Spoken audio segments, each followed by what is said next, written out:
I'm going to get that. You have 68 wins. You cannot 69 Nina.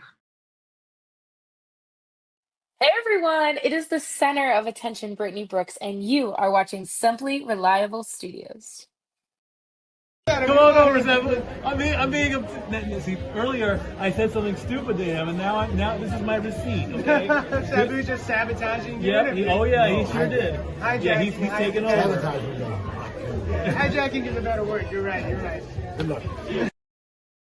Shout out to Simply Reliable Studios making their Symphony debut, sponsoring this match and the entire Dragon Kai demonstration. Hey-o, this is Jack Cartwheel. You are watching Simply Reliable Studios. Say his name and he appears. I believe in Noah. I believe in Datula. The Meltzer of the multiverse. I know. Who the fuck wants to compare themselves to another? How much of a mark do you have to be? You couldn't even pick a professional athlete. You went with a fucking journalist? Grow up, man. We just want to say thank you to Simply Reliable Studios for voting us as Tag Team of the Year. Of course. Because you know what they say, right? If you can't swim, you're bound to drown. Tonight, she is sponsored by Simply Reliable Studios from Orlando, Florida. She is everybody's favorite BFF, Izzy. It's Sunday. You know what that means. Welcome in, everybody, ladies and gentlemen, across professional wrestling landscape, professional wrestling fans, casual and hardcore, Japanese, international, and domestic, as AEW brings forward the Forbidden Door and brings into you CMLL, Stardom, and NJPW. And this is our coverage of AEW Forbidden Door. Welcome, everybody, to this special live watch-along event. Hello, everybody, and welcome back in here once again to the Simply Reliable Studios. You know what this is, for I am the Simple Man of the Simple Brand, the voice that's for grateful for all things professional wrestling. Damn it. And my name is Noah Foster. So thank you all for tuning in. If you haven't already, please like, share, subscribe, comment, and tell a friend. And if you want to dictate the conversation, super chat or PayPal, the patch as simple as that. Shout out to Ranking Wrestling JJ Williams and the agreement that will be producer man behind the scenes. Safet, it is good to see you, and I hope everyone enjoys our coverage. As of course, we live watch on AEW for the first time across the NotiQ Galaxy YouTube channels. For those of you that are tuning in for the first time, thank you so much. That being said, if you all have not ordered Forbidden Door yet, here is how you can order it. Oh, sorry, go ahead. Here's how you can order it. I got a little trigger happy because I was like, why the video played? So, again, if you want to follow along live with us, you can promote it here via these providers. HBO Max here at the States, Prime Video across the States, My Slayer National Markets, Dash and Pay-Per-View, and so much more. We are here with you for the entire time tonight to cover the entirety of AEW Forbidden Door. This is going to be so much fun. And don't worry, folks, I'm never alone, but if I am, I got you all the way through midnight if need be, because if this is your first tune to AEW, buckle up. You're in for a thrill ride, to say the least. That being said, I'm going to go ahead and change my feed over to get ready to go right into this soiree. And again, shout out to Chase U alumni and the biggest fan of Also, I want to give a shout, of course, to NXT as they bring forward the Great American Bash. And if you all can, please remain hashtag spoiler free. It's truly as simple as that for that show and other shows. For those that are wondering why we're doing current TNS Anniversary, don't worry. As the Simply Reliable Studios promises to you to do a retro live watchable event coverage for both TNS Anniversary and NXT Great American Bash later this week. JJ, thank you, by the way, for taking over the backstage role with the buttons and the cues. Are you ready to go tonight? I'm definitely ready to go. I'm a little sad I can't actually watch the action aside from the buy-in, which just ended, but c'est la vie, priorities over passions. Damn. Money is funny. Yep. You know, and unfortunately I can't buy pay-per-views with Monopoly cash. Otherwise, I'd probably own my own wrestling company. Yeah, I hear you there, and I would have you as my chief booker, and I would just be the guy behind the scenes because I don't need to be a main screen character, but I'm more than happy to bring a conduit of passion to all things wrestling damn it, as we encompass here at the Super Reliable Studios. And of course, AEW is one of the biggest passions that have been brought forward out of me as a professional wrestling fan. As I got the FBI one on my screen again, folks, you will be banned if you provide spoilers for any shows that happen today, including TNA or NXT. And if you're also out of context, you have been warned. Sandy, it's good to see you. And without further ado, All Elite Wrestling, shout out to my friends Sienna Chanel and Alistair Keeper, who are there live, and Stardom and CMLL New Japan bring forward to you for the 5th time AEW Forbidden Door. Welcome in, everybody. Let's do this. Ah, Pyro. Such a beautiful sight. Nice little setup here tonight. Capacity crowd on hand. And yeah, again, as part of our forward outlook this year across all wrestling events, we look at the main cards only. But shout out to Maika, who qualified to survive the fittest against Skye Blue, and Divine Dominic, who retained the AEW Women's World Tag Team Championships against Olympia and Thunder Rosa, and Drew Maloney, who drilled Daniel Garcia into the canvas. As you see a brand new circular steel cage above the ring tonight for what is one of 3 main events to come forward when Team MJF takes on Team Mark Briscoe. As we head down to the introductions for opening match, and we welcome the Forbidden Door with this inter-promotional triple threat tag team affair. Time for the Young Bucks versus CMLL versus New Japan Pro Wrestling in Skye Team and Unbound Company. Seems kind of poetic that the Young Bucks start off a show here in California. Oh, it's going to be fun. And Darren and Safet, thank you all for tuning in. Good to see you all in the chat here tonight. And of course, the Young Bucks are looking to once again find themselves in the conversation in the pursuit of the AEW World Tag Team Championships, former 3-time AEW World Tag Team Champions. And of course, the last time we were out here in California, they lost to FTR at AEW Revolution. And shout out, by the way, to not only Toru Okada, the president of Stardom, that is there live at the festivities tonight, as well as New Japan president Roshi Tanahashi, but also the Japanese ring announcer, Takuro Shibara, who will also be playing tag team alongside Arcady Ora. And of course, the Young Bucks, no stranger of Forbidden Door, been tag champions wherever they've gone, former AAA tag team champions, Ring of Honor tag team champions, IWGP heavyweight tag team champions. And shout out to Walker Stewart, the voice of New Japan Pro Wrestling, that is also there live tonight at Forbidden Door. Shingo Takagi. Anytime I hear this theme, it's a good day to say the least. As we bring in the Rampage Dragon and Tommy and T, good to see you. People are wondering if Shingo Takagi was going to walk through that Forbidden Door again. You got your answer. The Rampage Dragon, who, of course, will be evolved again in this year's G1 Climax. And stay tuned, folks, as we cover opening day here at the CMLL Studios, me and our Canadian friend Ash, as Titán and Shingo Takagi, representing Unbound Company, might be looking for a little bit of one-upsmanship in the pride of the Lion Mark that's New Japan Pro Wrestling. And, of course, Los Fashions Ingobernables de Japón, disbanded, of course, earlier this year, as well as, of course, Bullet Club, which, of course, formed Unbound Company underneath the guidance of the philosophy of Gene Blash Yoda-Tsuji. And shout out to Nadia McGinnis, as always, there. I need that lapel pin right there. And, of course, Unbound Company right now has the momentum going into tonight's Forbidden Door after, as I said earlier, point forward for caliber, Drew Maloney was able to get the singles win on Death Rider, Daniel Garcia. As we welcome in our last team, representing CMLL, the oldest wrestling promotion in the world since 1932, with Místico and Máscara Dorada, El Skye Team. As, again, I can't sing Espanol, but this theme takes on an aura and a momentum wave of its own, as Titán, of course, heavily involved in CMLL. Also knows this theme. I'm pretty sure my friend Sienna Chanel does as well. And as you can see, El Skye Team, Máscara Dorada, and Místico are indeed the brand new Ring of Honor World Tag Team Champions, as well as the current CMLL World Trios Champions. It was this past Friday in CMLL that Los Fashions Ingobernables, Sammy Guevara, and the Beast Mortals lost the Ring of Honor World Tag Team Championships to Místico and Máscara Dorada with the La Mística armbar takedown, and Beast Mortos tapping out immediately. More gold for Skye team, more gold for Místico, as he's also one half of the current IWGP Heavyweight Tag Team Champions, alongside El Desperado in New Japan Pro Wrestling. Being welcome in here to San Jose. And then, of course, our Spanish announced team. Oh, let's bring in Rivera from the CMLL announced teams here. Everyone's here in the Forbidden Door. All are welcome. And we got ready for this contest here. Rick Knox. Again, folks, it's a triple threat tag team match.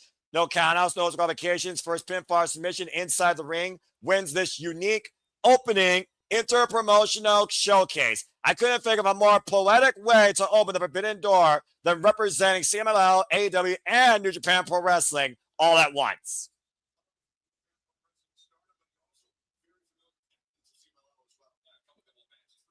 And of course, Walker Stewart, who's also been at times the English assisting voice of Stardom. Crowd red hot right now. Burns! And we're underway. Now, I'm very curious here if the Young Bucks actually want maybe the Ring of Honor World Tag Team Championships like they once had once upon a time. And will they target El Skye team versus Unbound Company? Unbound Company with the most to gain here, I would think, in this match. And of course, you're going to be part of the conversation. Use hashtag Forbidden Door on the X. As people are already talking about it live, use hashtag Forbidden Door and use at SR Studios 24 to bring us forward in our coverage and let people know this is what we do for all the biggest shows, PLDs, and favorites across all things wrestling, especially AEW. Nice mutual handshake there with Titán. And running drop kick to Místico. And Místico immediately taken off guard by Titán.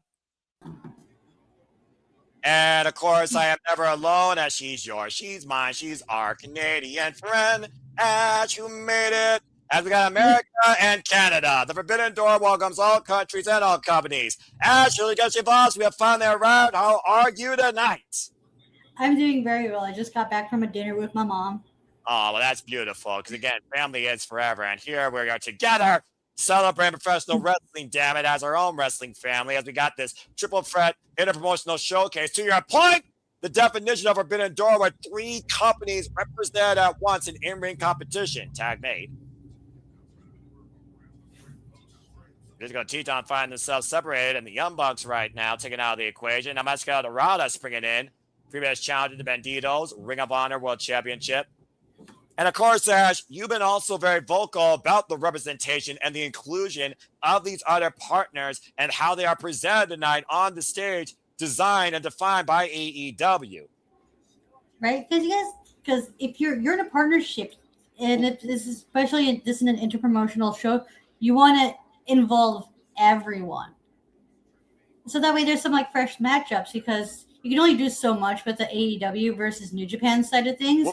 Why not get CMLL and Stardom involved? Drop kick and a stalemate. There they're going right here to your point, as Máscara Dorada and Nick Jackson filling out each other here early, and the crowd on their feet after that great exchange. Of course, Máscara Dorada, dual contracted to your point to CMLL and AEW. AEW chants being out loud and proud. I'd love to hear that. So, be honest with me here. What team, what company has the most to gain from this match in victory? And do you think there's a certain team they should target in pursuing that? And for the Young Bucks, I would think it would be a Skye team, since they're the Ring of Honor Tag Team Champions, titles they formerly held. For Unbound Company, who of course Titán is part of Unbound Company, I would think it would be a Skye team as well. But honestly, the Young Bucks here have the most recognized tag team accomplishments in their career. Yeah, I was about to say that a big win for the Skye team, especially who's like the newly crowned ROH champions, will do like tremendous momentum, especially like proving that their win was not a fluke win and that they deserve those titles. Although you can make the argument that if the Young Bucks do win, they might be next in line for that ROH title, or ROH tag title. A spinning crossbody caught by the Young Bucks, tilt the world. Oh, the arm drag takeover by Máscara Dorada, getting the better, 2-for-1 against a buck. Round kick, catching Nick Jackson and Máscara Dorada on the move. Bringing up the second. Inverted. Inventive arm drag there, taking the Young Bucks out of the ring. Now she got Takagi lingo. Oh boy. And of course, Ash, you could very much tell a tale when it comes to the Rampage Dragon of New Japan Pro Wrestling. Mm-hmm. Former IWGP World Heavyweight Champion, former Never Openweight Champion, and of course, former IWGP Tag Team Champion. Dropping the elbow, dropping the hammer down, Máscara Dorada, and of course, will be a participant in this year's G1 Climax. Also, recently challenged Kyle Newman for the IWGP Heavyweight Championship, a losing effort, and recently married. Takagi, one of the most complete athletes you ever see in a ring. Just running right through Máscara Dorada with that shoulder block. Tag made. There's very few people that hit harder than Shingo Takagi, Ash, wouldn't you say? Right. The only two who I can think of currently are to hit harder than Takagi would be Ishii in AEW right now, and probably Hiroki Goto. Yeah, many people said that the guy in the fight with Hiroki Goto, it's the hardest they've ever been hit in their lives. And Hiroki Goto and Shingo Takagi have shared a rivalry very well known in New Japan Pro Wrestling. Springboard splash by Titán to cover. Máscara Dorada for the win. Gets a 2 count, says Rick Knox. And of course, Unbound Company right now. We saw Drew Maloney was victorious earlier, and this is also the last representation of Unbound Company tonight after Forbidden Door. Despite Yoda Tsuji's very vocal output of this Forbidden Door concept, Shingo Takagi, of course, very much a team player, took over to Harris and was welcomed and was looking forward to being part of the Forbidden Door. Serious overhand shots by Místico. Escalera springing up to the top rope. Might be looking to go old school with Titán. I think you might be a little bit ahead of me right now, Noah. Yeah, I got you. Just let me know where you're at when you see a pop-up to Místico take over Tijeras. All right, I got you, Ash. I'm just talking to you right now. I mean, we're just starting. There you go. Right now I'm at the part where Místico just did a head scissors to Shingo. Okay. Yeah, the Young Bucks take control. Let me know when you see that. Because of course, 2-for-1 special. The Young Bucks tag champions everywhere. Insert name freaking here. PWG, ROH, WSW, Shikara, AEW, AAA. Not CMLL, ironically enough. I'm just all right, so the Young Bucks are in the ring now, and they just did a double team move. There you go. And Místico sent to the outside of the ring. Of course, like I said, Místico, Máscara Dorada, Persephone, Hechicero amongst the CMLL contingency. There are now double contracted to CMLL and All Elite Wrestling. Pop up. Take away yes! By Máscara Dorada. Wiping out Matt. But now, first to the top rope, super kick. And now the brother assisting him and Nick Jackson. That was a big risk right there, Ash. Mm-hmm. And Místico right now, again, wiped out. Máscara Dorada wiped out Titán now. Pop up, double takeover on the Bucks. Take over Rana. Now Shingo holding the Young Bucks on the outside. And what in the world is Titán thinking here? Oh! And Titán, Místico, and Máscara Dorada. Ash, I sense a luchador is about to go flying. Sorry, what? I sense a luchador is about to go flying. Yeah, it looks like Titán just got catapulted into everyone. About to say, pop up to your point. Jeez. That's risky business, especially when you represent Lucha Libre, going to the high-risk district every chance you can get. Good grief. Lucha Chance reigning out here. And of course, G1 Climax, Ash, you and I will be doing a bracket beatdown here in the upcoming couple of weeks as the G1 Climax takes place here, I believe starting July 13th, opening day in Chicago, Illinois from the Now Arena. There we go. That way I could actually see you. Tag made. Místico right now. And Máscara Dorada isolating Titán. It's been a match with the Luchadors so far. Of course, you can see more of these Luchadors in action on the Fantastica Mania tours on NJPW World and also now on my AEW. Pop on over into the power slam. Pops out Titán like a bad pipple on prom night. And Místico springing inside with a swanton bomb. High angle.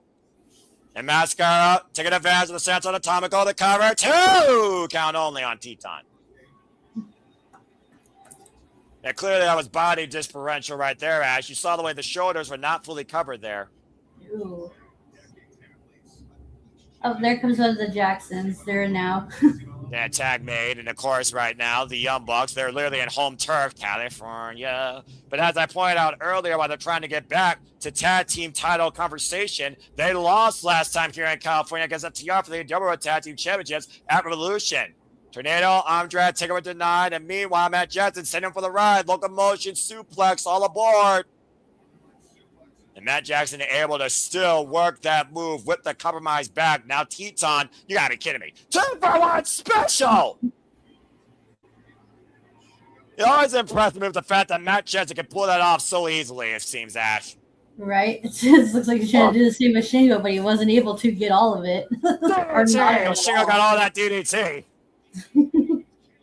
I love when he fakes him out in that Yukon combination into that DDT.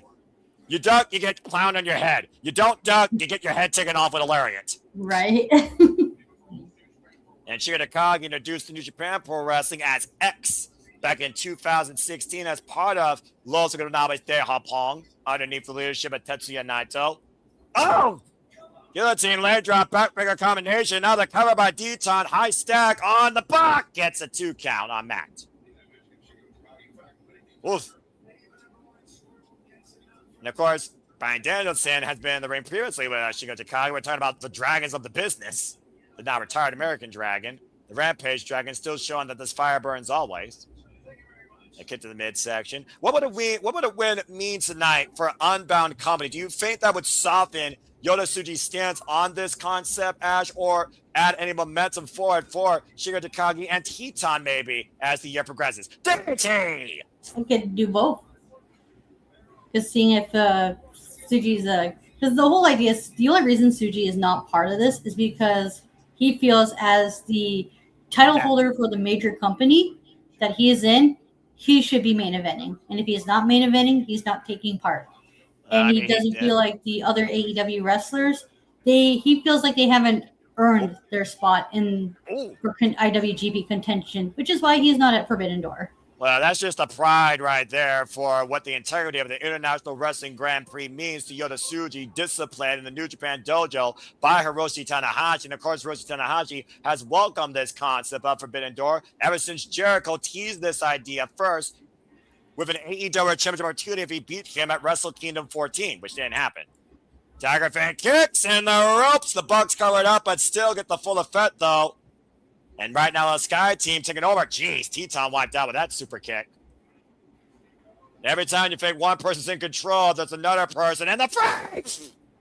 And Místico with the splash, woman on everybody on the outside. Now, Máscara Dorada looking to fly off the ropes. Inside second to the outside with the shooting star press. To the floor. Good Lord.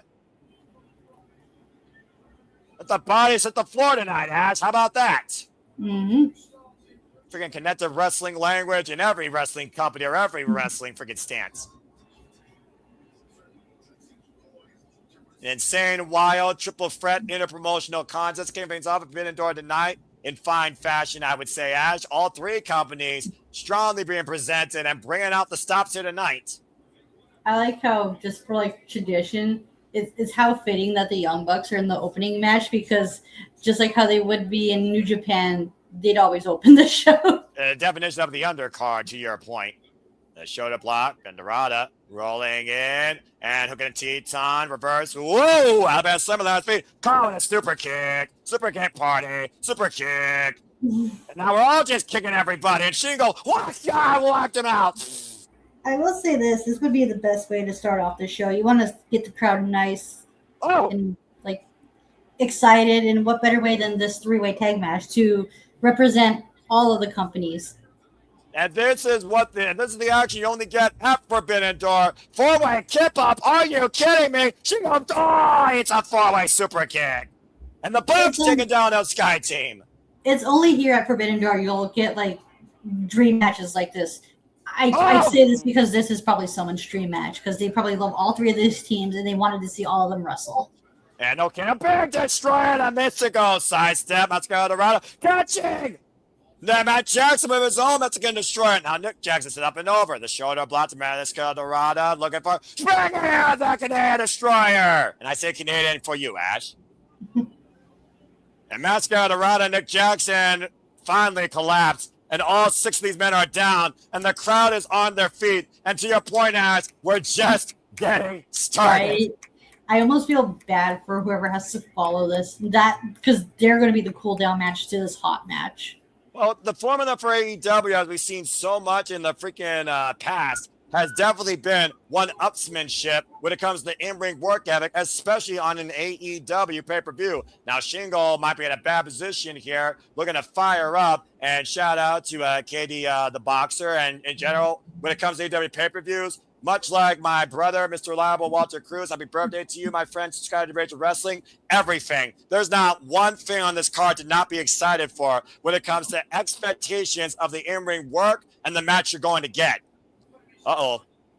Ash, what about you? Meanwhile, Spirit fly off the top! Hook the new lead, Místico on Shingo, and broke it up by Nick Jackson with the elbow drop. And Titán with the double stomp to Nick. Whereas the man was at 450. Man, everyone's just trying to one-up each other. Or crush each other's chest. Shooting star press to Titán and Matt by Máscara. Holy hell. And now I got a moment to breathe. Ask, what are you most excited for tonight? Good grief. Sorry? What are you most excited for tonight, young bat? Okay, As if I don't already know. Okay, well, other than the obvious. Yeah, the obvious for those that don't know. Wait a minute. Continue. The Owen Hart final matches. And what else is on this card? Yeah, there's the Owen Hart tournament finals. Ooh. Zack and Omega. Starlight Shota and Pac would be, and yeah, those are the ones I'm mostly looking forward to. I'm looking forward to Starlight Kid and Fekra new in hostilities with the Idol Killer. That one I'm also looking forward to because I have yet to see Starlight Kid, so this is going to be my first impression of her. I have seen the evolution of Starlight Kid since she was under Mayu Iwatani, forced to leave Oedo Tai, find a dark side that led to her being a predominant high-speed champion, and then coming back to light, leading her own faction now with her forever rival and the daughter of high-speed Asumi as part of Neo Genesis. It's going to be a very special match tonight. Oh, that was not special. The Místico, though. Pop into the gut buster over the knee. And now Shingo on the move. Pumping bomber! And Unbound company looking for a certainty here in victory as for New Japan Pro Wrestling. And right now, Místico isolated with Shingo Takagi and Titán, and Shingo with the double team. The Irish whip sent into Unbound Company's corner. Short range clothesline sent into Titán. And assisted. Tornado DDT maintains control of the head. Hoisted up. And Shingo. Taking down with a power slam. Double stop. Follow through. Driving into the chest. The cover. Two. Super kick. And the Jackson wiping Unbound Company. Now trying to take advantage of their work. And that's the dangers with any form of triple threat, as you know, Ash. The other participants can take advantage of another team's work towards the accomplishment. Exactly. The constant momentum shifts. That's what adds to the chaotic nature of these three ways.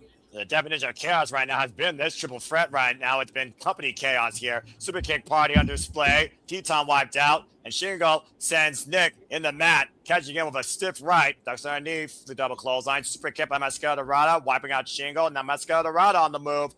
Con the cross body and hoisted up.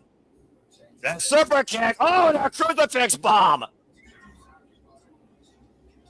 Now Titán trying to fend off the Bugs, catching him with a Gamenguri, and Skye team, and Titán to the top rope. High crossbody, caught by Máscara and caught by Nick. Now thrown into Nick and Matt. Super kick to Máscara to run, and uh-oh.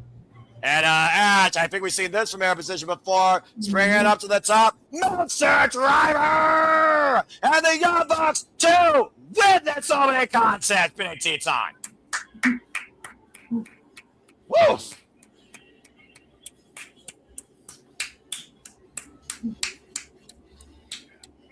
Well, Ash, The Young Bucks looking towards their winning ways in tag team golfing pursuits.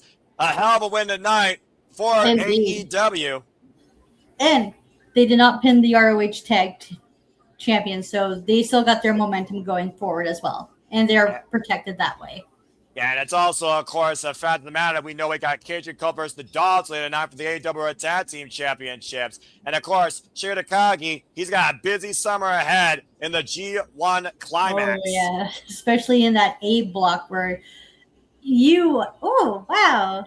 Hey. Yeah, JJ actually met Shingo Takagi. Stop! Before he went into Dragon Gate and before he went to New Japan Pro Wrestling, because Shingo, once upon a time, was literally here on the freaking west side. Strong win for the Young Bucks, though, and a great opening set pace for what's going to be a glorious showcase of professional wrestling tonight for all these companies underneath the Forbidden Door for the 5th time. It's a formula that works for AEW. Open your pay-per-view with the tag match that you know will get the crowd excited. And they did their jobs. And now you know a little bit what AEW, CMLL, and New Japan brings.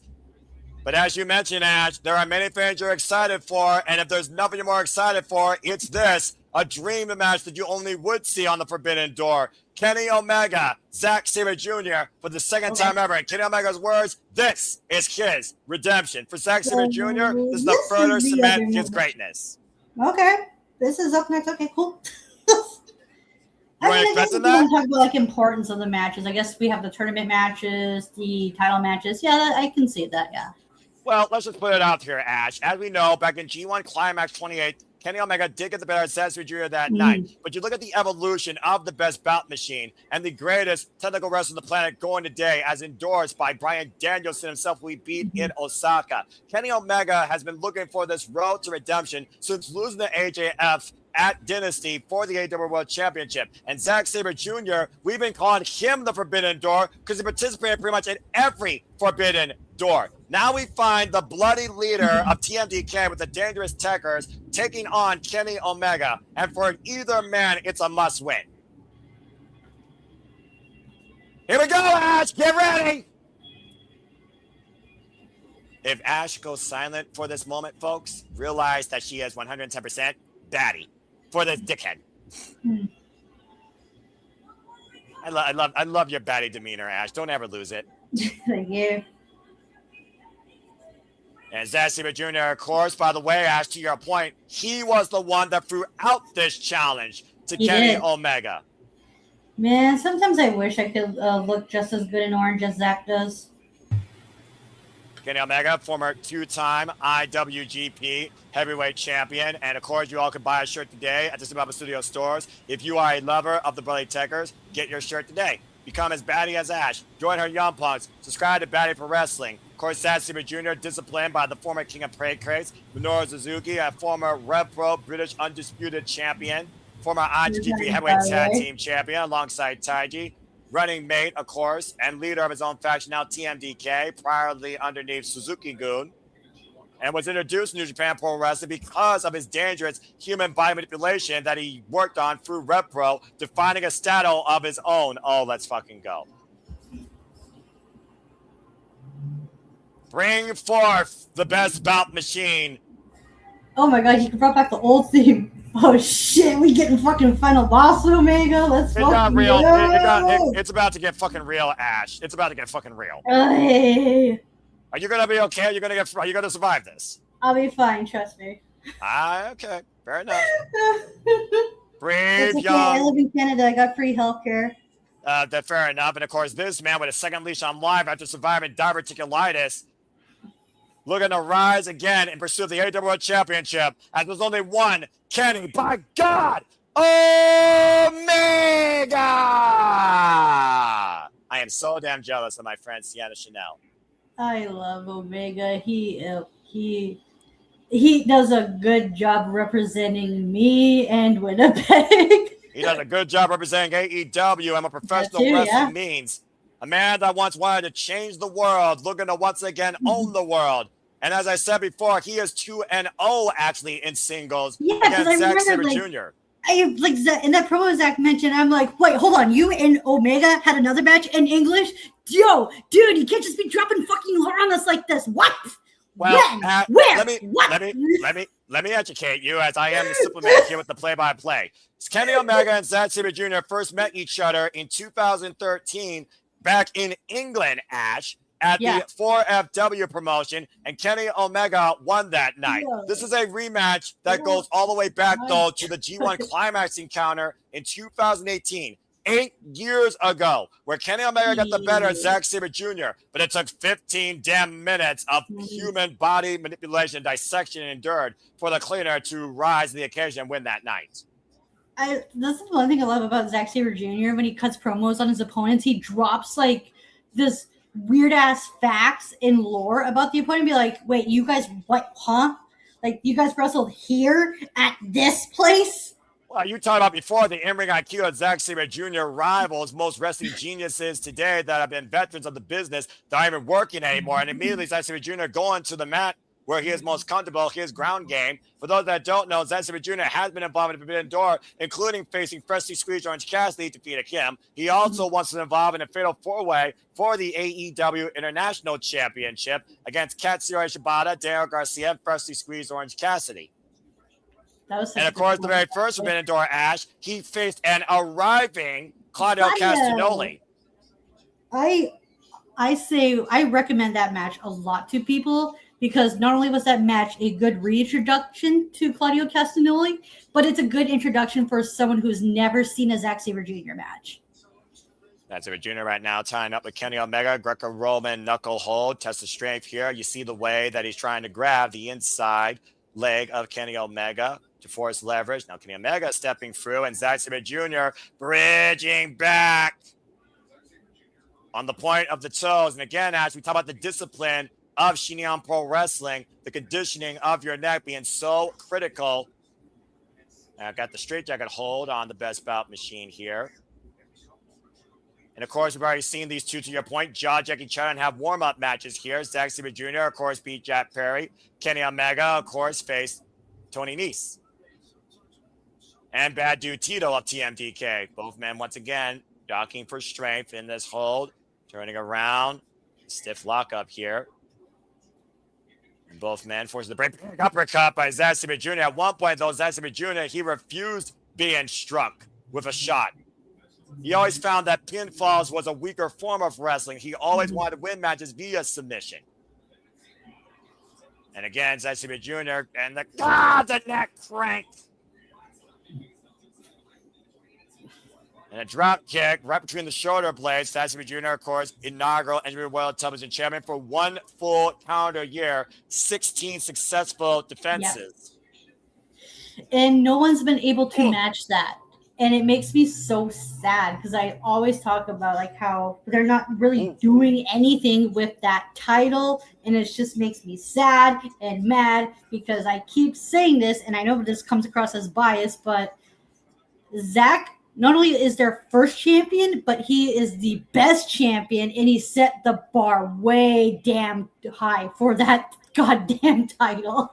And Kenny Omega with the slingshot plunge, raising the bar of competition tonight. Wyman out that Jr. on the outside. To your point, though, right now, Kenoza Takagi, who will be involved, of course, in that 12-man steel cage match, has also been a very strong, predominant NWA World Television Champion with so far 3 successful defenses, including to a 15-minute draw against Roughneck Shota Umino, who we'll see in action later. And, of course, he will be involved also in the G1 Climax, as well as Zack Sabre Jr., former G1 Climax winner, and as I pointed out, former IWGP World Heavyweight Champion, who defended that successfully not only at the Tokyo Dome 2 nights in a row, but also in the UK against Will Ospreay. Now the joint manipulation coming into play as Zack Sabre Jr. rearranges the wrists of Kenny Omega.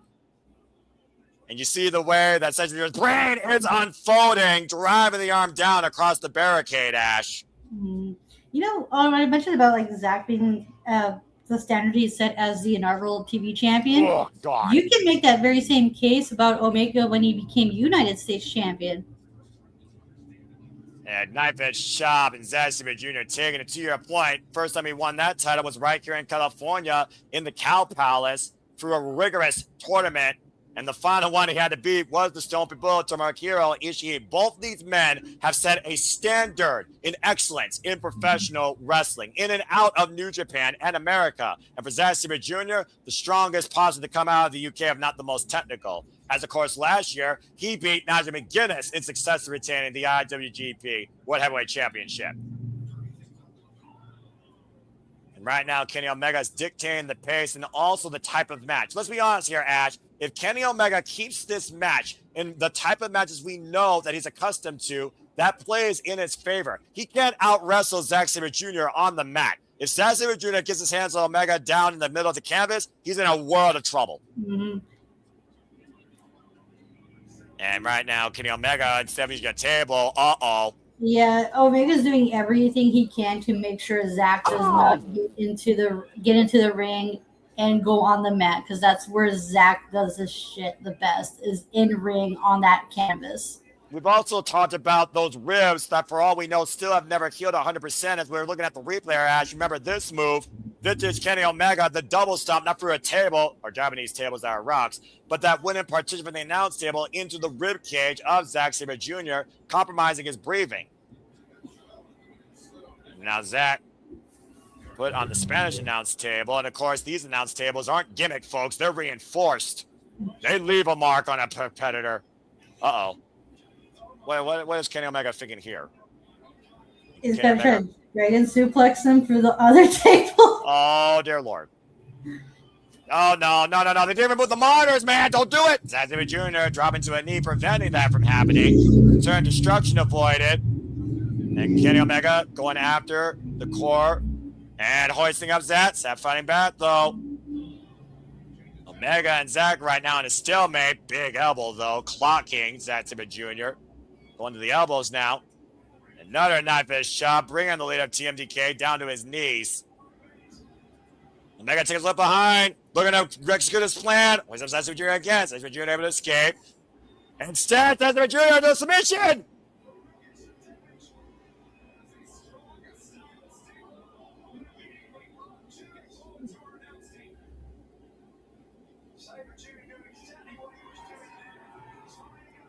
Oh. Kind of Kevin Omega 7 different ways from Sunday, and that's the danger you give Zack Sabre Jr. whenever you present him with a limb. Zack Sabre Jr., for those that don't know, has been involved in this game, by the way, for 22 years. And Kenny Omega right now trying to get his bearings. Well, at least the announce table didn't get destroyed yet, Ash. There's that. Keyword yet. We got a long night to go. And We're not going to see it in this match. We're going to see it in another match. Don't jinx it, Ash. We are dealing with Kenny Omega here. I'm just saying.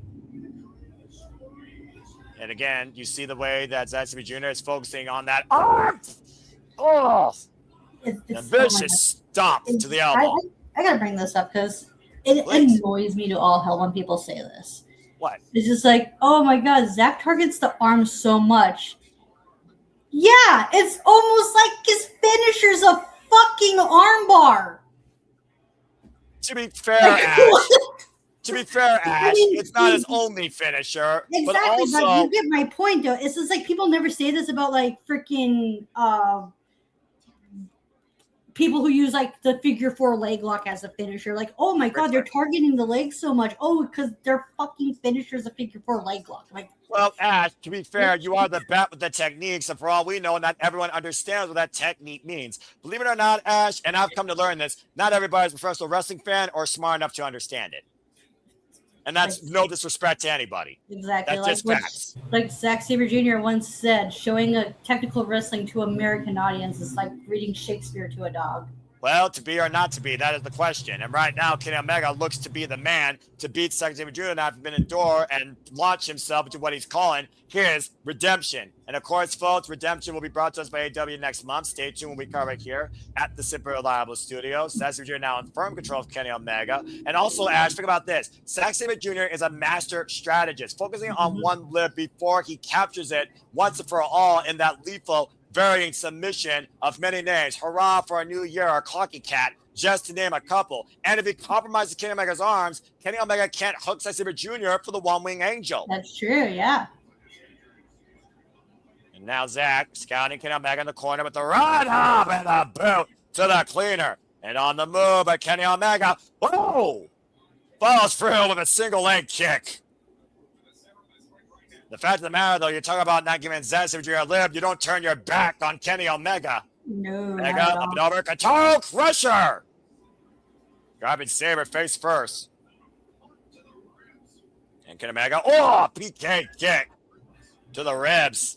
Follows through and driving Zack Sabre Jr. down hard in the canvas. Woo. And of course, Zack Sabre Jr. warned Kenny Omega to stay out of the hospital, sunshine. And imagine if Zack Sabre Jr. came into the Forbidden Door this year with a loss to Kenny Omega, what would that do to the frontman's psyche ahead of this year's G1 Climax? As Kenny Omega picks up speed, so on the upset side of the ring, Kenny Omega flies. It would make Zack have to not only question but rechange his game plan going into the tournament. And of course, That's going to learn how to keep his cool, because we've seen how very temperamental that can be and how detrimental that could be to his win-loss records, especially in the tournament. Yeah, just ask Takagi Michinoku about that. So what? Who was also very instrumental in training the front man. In fact, Takagi Michinoku has been very instrumental in training several people in Stardom and New Japan, including Maika, who was able to advance earlier into the fight with the Fittest over Skye Blue. And we will see her part of the Field of Six this Wednesday on Dynamite, crowning a new TBS champion, the first ever AEW Survival of the Fittest match. Now Kenny Omega to the top rope. That's probably going to be a fun match to watch on this upcoming Wednesday. Oh, absolutely. All the power, all the Bushido. And Kenny Omega, shotgun drop, kick, hook in the near leg, back press, gets a 2 count, says referee Bryce Rensburg. Able to escape. Kenny Omega, of course, former AEW World Champion, but has not held that title since Full Gear 2021 when he lost it to Heyman Adam Page, who has been excommunicated from the AEW World Championship on his own merit. For the time being, because you never know when he's going to make his return. Ali Shota, the net breaker over the knee by Kenny Omega to Zack Sabre Jr. You see the way right now as that Zack Sabre Jr. is clutching his neck and right shoulder. Both of these men right now, not 100%. You can see it clear as day. Kenny Omega's arms, Zack Sabre Jr.'s neck and ribs. It's just a matter of who's more vulnerable at this point. Omega right now might be squaring up. Omega, you do not present Zack and Army, dipshit. And to your point, grabbing the finger again. Give the man a limb. He'll take you a mile and stretch you otherwise. And now hyperextending that arm over the right shoulder and still maintains wrist control. Omega did not intend, to your point, though, Ash, to give Zack Sabre Jr. an I thought you were going opportunity. to go for that dragon suplex, but Zack caught him. And again, the damage done to the arm. Zack Sabre Jr. made sure Kenny Omega was not able to snap off that Snapdragon that we know he does so suddenly for a blunt impact. Big uppercut by Zack Sabre Jr. The way like freaking Omega does that dragon suplex, it's just so fast and fluid. It's just, goddamn, what if it's a thing of beauty. And the fact of the matter that Zack Sabre Jr. knows that Kenny Omega is also more dominant in his right arm and hand. You saw the way that Kenny Omega chopped Zack Sabre Jr. with the left there, Ash. And Zack did not wince as hard. Bang! With a rising knee. Sabre dropped, staggered, swing and a miss. Oh, wow! Just clots him with that right. There's that dragon suplex that Omega's also known for. Just planning Zack with it. A sudden ace in the hole and a more defensive measure versus an offensive one at this point of this match, Ash. Usually we see Kenny Omega fall pretty quickly after one of those. Yeah. That goes to the testament of how much has been taken out of both these men. Again, you see Zack Sabre Jr. grasping his ribs. And Zack Sabre Jr., of course, at one point dealing with debilitating rib injuries and neck injuries. Zack Sabre Jr., who redefined New Japan Pro Wrestling and this Forbidden Door through the better part of literally 2025 as IWGP World Heavyweight Champion. For Hiroki Goto beat him, of course, in the beginning. And Osaka, a vicious Snapdragon, bending the Vegan Hydra up and over. The momentum continues to build for the cleaner. You think about those stinging effects, though, on your head, neck, and shoulders from those Snapdragon suplex, the double underhook, high angle drop. Just weakens that opponent just to make that one-winged angel when he hits it a lot more deadly. Yeah, exactly. And again, the damage to the arm, can he grasp him? Can Zack Sabre Jr. withstand the one-wing angel after all of this? And now Kenny Omega attacking the core. And again, we talked about the compromised ribs and midsection of Zack Sabre Jr. as you heard him screaming out in pain. Now hooking the far leg, side press, and 2 count for Kenny Omega.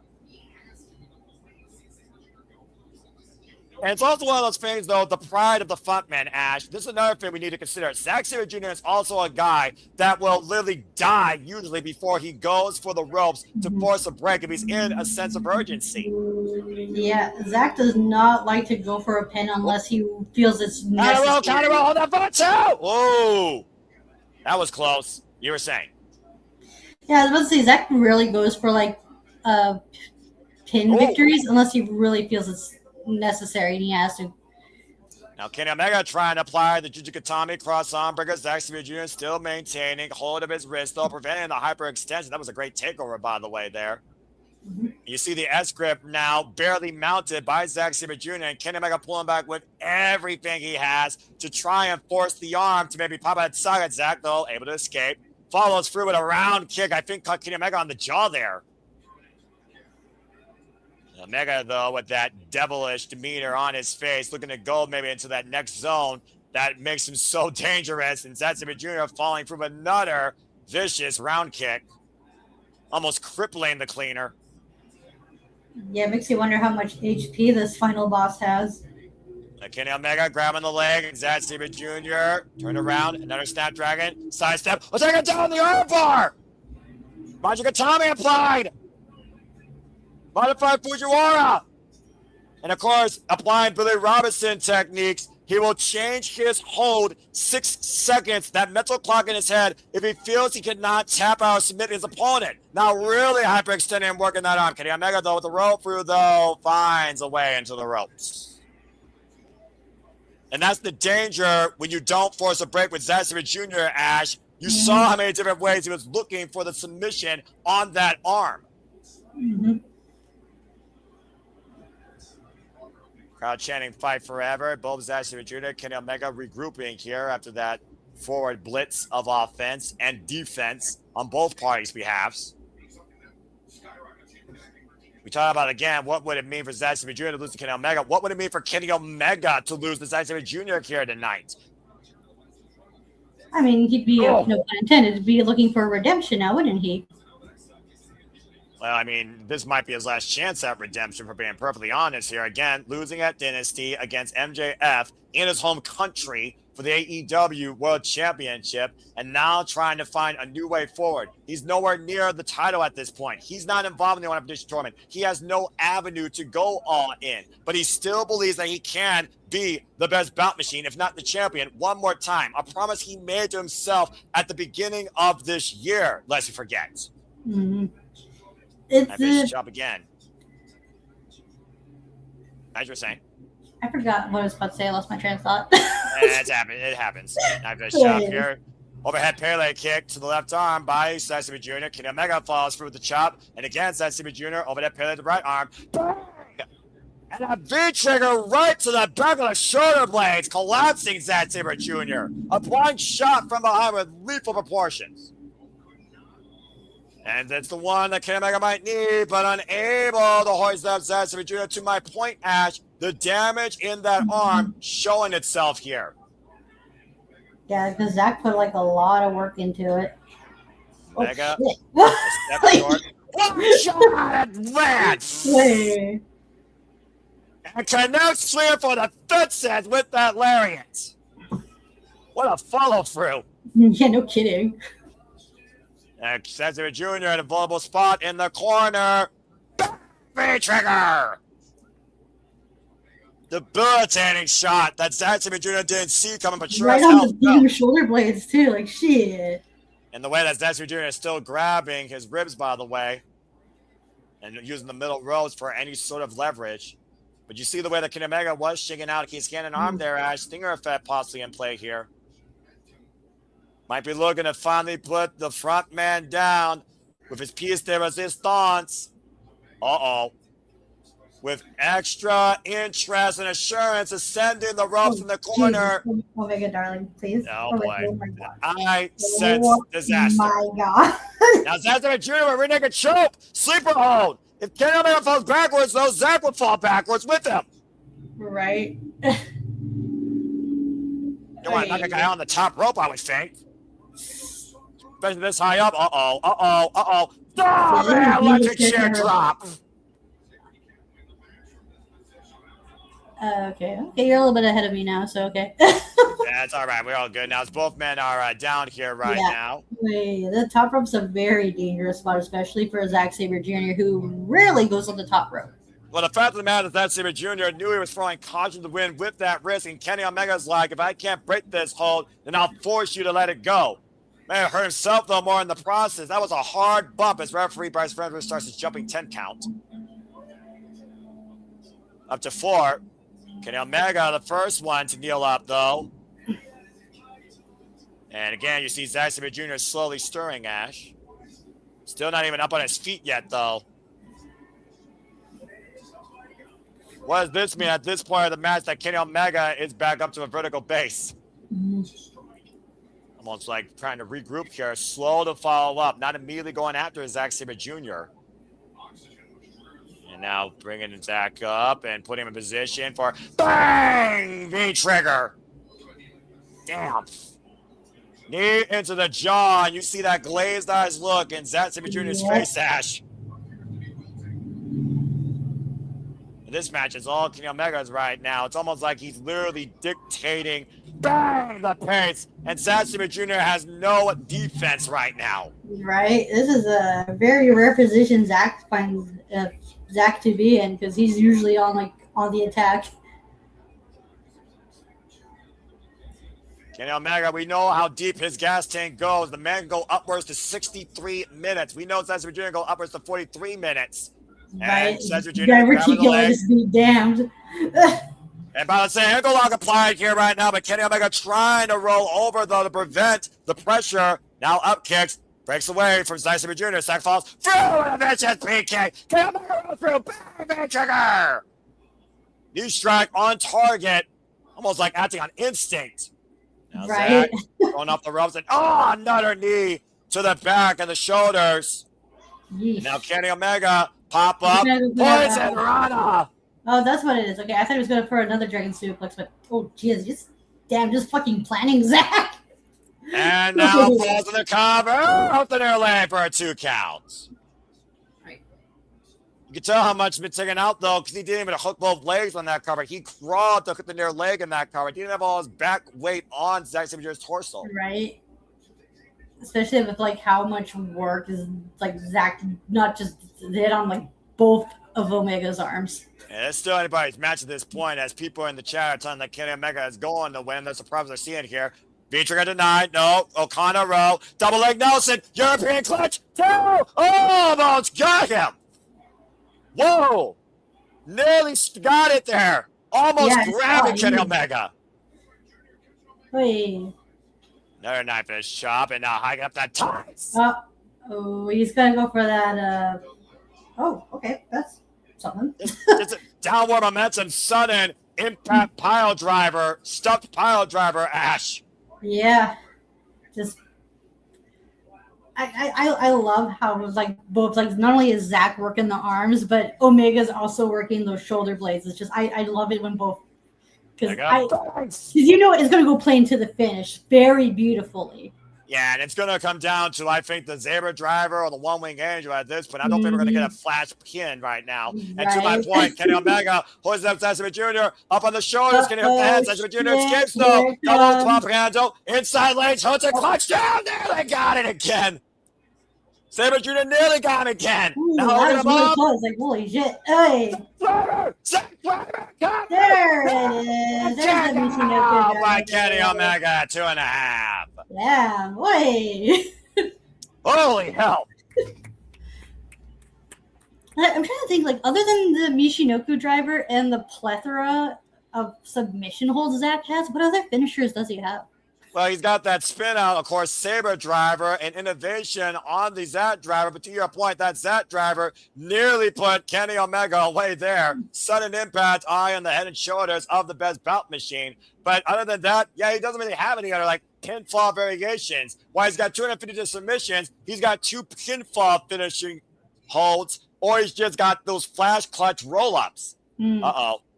Yeah, he doesn't really have like another high impact move other than the Michinoku driver, huh? Pretty much. At least what I've seen. Yeah. Now, Kenny Omega might be instigating Kenny Omega, and both these men might be going to a firefight.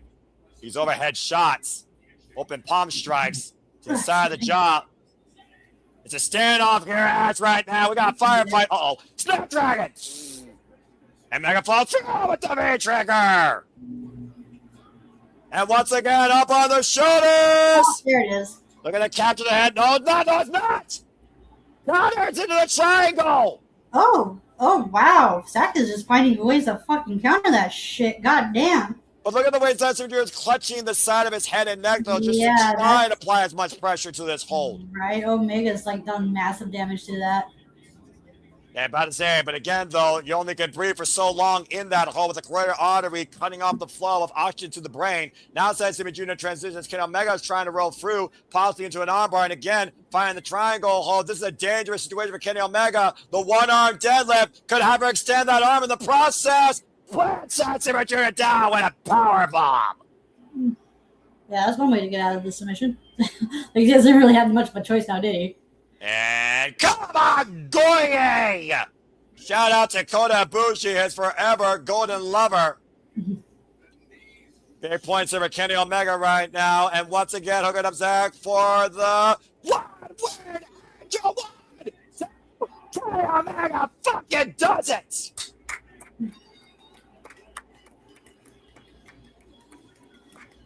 This was a really good match. I like this. That was a hell of a rematch from 8 years ago, Ash, with both these trained, evolved, disciplined veterans of their game for AEW, New Japan Pro Wrestling. But Kenny Omega perseveres at the end of the day with a move that probably nobody survives. The one-winged angel flies high tonight in victory. What a match. It was, yeah. And of course, that was a moment right there. As you see this little Photoshop here of chief producer man JJ with the big owl hat. Shout out to Alex Crowley with the frontman of TMDK, that bloody dickhead. But a hell of a way here tonight as Kenny Omega might have literally punched his ticket on his own road to redemption. If he is indeed bound to be AEW World Champion one more time, it was a hell of an example he set tonight, Ash. Wow. Add another one to the list when it comes to Kenny Omega's accolades. The best bout machine still got it, but Zack Sabre Jr. damn sure brought it. My main concern is that if Omega does win at Redemption, that it's going to be like a... Like, listen, I knew Omega's not going to have, like, a short, like, have a super long run, but it just feels kind of cheap to have him be, like, a transitional champion. Well, that is, if he does lose to, like, whoever wins the Owen Hart final, that is. Well, it comes down to the circumstances that we set, of course, Ash. If you look towards when we go all in, and of course, that goes for redemption, that goes for beach break, and that goes for the Forbidden Door. And speaking of somebody else where we might see a changing of the guard, Bandito, the most wanted, has called his shot, as it is time now for the AEW Continental Championship. And again, Zack Sabre Jr., arigato, good luck in the G1 Climax. And again, folks, stay tuned when me and Ash bring you a bag breaker breakdown on the G1 Climax, exclusively at Bad Fresh and Cements brand. Date and time to be determined. And thank you, by the way, for those that are tuning in for the first time. If you haven't already, please like, subscribe, comment, and tell a friend. As we do this for all the biggest shows, PLE favorites, and specials across all things professional wrestling. Damn it. And subscribe to the Bad for Wrestling. Shota and Zack are in the same block, right? Yes, they are. But that being said, it's time for the Death Rider to see if he rides or dies tonight. Who wins this shootout in California? Bandito versus John Moxley for the AEW Continental title. You know, it's been a while since Zack last went on for the singles gold. Who knows? Maybe it went over Shota Umino if Shota Umino retains tonight. Yes. We can build to that going into the G1. Well, we all know how much the G1 sets up the fall season of New Japan Pro Wrestling and gives a foreshadowing of what you can expect maybe at Wrestle Kingdom. We've gone away so far from tradition in New Japan Pro Wrestling, but the traditions of the Continental Championship match are still very much intact. For those that don't know, Continental Championship matches are a 20-minute time limit, and all outside parties are banned from ringside. If anyone gets involved, they're fired. These Continental Championship matches have been defined by Rainmaker Kazuchika Okada and the second ever AEW Continental Champion John Moxley, who has held this title since winning the Continental Classic last year at World's End, beating Kyle Fletcher and Kazuchika Okada in the semifinals and finals in the process. He's already outlasted Konosuke Takeshita, Shelton Benjamin, Josh Alexander, El Clone, just to name a few men that John Moxley has persevered over, including Kyle O'Reilly, tapping out the man finally. Now he finds himself in front of Bandito, who's been the Ring of Honor World Champion over the last calendar year. Yeah, it says quite a bit about the lineage of the Continental title because there's only been like 3 champions? 2 champions. Or 3 champions, you're right, because the Continental Crown inaugural was Eddie Kingston. But that was so long ago. And meanwhile, John Moxley, Death Riders Against the World, he has literally defined this title being his literal existence where he controls everything, outlasting yesterday to thrive today to live to see tomorrow. That has been the MO of the Death Rider, John Moxley, since he's held this Continental title. He's now been champion, Ash, for 184 days. And as far as eliminators, he's already had 6 of them. But tonight will actually mark his 6th official defense of the Continental Championship. Yeah, it's very rare that the Continental title does not change hands before the tournament. So it's really up in the air, especially with Bandito, does really well, not only in in these title matches, especially as ROH champion, where that guy went through hell and high water. And then some while he was the champion. As we go to Renee Paquette with the sports takes at ringside. I love this, by the way. It's almost an idea of who's willing to work harder for this title. Because that's pretty much the MO that John Moxley's created. If you're going to beat me for this, beat me. Do it. There's no excuses. Prove to me that you really want this more than me. And he's even proven that in rematches where he got pissed off when the matches went to the 20-minute time limit. Let's not forget, he faced Kyle O'Reilly and Konosuke Takeshita under no time limits after they took him to the clock for 20 minutes. Bandito never done that yet. And the only reason Bandito got this match is because for the first time in a long time, we saw the Death Riders lose when they had the numbers game in a tag team contest when Bandito got the better of John Moxley and company. Of course, John Moxley with the mental warfare here. The Death Riders got a little bit of a receipt recently on Collision with the aid of Maria Shafir and the Continental Championship, sending a message to Bandito. Can you beat me truly when it's one-on-one? Ready for this contest, the ever-integral Aubrey Edwards. And of course, John Moxley, former participant in G1 Climax as well, former IWGP World Heavyweight Champion, record-setting 4-time AEW World Champion, AEW International Champion, as well as IWGP United States Champion, as you see Aubrey Edwards holding up the Continental Championship. Excuse me. Very pretty title. At least these titles that you have an identity here. And Bandito, of course, bell rings are underway. Start your stopwatch, Ash. It's 20 minutes is on the clock. And of course, if we go to the time limit, John Moxley will retain. Bandito now, who's been Ring of Honor World Champion for over 440 days, has survived survival of the fittest. Hechicero, Bounty Hunter Brian Keefe, Valador Jr. of CMLL, Místico, Adam Priest, Konosuke Takeshita, and the first ever survival of the fittest for the Ring of Honor World title. A successful 11 defenses for the most wanted since beating Chris Jericho. Wow. He's held that title for a year now, right? Over a year, yeah, 440 plus days. Now, Bandito picking the ankle, rolling John Moxley through. The front face lock applied. And the fact of the matter that we've seen Jon Moxley truly as an all-rounder, a hybrid. He's violent, he's savage, he's methodical, he's technical, he's a brawler. The fact that the Continental Championship has put him up against so many different styles to better himself is a testament to Jon Moxley's growth and dominance with the Continental title. Yeah, yeah, Moxley is able to like adapt to like his opponent's styles very seamlessly. So let's go ahead and talk about your batting techniques. What does Bandito need to do to actually beat Jon Moxley and seize the Continental Championship?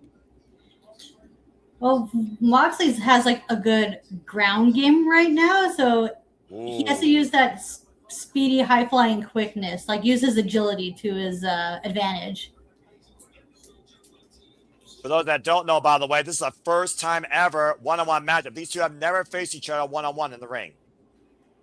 And people are already on the conversation using hashtag Forbidden Door and hashtag AEW, talking about Kenny Omega and Zack Sabre Jr., which I will say because I almost forgot to. Kenny Omega and Zack Sabre Jr. Forbidden Door. If you know what I'm about to say, folks, type along with me. And Ash, I expect you to say along with me too on the count of 3. 1, 2, 3. That's professional wrestling! Damn it! And now we force forward here. I feel like I'm going to say that more than once tonight. The side headlock applied. And Bandito sent off into the ropes. Shoulder block. Jon Moxley didn't even budge. Of course, Bandito, previous challenger to MJF's AEW World title, also was a previous participant in the Owen Opposition Tournament for losing the Sword Strickland at Double or Nothing. Now Jon Moxley trying to keep up with Bandito in the speed game. Impressive.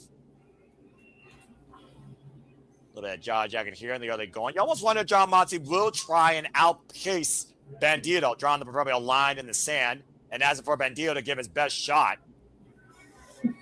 Oh, jeez. I don't know why a professional wrestler does that with so much pride and will, Ash. Just literally opens himself up to take it. And again, thank you so much to everybody that's tuning in for the first time. As again, I love to bring you the knowledge, the outlook, and put everything forward. What AEW does, what every competitor brings, what each story is about, what each tournament and what each title is meant to do here and what it could lead to. So if you are tuning in for the first time, let people know we do this all the time at SR Studio 24 on the X, and subscribe to all the YouTube outlets, including Rage of Wrestling, Bag for Wrestling, Cascading Studios today, and follow us at SR Studios, and subscribe today to the NotiQ Galaxy YouTube channel. Now attacking the body, Jon Moxley off the ropes. Drop kick by Bandito, rocking the Death Friday outside. And Bandito picking up speed, looking to fly. Jon Moxley, whoop, slingshot, land the apron. And Moxley comes back around, draws Bandito down to the floor. Now Jon Moxley on the move with the Tope Suicida, driving Bandito up the entranceway. And of course, Jon Moxley, we not only talked about his time in G1 Climax, Jon Moxley, again, also the disciplines of styles. He's also been involved, of course, in Mexico, Japan, Canada. He's been a world bender. He's been a travel blazer across the entire world of this business. Not often you see Jon Moxley with a tope, though. Wow, good Lord! And Bandito going for a bro with a tope, caught it low. Good Lord. And to your point, Ash, the advantage for Bandito is speed and agility. Jon Moxley turned his back for a second, and he paid for it. I almost wonder if this is actually going to hit the 20-minute mark. And right now, it might be a smart move for Jon Moxley to try and slow Bandito down, lure him into false security, Irish whip in the opposite corner. Bandito looking to follow through. And, oh, God! What's the shortest Continental title match? The shortest Continental title match? Yeah. Oh, good Lord. That was Adam Priest, I believe, in under 10 minutes. All other matches outside freaking Místico and Máscara Dorada have been 20 minutes or more. His longest Continental Championship match, ironically enough, was against actually, his longest match was against Konosuke Takeshita, of course, under no time limits, but that kind of just speaks for itself. And now on the outside, again, 184 days, this Death Rider has tested himself. Excuse me, actually, 13 minutes against Shane Taylor in Cincinnati. John Moxley hoisting up Bandito, holding in position, making him think about it. Pile driver on the steel steps. Ooh. And thank you so much, arigato. Appreciate you, Alex. And I hope that this is not your last. And now John Moxley immediately going back inside there as Aubrey Edwards checks on Bandito. Yeah, I just saw the pile driver right now. Damn.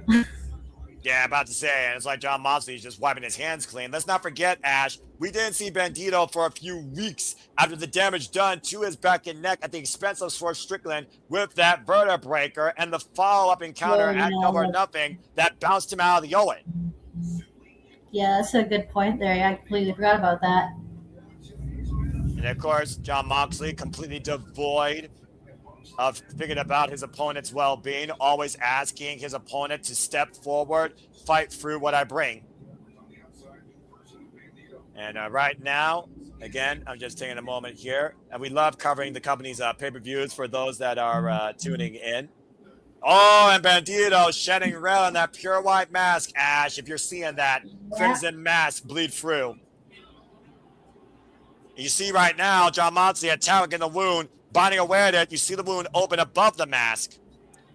Now trying to rip the mask apart and further exaggerate that wound. Of course, that won't literally constitute a disqualification, but that is sacrilegious against a luchador. Mm-hmm. And of course, the wounds inside the mask is even worse for Bandito because that literally will impair his vision as that blood will sit. Yes. Ooh. Oh my gosh, he is bleeding like a stuffed pig. And of course, when John Moxley sees blood, he becomes even more savage. As Moxley right now ripping apart the mask of Bandito, and Aubrey Edwards right now forcing John Moxley off. The ultimate sign of disrespect to a luchador. Look, John Moxley has to remain in control, at least a little bit, I think, when it comes to Bandito. I'm just saying. Yeah, and there's no lengths he's not willing to go to. Like, damn, like if he has to, he'll fight dirty. Well, I mean, it's for the Continental Championship, and this has defined John Moxley's existence in AEW for the entirety of 2026. Mm-hmm. Starting all the way from the tournament itself from last year at World's End. And of course, you can stay tuned for our coverage for the Continental Classic again at the end of this year, as AEW will bring a World's End, as is the annual tradition, following AEW Full Gear. Stay tuned for further details on that here at the Super Reliable Studios. Cheap pump kick by John Moxley, the Bandito. And right now, John Moxley with the slow approach, circling Bandito, asking the man to get up to his feet. Again, Ash, Bandito was the one who wanted this. He called his shot. And I don't know necessarily he's going to live to regret it. And that palm strike with no effect to John Moxley. And John Moxley holds up Bandito and tearing him down with a vicious short-range lariat. That's the thing about Bandito, though. Once he thinks he's down and out, he finds a way to get back up. Now, point of his knuckles to the point of the wound. John Moxley, again, might be looking to literally TKO Bandito at this point. Bringing that MMA background into play, lest we forget. Death Riders versus the World, a whole different universe of discipline on the mat. On deaf ground, as John Moxley calls it. Aubrey Edwards trying to force the break here again. And shout out to Triple's Heart Attack, 8515. And everybody that's tuning in for the first time, as you all continue to make this possible for the passion, the coverage to persist, pursue, perpetuate, and propel forward our passions across all things professional wrestling too. Now, Bandito literally looking like a man on his last legs. Might just stand up to take the bullet. And Moxley again mounting his challenger in the corner. Wide open for those knuckles, straight to the forehead, Ash. Just teeing off against the Ring of Honor World Champion. The fact of the matter, though, that Bandito's longest Ring of Honor World Championship match was literally against Hechicero that went over half an hour, shows the level of punishment and discipline that Bandito is also willing to go. Tried and tested. That fighting spirit on the here. And big power bomb! Running Moxley down and running him down the field. Holy hell. Now Bandito with a chance to regroup here. Being willed on by the All Elite Fleet Take a look at the replay here, Ash, and look at the distance that it got throwing Jon Moxley off in that powerbomb. Just really giving them that, putting some oomph into that. Of course, the Arcadior will give us the 10-minute call if this match does reach the halfway point. Much like New Japan, that gives you time calls. And Jon Moxley immediately going back after the wound. And that's the man that Jon Moxley is the guy you got to deal with. That is the wrestler, the savage cannibal, some would say. Off the top rope with the springboard tornado. And Bandito driving forward with the forearm. Look at him come back here. Up on all cylinders now. He wants that Continental title. He wants to be Bandito 2 belts. Adrenaline can make a man do crazy things, especially when they see their own blood, and you see the blood etched all over Jon Moxley's face. And that's not his own fault, despite the fact that may have called Jon Moxley's skin as fit as papier-mâché. Bandito and Fuego. Whoop. Lands on his feet. Runs here with the drop kick, takes Jon Moxley down. Catch him on the bridge of the nose. But again, as more blood literally being exuded by Bandito, Ash, that could lead much to what we saw at maybe other companies today that we're not going to mention, and it could lead to a collapse. You only can fight so long when you can't freaking breathe or see. Adrenaline propels you so far forward. Shadow Wizard! Down to the knee strike, draping him over the cover, 2 kick out. It is true what they say. Adrenaline is one hell of a drug. Well, for Jon Moxley, his drug is professional wrestling more than anybody else in AEW, and arguably more than anybody else in this business. And Bandito right now, if I'm going to pick any advantage versus disadvantage here, maybe it's youth, because Bandito is the younger competitor. Oh, man.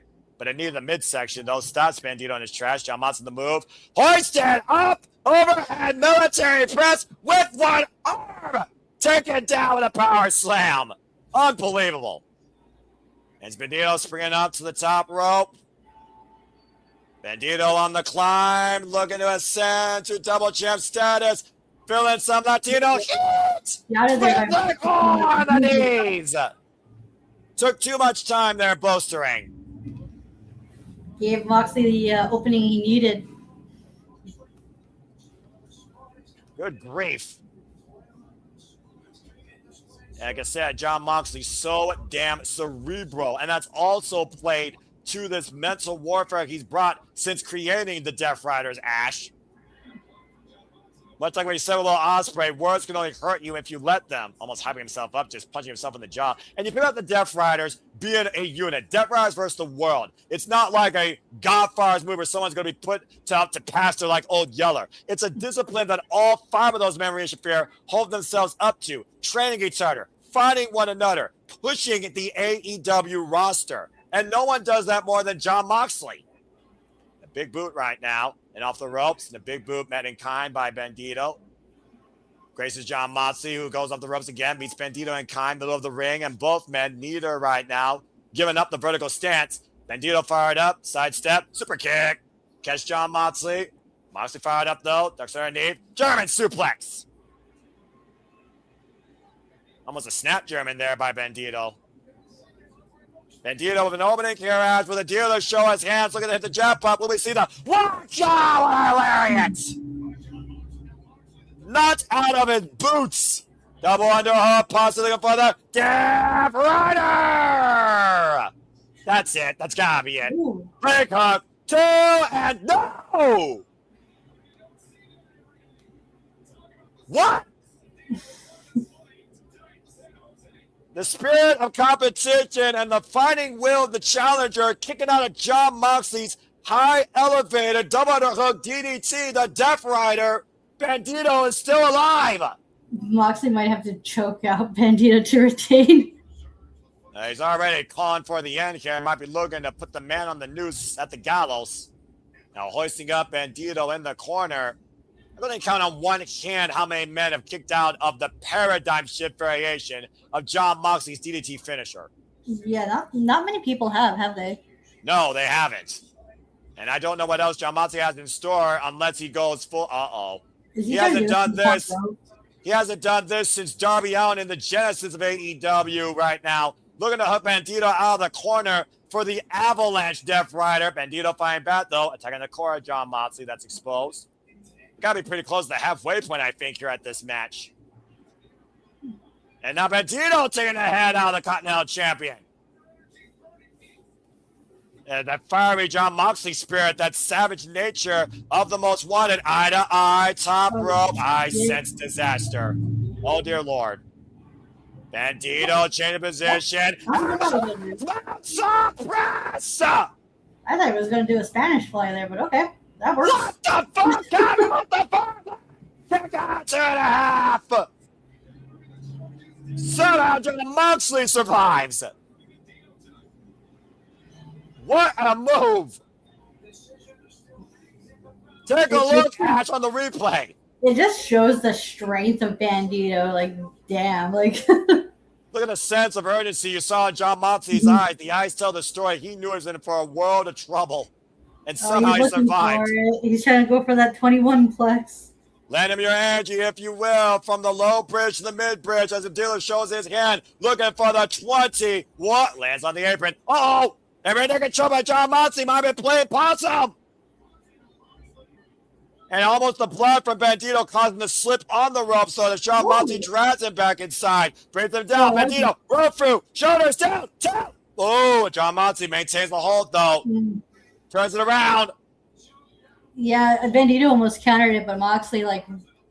Yeah, he's got the full pressure on it, too. We might have to call it here. Countered, like, reversed it and put it into a choke. Rear naked bulldog show fully applied here. Dead center of the ring. Aubrey's position. Cena Bandito can't continue to defend himself. Can't continue to fight through. If he doesn't tap out, he'll pass out. Now trying to get back up to his knees. Yeah, but again, Jon Moxley has the advantage of leverage. Now driving away with the cross faces. And again, going back to the hold. Moxley's doing a good job of maintaining control. Yeah, and also strengthening his grip as he readjusts it. Also, those cross faces softening the side of Bandito's head and neck. And now Bandito carrying the weight of Jon Moxley. How the hell is Bandito doing this? Right.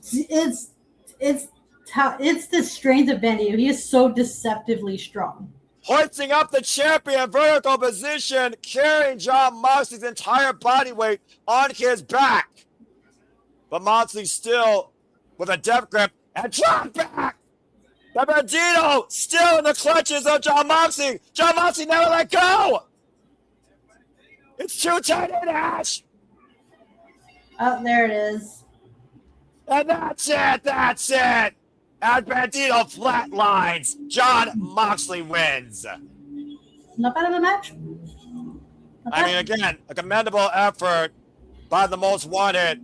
He took a chance, and he paid for it in blood. Forging combat as Jon Moxley still holds the AEW Continental Championship.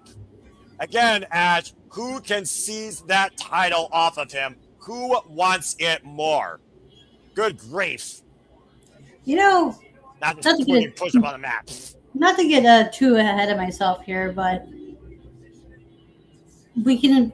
If not Brody King to go after Moxley, something tells me that by some hook or crook, if Ospreay doesn't become AEW champion, Ospreay might be the one to take the Continental title off of Moxley.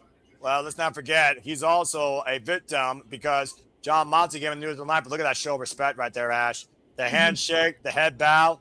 Again, respect found in combat. That is the MO of the Death Riders and what Jon Moxley wanted to see from AEW and continues to push that metal. A hell of an effort by Bandito, but Jon Moxley still rose the roost. AEW Continental Champion. A tough loss for Bandito, but we know that's not the last time we'll see that desperado. I'm just curious now who will step up to the Death Riders next, whether in singles or in faction warfare. Death Riders versus the world, and the world literally is waiting for you.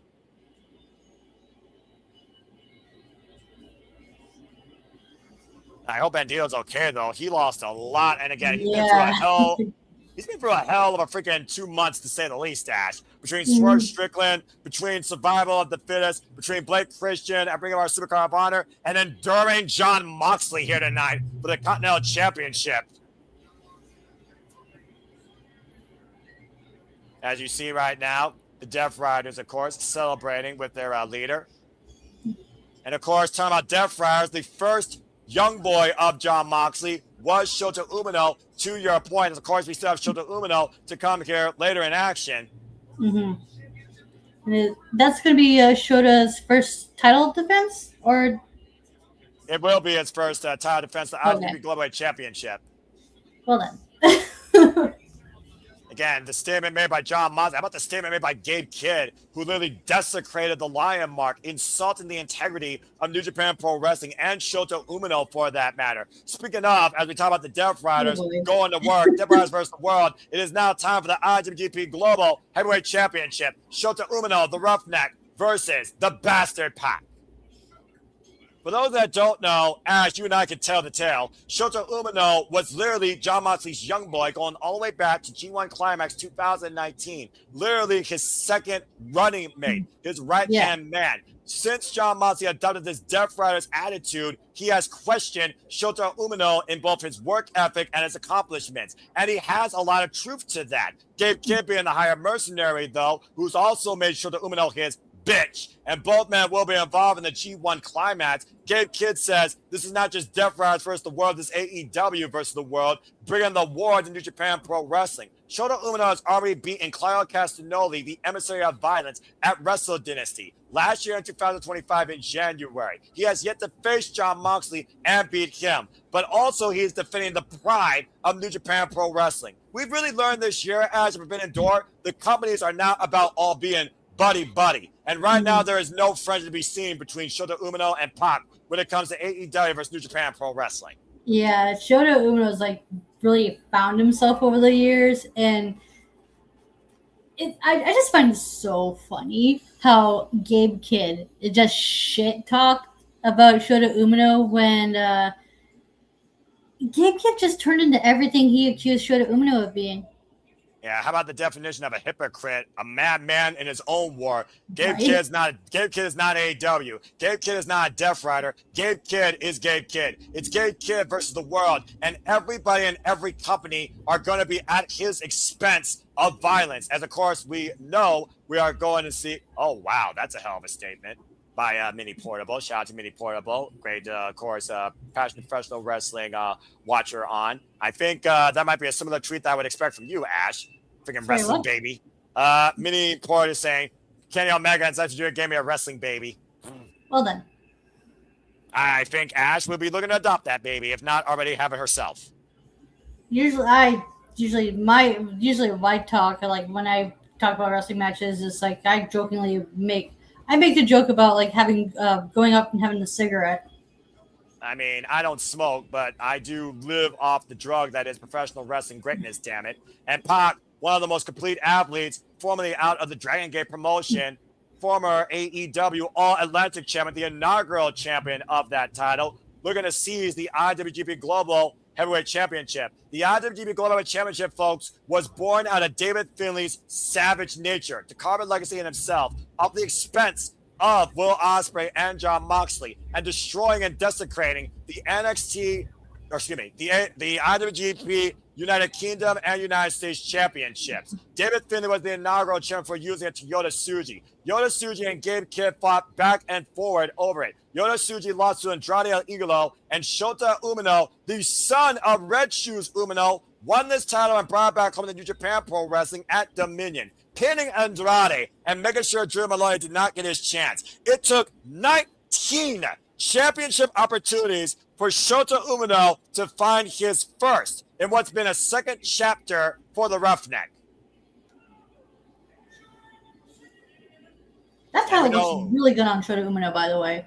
It definitely shines a whole new. It definitely shines a whole new bright white. After freaking Gabe Kidd desecrated that title and the lion mark that symbolizes the king of sports, New Japan Pro Wrestling. It's also good pointing out Gabe Kidd and Shota Umino are in the same block this year. You almost wonder if Gabe Kidd's going to be watching this match closely, if not trying to influence the result. Referee Paul Turner, by the way, for this contest. IWGP Global Championship, by the way, folks, is defended against invaders and outsiders in and out of New Japan Pro Wrestling rings. And Pac called Shota Umino for this challenge. At Blue Justice, Shota Umino accepted. Or G1 Bro, excuse me. Now you see Paul Turner holding up the IWGP Global Heavyweight Championship. Pac, by the way, has not held singles gold since the AEW All-Atlantic Championship back in 2022. Yeah, and Pac was the inaugural one, right? That's right. Charging forward, ironically enough, Ash, that title was crowned and defined at Forbidden Door, and Pac won that night. So this stage could bring good fortunes to the Death Riders, and even more negative fortunes to Shota Umino and New Japan Pro Wrestling. Yeah, that's crazy. Irish whip hard into the barricade, and you've been very vocal about the AEW and New Japan Championship outlook, Ash. I mean, yeah, because it's because we haven't seen it the other way around. We've seen so many AEW wrestlers winning New Japan titles. We have yet to see a New Japan wrestler win an AEW title, hold that motherfucker hostage, and be like, yeah, how does it fucking feel? And of course, Shota Umino's gone through a lot of his own frustrations, to the point of your frustrations, to the point the man lost his own hair, lost his own identity, lost connection with the fan base, almost fell to darkness, and then came back forward to a new light in this second chapter, living in the moment versus trying to define a future that he can't write or control unless he makes it happen now. And right now in the present, Shota Umino needs to do everything. What'd you say? I was about to say, I miss Shota Umino's team up partnership he had with El Phantasmo. They made for a really good team. Well, I mean, to be fair, he's had a multitude of tag team type of occurrences. ELP, Uyamera and Shota Umino lost, of course, to the Knockout Brothers, not once but twice, in the pursuit of the IWA Tag Team Championships. And Pac with a missile drop out across the top rope and a kip up. I like to refer to Pac as a man with lethal agility and ferocious velocity. Covered by Pac with a forearm across the face, gets a 2 count. In that side headlock press, you hear Walker Stewart, of course, talking about how much pride, and this is definition of company pride on the line here, Ash, that Shota Umino has for the Lion Mark and for New Japan Pro Wrestling. Looking to become New Japan's newest ace. Yeah. Now that we, of course, have the retired Hiroshi Tanahashi. Inside headlock, pucks it up in the ropes. Big boot, though, meets Shota Umino in center. Yeah, that's the thing about Shota Umino. Not only when he was trying to find himself, but he's also trying to find the fine balance of doing things your way and what's considered the right way by traditional babyface standards, especially with the New Japan Pro Wrestling. Gets the midsection and drop kick, but also Ash, to that point, who is Shota Umino? Has he truly found himself? Let's think about this. He's emulated Zack Sabre Jr. He's emulated Will Ospreay. He emulated Jon Moxley for the genesis of his career. He emulated Tetsuya Naito. This year, though, particularly, especially now that he holds an IWGP title, it is do or die for the Roughneck to truly find out who Shota Umino is. Much what Zack Sabre Jr. challenged him to figure out last year when he beat that man at Wrestle Kingdom 19. Kingdom, yeah. Oh, and palm strikes right now. And this might be literally a battle of strong style. And Shota Umino, not even intimidated by the bastard Pac. Elbow chop combination here in the corner, driving Pac down. And, of course, IWGP Championship matches are contested with a 20 count on the outside, by the way, under New Japan rules. And title can change hands via count out. Let's keep that in mind, Ash. New Japan rules are implied here for this championship. Yeesh. Yeah, you made a good question. What is, or who is Shota Umino? Because I wouldn't be able to tell you, sadly. Then again, that's also on me for not keeping up with Shota Umino as well as I should. Some of the bridge too. Count only. Well, again, you have, of course, as I talked about, the ways of the simple man. You are not a simple man. You are a simple bat. But you also are a fan of the Tekkers and Shingon Pro Wrestling. And in a way, you've kept up with it. And I'm sure we'll talk more about Shota Umino, Zack Sabre Jr., Shingo Takagi, and Gabe Kidd when we look towards the G1 climax. And of course, Shota Umino can ill afford to lose this title ahead of the G1. The cover rollout gets a 2 count, says Paul Turner, able to escape. And of course, Pop. Drop toe hold to the second rope. Shota Umino looking to follow up. Sling shot. Oh, DDT into the apron.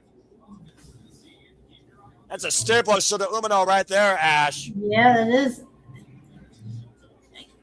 There's so much potential in Shota Umino. He just has to like tap into it because Shota Umino is good at what he does. He just hasn't reached that next level yet. Well, the added momentum of that DDT might help him reach a different level of success, retain this championship. And by the way, this is not the very first time these two have faced each other. In Rev Pro, when Pac was the AEW All-Legend Championship, Shota Umino was one of the Bastards' earliest defense opponents and lost back in 2022. And now Shota Umino sending Pac back inside the ring. Of course, Pac also has more than double the in-ring experience when it comes to the tail of the tape, Ash. Disciplined veteran of the game. Shota Umino, much like we talk about New Japan Pro Wrestling, focusing on a new generation. 29 years of age, only been involved in this business now for 9 years. Disciplined. Whoa, man, what a shotgun dropkick around the world by Yuji Nagata, by Roshi Tanahashi, Jushin Thunder Liger, and of course, Jon Moxley. Oh, the run-up, though, by Shota Umino here, and the snap German hoisting up Pac on the barricade, and uh-oh. And a driven DDT! It's also one of those things that we've seen Pac dropped on its head a number of times this year. Mm. Take a look at the replay here, Ash, and look at this run-up here, and the forward force of Shota Umino driving the Bastard hard back first in the barricade.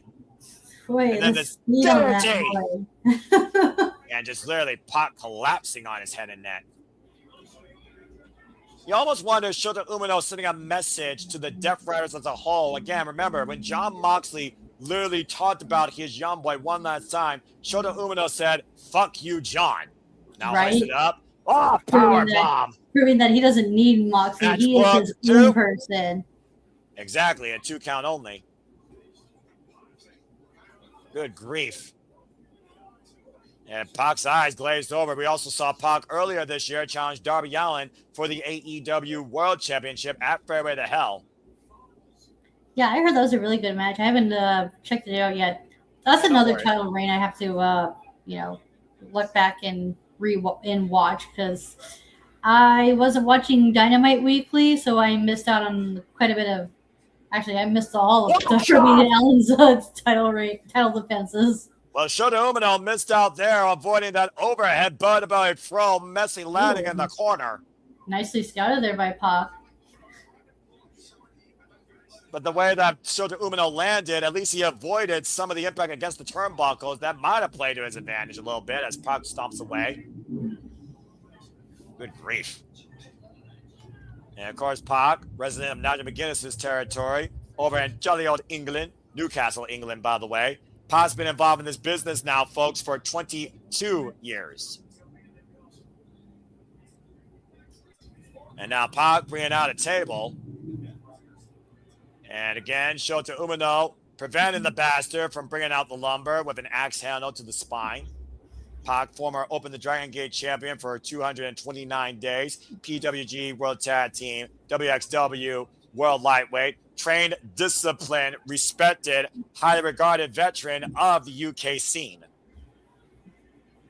Now Shota Umino trying to bring a table in. And much like New Japan, Ash, we've seen in New Japan matches how much leniency is offered with the use of a table, particularly. Referee's discretion. And again, 20 count on the outside. This is under New Japan rules. So Paul Turner are going to allow a little bit of leniency here. Kind of sad we don't have Red Shoes Umino. Oh, man, what a super kick. Catching him flush on the jaw.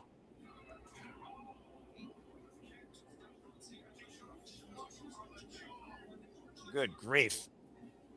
Of course, tables have also been the undoing of Shota Umino, let's forget. And right now, Pac with the thrust kick, or a mule kick, actually. Rescouting Shota Umino here, spraying off the top rope. Thoughts! Picture perfect by the Bastard. Oh, wow. That was very nice. He just makes it look so damn easy. It's ridiculous. Right? And Fijo's starting his count, by the way. I'm not sure what he's up to. It looks like he just started. It's up to 4 and bringing in Shota Umino back inside the ring. Of course, Pac also, by the way, a table was his undoing against Darby Allin at Fairway to Hell. And now Pac scouting Shota Umino in the corner. Struggling here to get up to his feet, even with the use of the ropes. Then again, to your point, Ash, Shota Umino has been fighting from underneath his whole entire life since returning from excursion. And again, for those that can't purchase the pay-per-view, we're happy to be that blind condiment to the action that unfolds tonight and the passion that it ensues. Now Pac up to the top rope, scouting Shota. I sense disaster.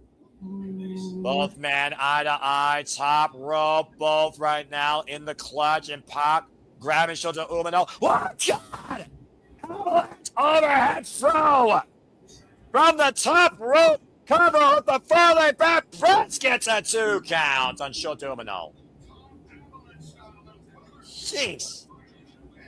And we talk about again the discipline of the New Japan Dojo system, Ash, with your neck, with defining your fighting spirit. They don't teach you that shit there. No, they do not. Good grief. And you see the way that Shota Umino is grabbing the tail end of his lower lumbar here. And Pac almost jaw-jacking Shota Umino here.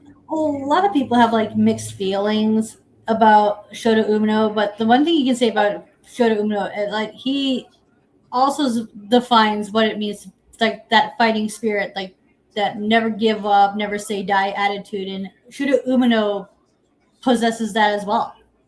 That's a very fair point. But again, all this verbal warfare, we also seen Shota Umino, when his emotions are instigated, have cost him or led him to victory. And Pac right now just literally presenting his jaw and meeting Shota Umino in kind with an elbow. And we might get a strong style exchange here. Test your grit, test your will. Shares the never openweight championship that was once defined by the U30 class, a title made for the young upstarts underneath 30 years old. And Shota Umino is bound and determined to represent what New Japan Pro Wrestling means and be called the sports king of streaming, the king of sports streaming. And Shota Umino got robbed of that last one. Got caught flush there. I think Shota Umino got caught off guard with that last shot there, Ash.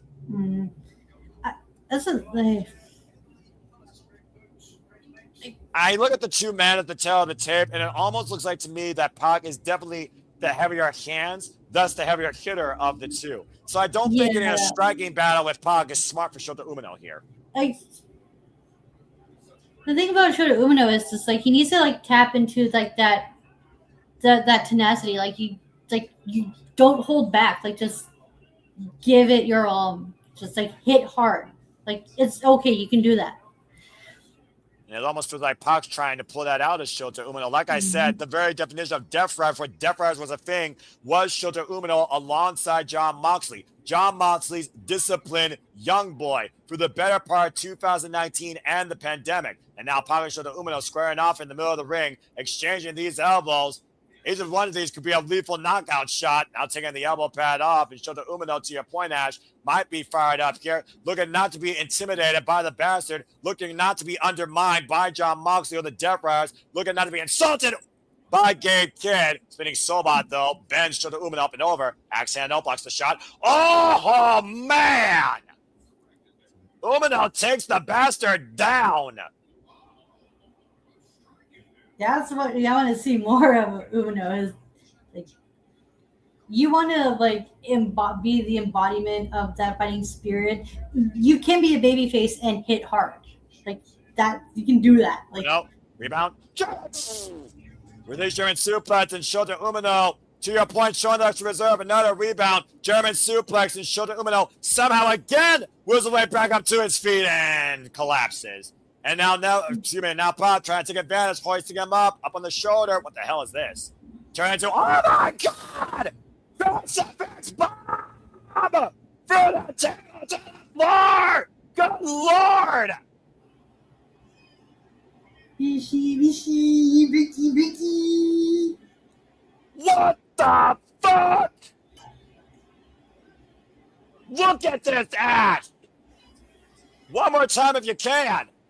Holy hell. Over the top rope, to the floor, through that table. Good Lord. Damn near 10-foot drop. Right. Jeez, oh, jeez. And that was the table Shota Umino set up. And now Pac going up to the top rope. Might be looking to stop the heart. 450 splash. That is a pro wrestling. Counter 2, kick out 2.5. Pro wrestling rule. He who brings out table, he who goes through table. It came in, couldn't say it any better. And right now, Shota Umino in a world of trouble, trapped in the brutalizer. That stretch along the neck and shoulder blades, and both of Shota Umino's arms captured with Pac's body in between him and the ropes. This is going to be the shortest run for the IWGP Global Heavyweight Championship in Shota Umino's career. His greatest accomplishment might become his most bitter defeat on more ways than one on a different stage of wrestling. And Shota Umino might be fading right now. Paul Turner in position. Shota trying to push forward, trying to force a way into the break or put Pac's shoulders down, and gets his foot on the bottom rope. Thank the Lord. About to say, Ash, are you okay there? It sounds like you're about to have a panic attack. Well, I mean, yeah, well. I don't want the fucking title changing hands, okay? I'm about to say, does Gabe Kidd want the title to change hands? Here's a guy we haven't even talked about here. To the point, this has been a fair one-on-one match. A violent one at that, but it's been a legit one-on-one match. Almost like baptism by fire for Shota Umino. Pac flying out of the corner. Shota Umino going inside and turn around. Whoa, man, what a rolling elbow strike. Buckling down Pac. Pac fire backs up, though. Oh, and a headbutt sits the bastard down.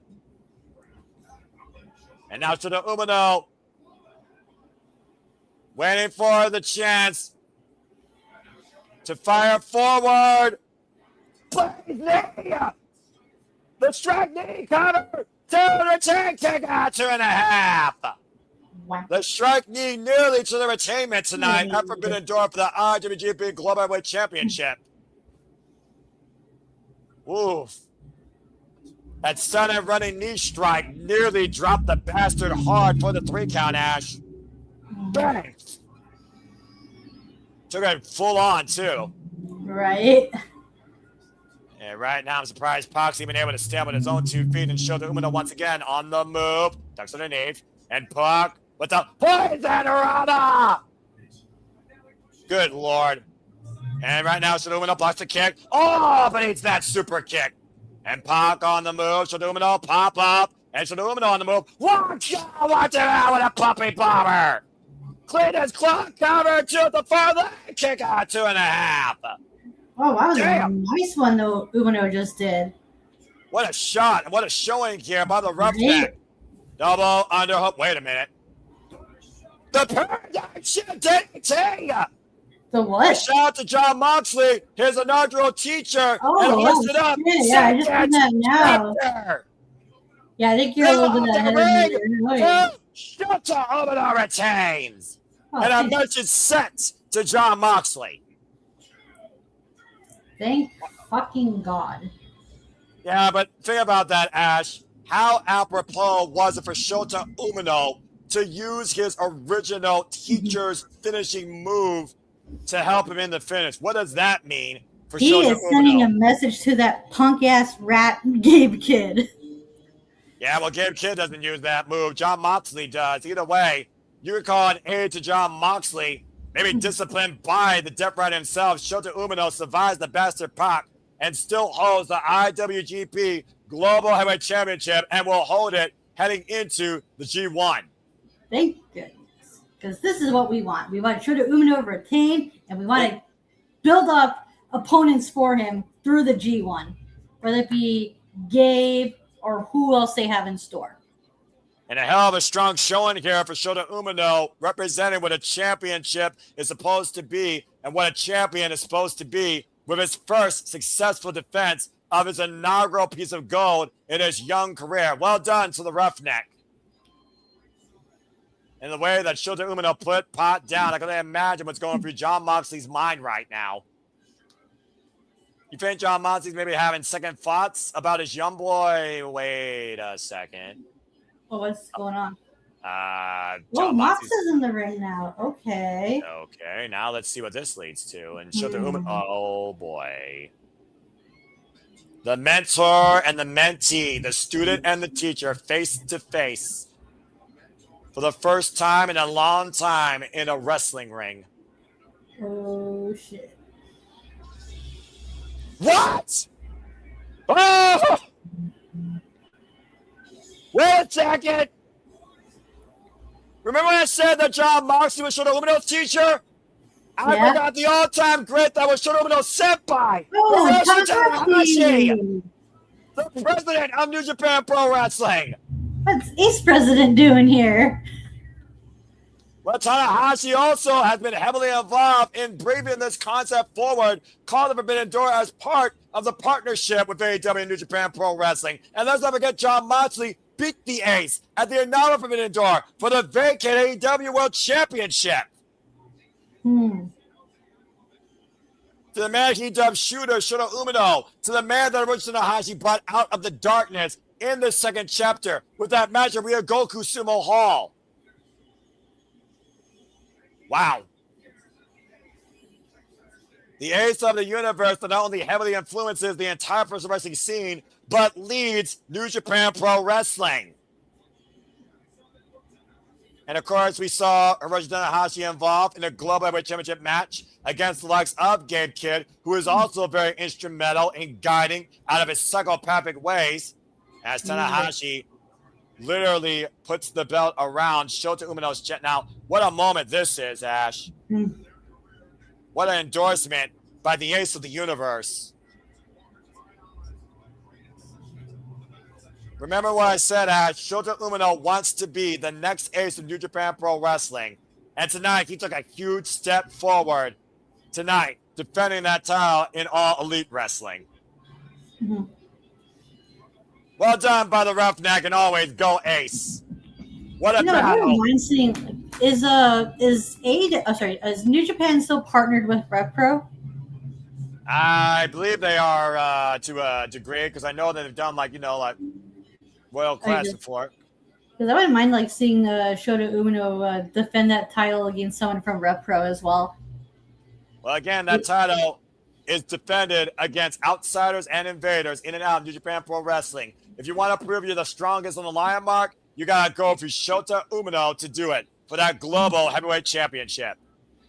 And the thing about Shota Umino is he's accepting all challengers, too. He is going to prove that he is a fighting champion. Well, speaking of fighting champions, here comes a champion that breathes toxicity and utter madness. With the Forbidden Door's best friends, might be her worst rival to this concept. Looking to burn it down and kill Stardom to death. It's time for Thekla versus Starlight Kid for the AEW Women's World Championship. That's a great picture right there with the bastard Pop Devil with the renegade of wrestling, J.J. Williams. Last year, Ash, Tario Okada, the president of Stardom, fired Thekla, and Thekla introduced her toxic madness in the AEW following the Dynamite after Double or Nothing, and went on to seize the AEW Women's World Championship from Chris Statlander. Now we find ourselves at the Forbidden Door, where she's already assaulted the president, not once, but twice, and has declared death against her former hiring promoter. And now they bring forward Starlight Kid to the Forbidden Door for the first time ever, who has 2 pinfall wins on Thekla. As Starlight Kid looks to send a very painful message to Thekla of what Stardom truly is about. This is going to be good. The definition of the Forbidden Door, according to Thekla, is forbidding Stardom from ever showing up again. And she looks to do it at the expense of Starlight Kid. I will say this, Thekla did such a good job of making this feel inter-promotional by going out of her way to go to Stardom and whatnot.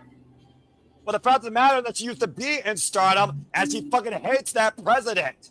She's already attacked him at Las Vegas during WrestleMania week at the Stardom Showcase I called, and then she arrived June 20th at the conversion trying to shave the man bald. Starlight Kid came in there to save not only the president, but also took Thekla down while holding the AEW Women's World Championship. For those that don't know, Starlight Kid is a 7-time champion in Stardom. She's held the belt defined by emotion, the Wonder of Stardom Championship, the white belt. She's a former Spark Joshi World Champion. She vacated that title, currently held by Hazuki, because she wanted to represent Stardom and make Stardom be the strongest in all women's Shingon Pro Wrestling. Former artist of Stardom, New Blood, and former high-speed champion, by the way, has been through 3 different factions and has been part of the Stardom promotion now for 10 years.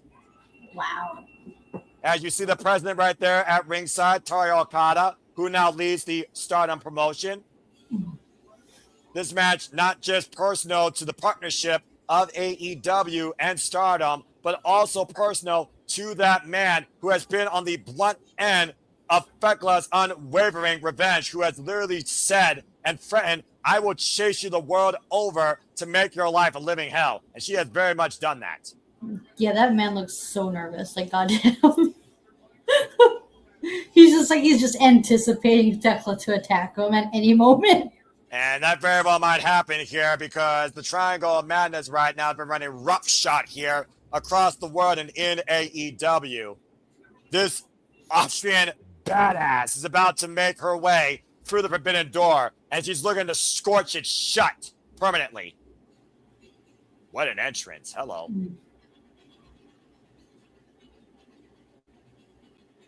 Look at this entrance. Freaking fire throwers.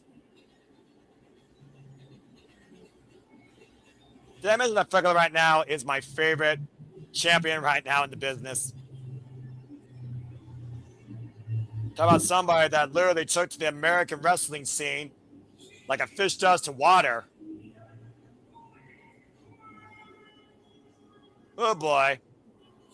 I'm a little bit worried for Starlight Kid's well-being, if I'm being perfectly honest here. And Thekla, as I said, no stranger to Stardom, was introduced to Stardom through Julia's faction. Yeah, remember that name? I do too.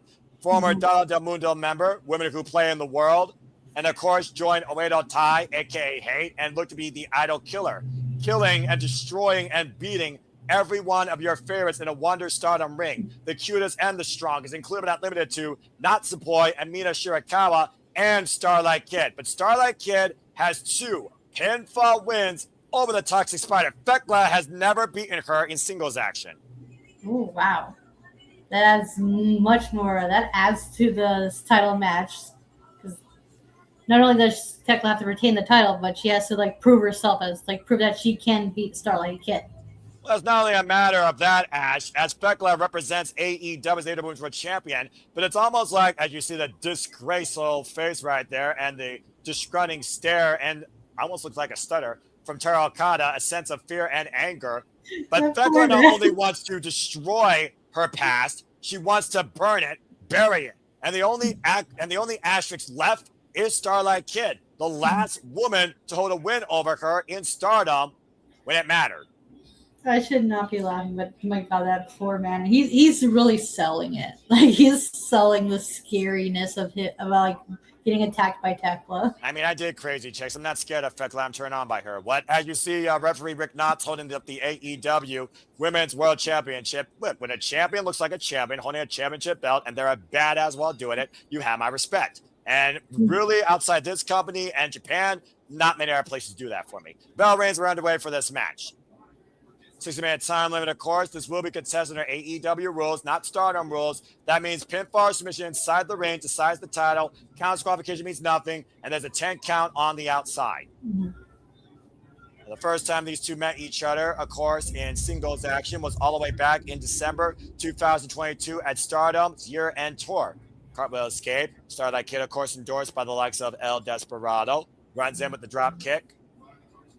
Quick and fleet-footed is young Starlight Kid, who is 24 years of age, folks, and has been involved in wrestling for a decade, primarily only in Stardom, trained by Fuka, who was instrumental in Stardom's growth. Wow, that's very young. They're no differently in Japan, I'll tell you that much. Yeah, man. You go for university. You go for university and you're pro wrestling. I'm just saying.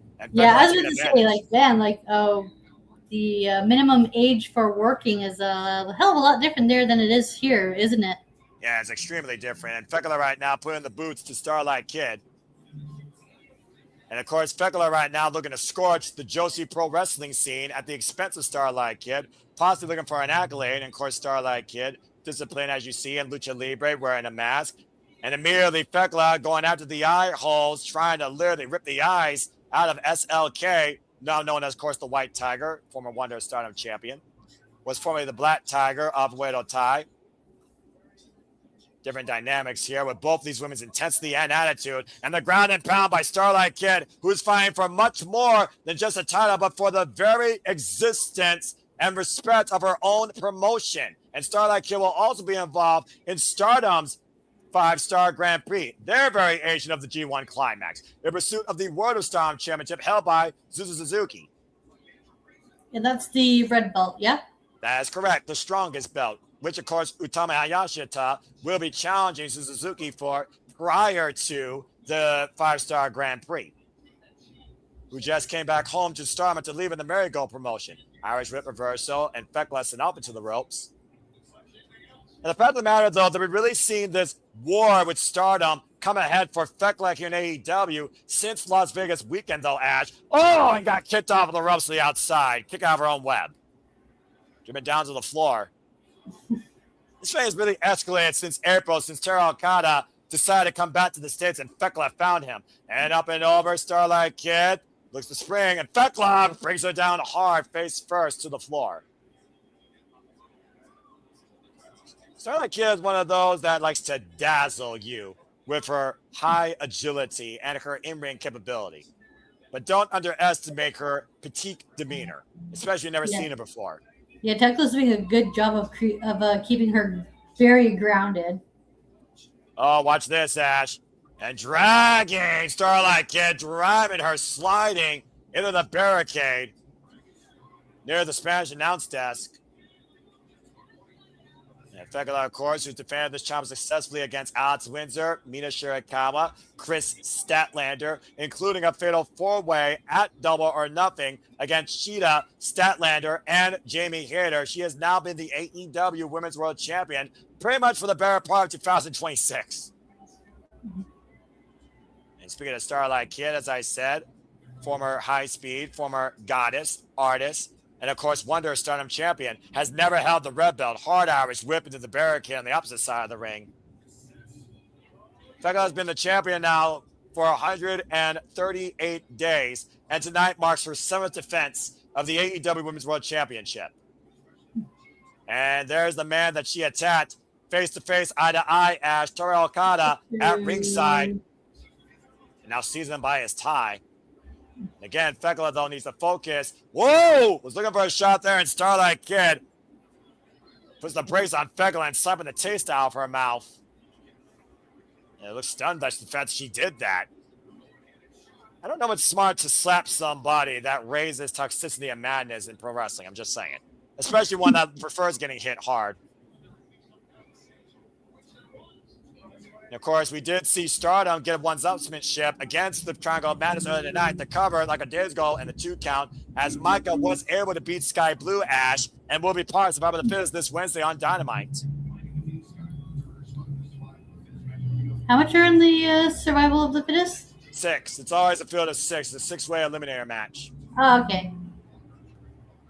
And right now, Fekla hoisting up Starlight Kid. The last time these two shared a ring together one-on-one was 2023 at the Stardom 5-Star Grand Prix. And Starlight Kid got the better of Fekla in 8 minutes. When Fekla just started in Stardom, went for the drop kick and got stomped in the midsection as Fekla sidestep, trying to literally bury Stardom in the night, stomp like a mud hole and walk it dry.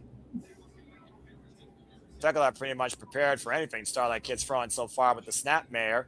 Getting the better of her challenger with a vicious kick to the side of the head. Now sits in the cover, hook of the leg, like a days ago by the Toxic Spider, as you see Taro Okada cheering at ringside for Starlight Kid to stay in this fight. Can you imagine, Ash, if Starlight Kid seizes the AEW Women's World Championship, fights with it for the 5-Star Grand Prix, and goes on to defend it at Wembley?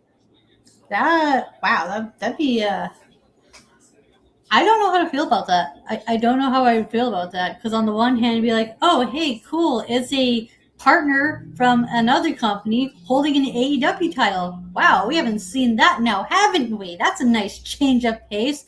But at the same time, I'm just like, body springboard. Continue. But at the same time, I'm just like, yeah, it makes sense for the story, but at the same time, the AEW Women's Champion isn't going to be there. So unless they do like promos or vignettes, how do we build contenders for that title unless we just hold off until whoever's the Owen Hart winner? Well, considering what we still have to come tonight, Ikase standing moonsault, cover, hooking the near leg, kick out 2 by Thekla. Thekla, who has been involved in Stardom going all the way back to January 2022. Be sure she was fired last year in April after losing to Sayaka Carrara at the Stardom All-Star Grand Kingdom 2025. And the reason she got fired that night, not only was she supposed to join the cutest faction in Cosmic Angels, she assaulted staff and the president fired her on the spot. And now Starlight Kid grabbing the leg and, oh man, dragon screw leg across the second rope. And of course, Starlight Kid, one of her finishers, Ash, is a stretch muffler. Oh, okay. You see Thekla trying to adjust her leg, and you see Starlight Kid immediately going for that submission hold. And Thekla right now, such a emergency, trying to prevent the hyperextension. Dangerous position here for the Toxic Spider. Trying to pull back the arm, and Thekla immediately going back into the eyes again, trying to blind Starlight Kid and forces her to relinquish her leg. The Black Tiger, Divine Punishment, also known as the Body Slam Tombstone Pile Driver. Standing Moonsault, Tiger Feint Kick, Top Rope Spanish Fly, Twisting Frog Splash. And of course, the Cloverleaf. Many of the moves that Starlight Kid has in her arsenal. And now the freaking Tarantula applied by the Toxic Spider Thekla, hooking Starlight Kid in the ropes. Great job by the champion. It's amazing the amount of core strength and flexibility that Thekla has. Right? It's wicked. It comes back to that hyper adaptability that Thekla brings to the AEW ring that we've seen so much. And right now, Starlight Kid's bringing up a tape drag. Takedown. Thrown down to the mat. You see the way Thekla is grabbing the small of her right side. Starlight Kid playing a little bit of defense here, bringing Thekla to the drop zone. Thekla, by the way, 33 years of age, involved in this business for 9 years. Trained out of the Ice Ribbon Dojo. Ice Ribbon, by the way, was the promotion he was at before she arrived in Stardom. Now Thekla up to the top rope. And Thekla perched on the top turnbuckle. Probably looking for that spider suplex. Yeah. See if she gets it. Front face lock applied. And oh, man! She got it. And the incredible core strength by the Toxic Spider, making it look so easy. Much easier than Mercedes Martinez. But Starlight Kid, springing up triangle drop kick, sends Thekla down hard to the floor. And you see right now the way the Starlight Kid's grabbing her spine. And both of them back up to the apron. The fact of the matter, though, that the Triangle of Madness, only Thekla has been in the driver's seat for them. Julia Hart lost her chance out of Survivor the Fittest. If Thekla loses here, the Triangle of Madness' stronghold in the women's division pretty much is dissipated. And Sky Blue lost twice already, right? Out of nowhere, running into that knee. Yes, Sky Blue was eliminated tonight by Maika, and Julia Hart was eliminated by Persephone. Okay, so I thought Sky Blue had like 2 survival of the fittest matches. She had a match, and she had the match in the Owen and was eliminated by Maya World. And okay, that's what you get the 2 confused. Okay, that's I got you. Look at the strength. Oh my God! Black Tiger's Design Punishment, crowning Thekla on the apron. Jeez, that was nasty. The body slam, tombstone pile driver. Take a look on replay, Ash. Oh, man. Where wood meets steel and the crown of Thekla met it. That could have been clutched her neck on that. That could have been devastating and debilitating. And so far, Thekla has been defending this title fair and square to her credit as champion. Now Starlight Kid looking to take advantage. Yeah, it's very rare. Ooh. Yeah, it's very rare that the Sisters of Sin get involved in Tekla's matches. Good grief. That was a beautiful fisherman suplex hold by Starlight Kid. And to your point, though, we have seen Thekla, though, go to devious means with Julia Hart's Black Mist and Trios action or Brass Knuckles in championship matches. Went for the moonsault and Thekla able to escape. Barely out of harm's way as Thekla right now poised the position looking for the Toxic Spear. Cutting Starlight Kid in half. Wait. Uh-oh, looking to follow through with the curse jump. Whoops, Starlight Kid able to escape. Now Starlight Kid on the move. And Starlight Kid drives her knee into the back of Thekla. Again, whiplashing the head and neck of the champion, Ash. Woo. We got a moment to breathe here. Take a look at this replay on the spear, by the way. Watch the way she turned her inside out, driving her body through her midsection. And then Starlight Kid on the move, drove her knee. You heard the thud of the spine against the knee into Thekla's back. And whiplash effect again on the head and neck. You see Thekla clutching the back of her head and neck. Yeah, whiplash is not good. That's what happened to my dad when he was driving a bus. And Thekla and Starlight Kid head-to-head, center of the ring on an all-elite wrestling logo where the pride of stardom is on the line for Starlight Kid and Toru Okada, for that matter, as well as the AEW Women's World title. So they come tonight, of course, Mayra Mercedes Martinez for the Owen Hart Foundation Tournament Finals. Will Ospreay versus George Strickland. That steel cage match, round steel cage match, 12-man tag team MJF versus Team Don Callis. And the AEW Tag Team Championships, Cajun Cole versus the Dogs, David Finlay and Clark Connors. And Starlight Kid and Thekla fighting back up to their feet right now. Almost dueling chants, it sounds like, here from San Jose. Mm-hmm. Now look at the smile of Thekla, that crazy Austrian badass, asking for it. That wide-eyed stare by the bringer of toxicity and utter madness in the AEW Women's Division this year. Again, Starlight Kid meeting Thekla in kind with these forearms, driving down the champion to her knee, just welling away relentlessly. Yeah, she's just like, Starlight Kid's just really giving it to Thekla now. Well, Thekla asks for it, and also Thekla asks for it all the time. I mean, fair, asking you shall receive, right? Oh, what a knockout shot. And once again, this match keeps going back and forth like a pendulum now. Thekla on the move with the side boots. And Starlight Kid sideways on the apron. Another kick to the side of the head. North and west direction by the champion to Starlight Kid. Thekla now going up to the top rope. Trying to go for some high reds. Can Starlight Kid clearing the cobwebs? Cover across body. Now the cover by the champion to retain. And kick out two by Starlight Kid. Starlight able to kick out again, showing great perseverance here. Mm-hmm. And it goes back to that perseverance of Starlight Kid and the resentment that obviously she and all of Stardom, especially Okada, has towards Thekla as of late and her actions. And that Toxic Spider literally setting herself up once again for the Toxic Spear, looking around in. Oh, and Starlight Kid taking her out the leg. Attacking the knee that she attached earlier. Yeah, that's very smart of her. So that way she can, looks like she's trying to play the stretch muffler now, right? That's exactly what she's applying, and she's almost got it in, trying to trap the arm of Thekla, though, who's trying to fight back. The stretch muffler applied center of the ring of Starlight Kid, hoisting Thekla up by her own weight and swinging her around, further disorientating the champion. Put out all the stops here. The Skye Tiger showing exactly what she's made of here in her debut at AEW, for that matter, and the Forbidden Door. As you see Thekla trying to make her way over the ropes, and Starlight Kid clutching Thekla's neck. And look at the way Thekla's being stretched here, Ash. Oh, wow. Hey. Oh, and Thekla right now might be looking to tap. And Thekla able to turn her body to force the break.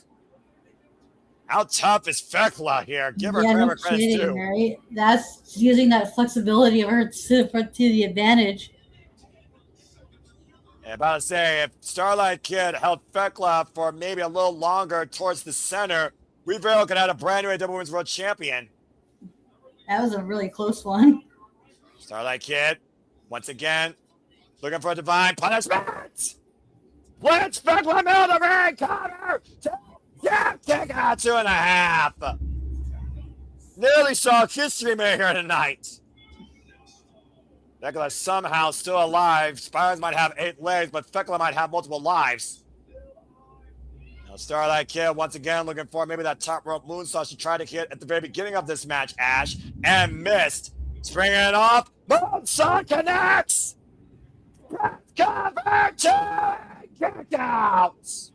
Again, Thekla survives. Barely. Starlight Kid's just giving her everything, huh? Would you say that Starlight Kid's been Thekla's toughest match yet? This is great. This is what Stardom's all about. Shinyan Pro Wrestling, strong style. The Wonder World Ring on full display here tonight through Starlight Kid and Thekla. Possibly looking for the Northern Lights Bridge. Now Thekla, the Okada roll, double leg clutch, cover, 2, and Thekla. What? Oh, man! That was as close as a 3 count gets. Yeah, the championship match. It's like she just got it right on time. Yeah, Thekla with the double leg Nelson clutch for 2 9/10, nearly trapping the white Skye Tiger. Starlight Kid on the move. Mitchell's escape with the Strider and the Spider on the move. Spear! Another toxic spear. Back press. Hit the far leg. And Thekla has not retained yet. This is incredible. Another last millisecond effort by Starlight Kid, surviving Thekla's toxic spear again. And right now, Starlight Kid in position for a guard stop.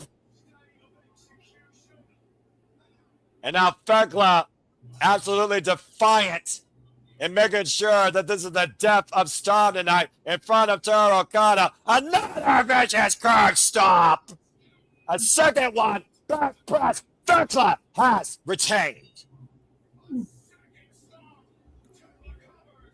Damn.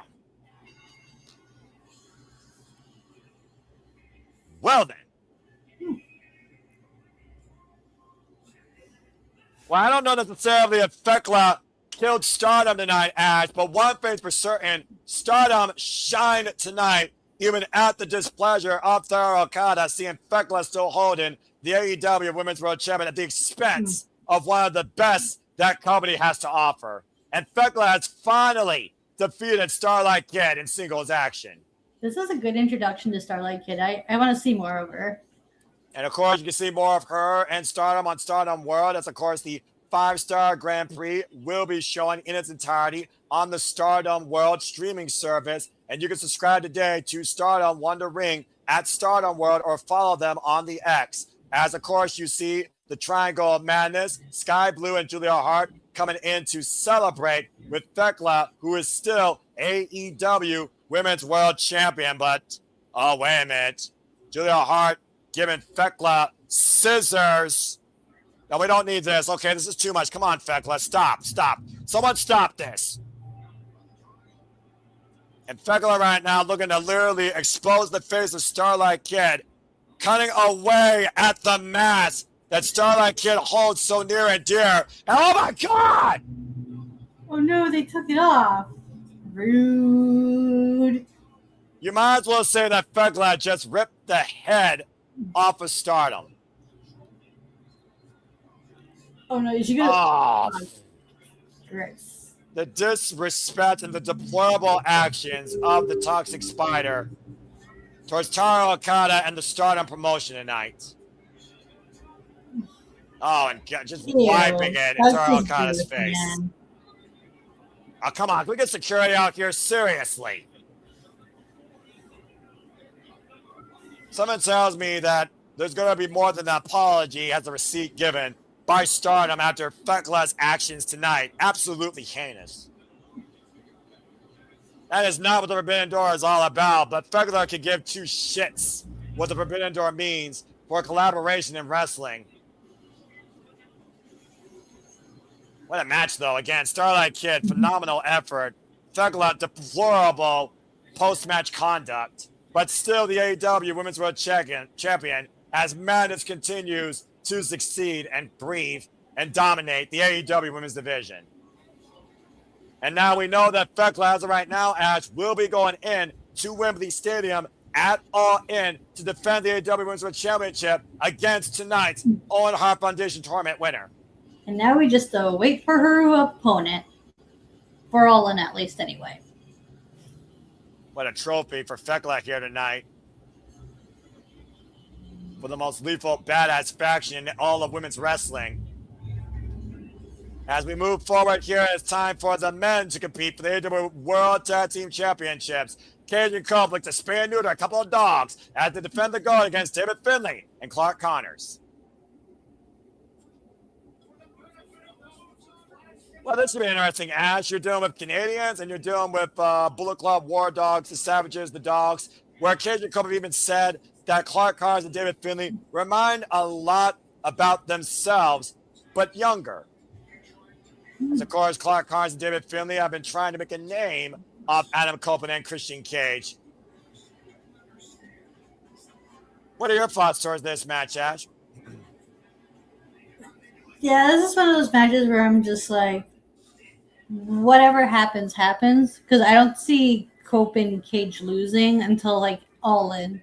So well, yeah, let's just go ahead and lay the groundwork here. Oh yeah, and apparently we'll be covering that at some point, folks. Stay tuned to see who's on the call. AAA and NXT Heatwave Texas.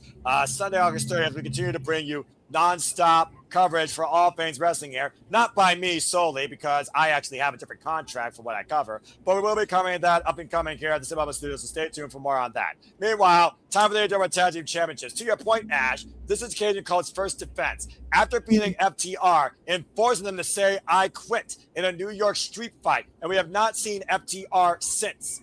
Cajun Cope were assaulted the following Wednesday on Dynamite by the Dogs, ruining the 5-second pose celebration and turning that into a t-shirt, almost mocking Adam Copeland and Christian Cage, to the point Cage and Cope returned and came back with a vengeance. Now looking to literally send some dogs out the door the hard way, one way. And of course, we've seen over the last few weeks, Clark Connors and David Finlay have gotten the better of the champions in backstage brawls. But tonight, it's about the gold, and it's straightforward in the ring. And David Finlay and Clark Connors are undefeated as of late as a tag team. Oh, they are. Wow. Nice. With wins over the likes of the Young Bucks included.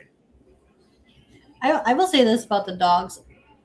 All of them work so well together. Like, it doesn't matter what formation they're in. The chemistry they have with one another is amazing.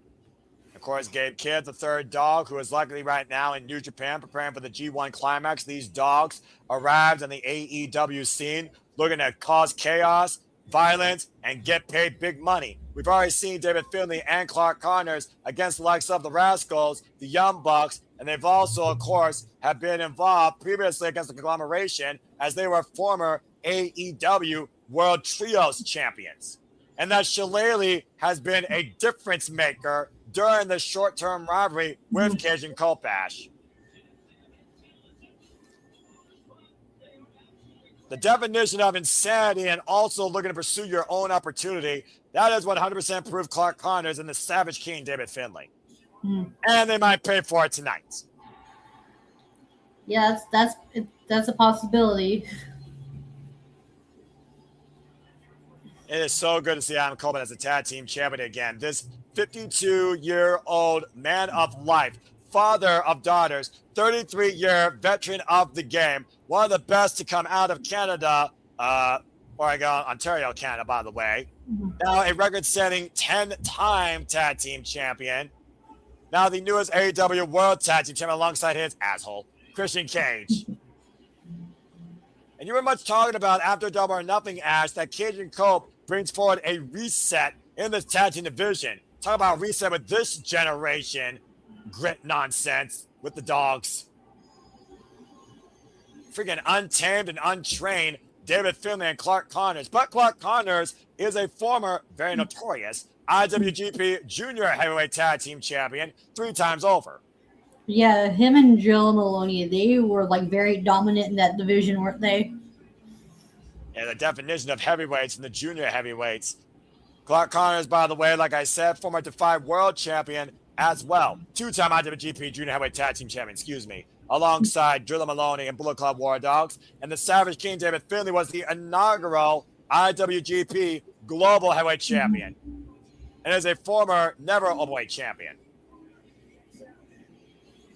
When David Finlay took Bullet Club away from Switchblade Jay White in California and created this weapon in his dogs, the War Dogs was brought to life courtesy of the Savage King. As we always get our stand-up chorus to Metalingus. It's so real to me. Everything has come to life. That's all you're getting. And we're not going to get no singer from Ash unless you pay her Canadian.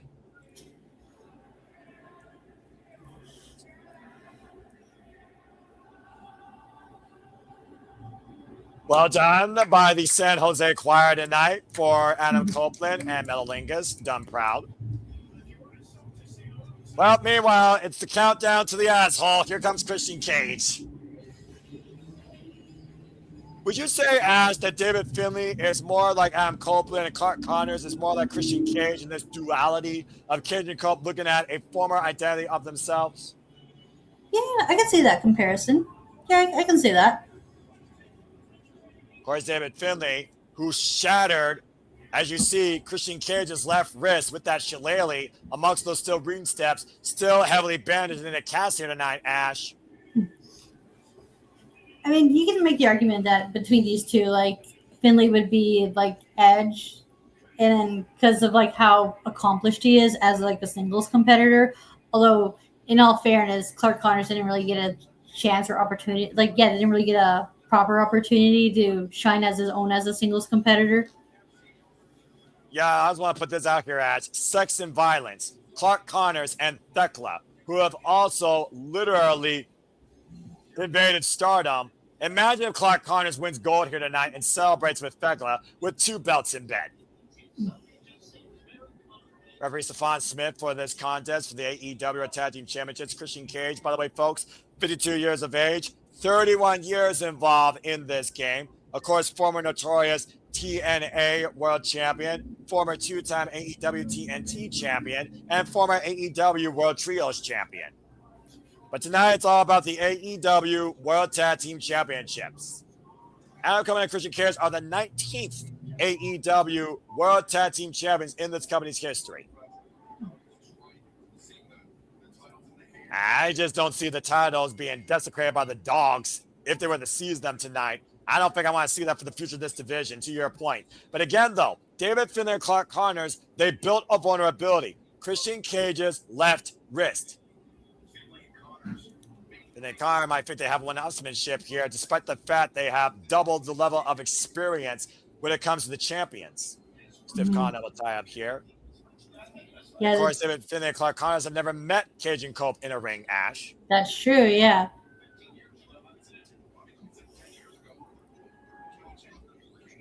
The fact of the matter is that Cage and Cope have been on this renaissance of a newfound run here thanks to AEW, where we thought both men of these careers were done at one point.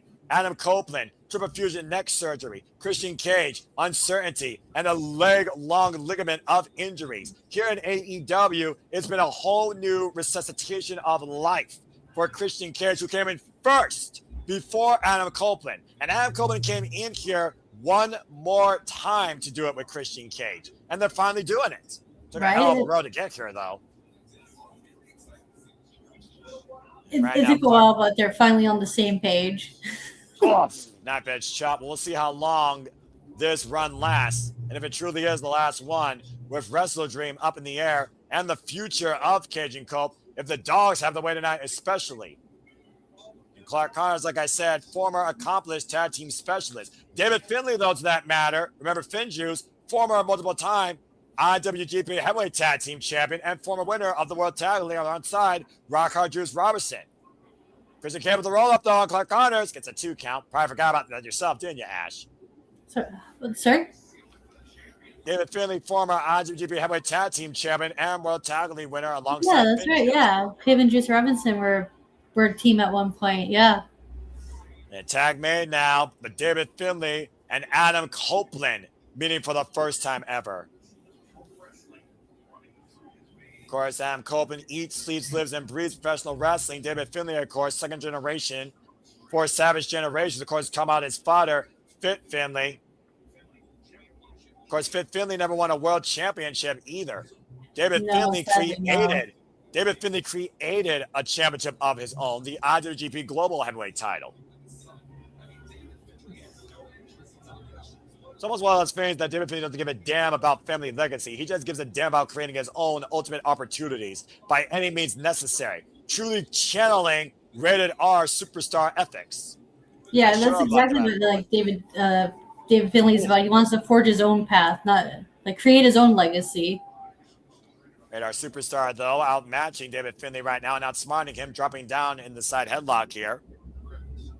It goes back to the example, though, of the years of discipline and knowledge that Adam Copeland has outweighing David Finlay. Cover, though, trying to swing the hips over. And immediately Adam Copeland readjusting position and reaffirming his hold. Clark Connors right now, not even on the apron. What does that tell you? It's almost just walking around at this point. Maybe trying to pick a point where he could pick Adam Copeland's ankle. Big shoulder block there. And David Finlay for the drop down elbow. A little frustration right now out of the dogs as Adam Copeland one step ahead of the Savage King.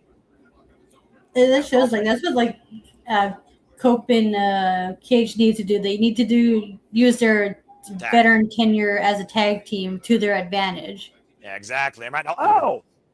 Double team, that reverse DDT, sidewalk slam combination, get to the midside of Christian Cage. Oh!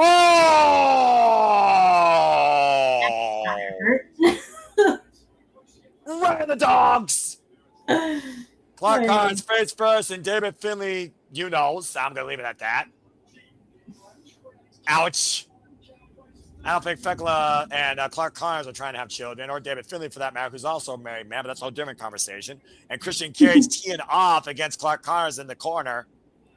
The thing about Christian Cage, he also is a very savvy game plan veteran of the game, despite the fact he wears a turtleneck with no sleeves.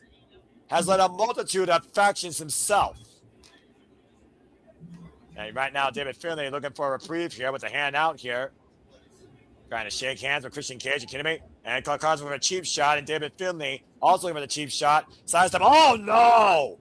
Christian Cage overexerting himself, going shoulder first into the ring post, and I think his wrist, damaged wrist, cut the ring post as well, Ash.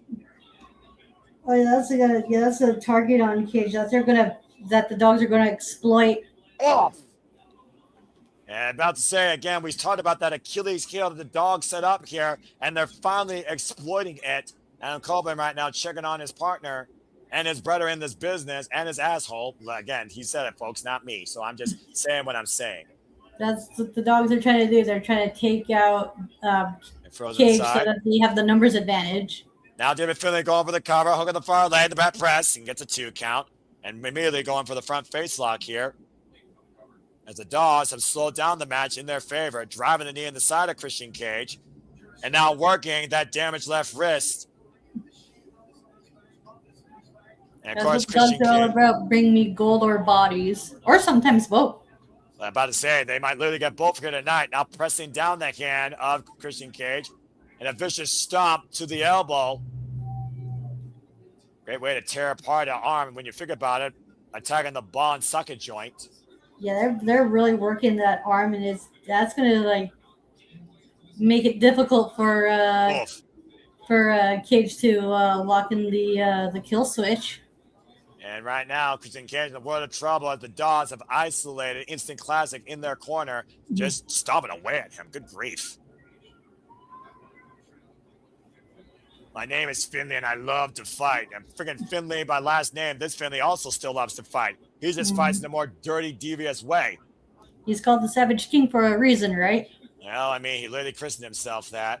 Again, I just want to thank everybody that's tuning in so far. As you all continue to make this possible, especially first-time viewers, please like, subscribe, comment, tell a friend, as we are your blind conduit to all the biggest shows, PLE's favorites across all these professional wrestling, as we dedicate ourselves strictly to AEW Forbidden Door tonight. And again, please remain hashtag spoiler-free for all other shows this weekend. Please remain on topic and know that we do not pirate content. We simply bring you live watching reactions, alternative commentary coverage, answer your questions that are on topic, and bring you forward in the stories, championships, and the outlook of the company that's on display tonight. In this case, all Elite Wrestling Forbidden Doors, the AEW Tag Team Champions are on the line. Thank you. Adam Copeland right now just pacing the apron here. And you see the way Clark Connors hammerlock in the left arm. Christian Cage, though, attacking the midsection. Now going off the ropes. Great technique here. And, oh, man! Driving that arm down and taking advantage. Both Finlay and Connors are doing such a good job of like targeting the injured arm. The Dogs came in here with a calculated game plan. They have finally pushed it forward to perfect fruition and execution. The longer they work over Christian Cage, the better chance that they have in seizing the AEW Tag Team Championships. But I also do wonder that Moxie we're starting to see out of the Dogs. That could come back to bite him in the ass. Whoa! Case in point, overhead back body drop. This could be the opening Cage needs to tag in Ed, or Copeland as he's called. Armringer. It's okay, Ash. I don't blame you. Armringer down to the mat. And to your point, David Finlay's sense of urgency immediately attacking that arm and stopping Christian Cage. As right now, all Adam Coleman can do is watch from the apron as a non-legal participant. And despite the fact that these Dogs fight dirty, they also fight strategically, as we've seen, especially here in AEW. You see right now, Cage is going to probably have to fight more heavily once he's in here on his own, as Christian Cage definitely needs a reprieve to recover. Just stomping away on the shoulder blades, though, is David Finlay. Stephon Smith, though. And wait a minute, what is Clark Connors doing? Is that a match? Yes, it is. Oh! What the hell? I think they just singed his forehead. That's literally what he did. He pushed the match out, lit match on Christian Cage's forehead. The definition of a different bad guy here tonight is Clark Connors. What the hell, man? I don't think freaking Scott Hall ever did that, or Razor Ramon, let alone with a toothpick. Oh, Christian Cage right now fighting off the world in a world of trouble here. Drives on Clark Connors, drives on David Finlay, both men down, and a critical opportunity here for the champions to regroup. Right now, this is to see if Cage can make it. You see Adam Coleman right now, but they can't reach out, but Christian Cage still a world away, it feels like. And Clark Connors rips Adam Coleman down off the apron. Where the hell did he come from? I think Clark Connors clawed all the way from underneath the ring on the opposite side, Ash. Right? Very, very sneaky. And now Christian Cage again, still the legal man, and Unbound 2-1 assault as they're using the steel ring steps to their advantage. The familiarity by the Dogs, by the way, goes back to all the time Clark Connors and David Finlay shared in New Japan Pro Wrestling, even before David Finlay added him to his Dogs in the War Dogs. Mm-hmm. And now the arm pressed beneath the steel ring steps as Clark Connors, whoa, man! Oh, there goes Copeland for the save. T-bone collision drives Clark Connors chest first, spilling across the announce table and saving Christian Cage arm in the process.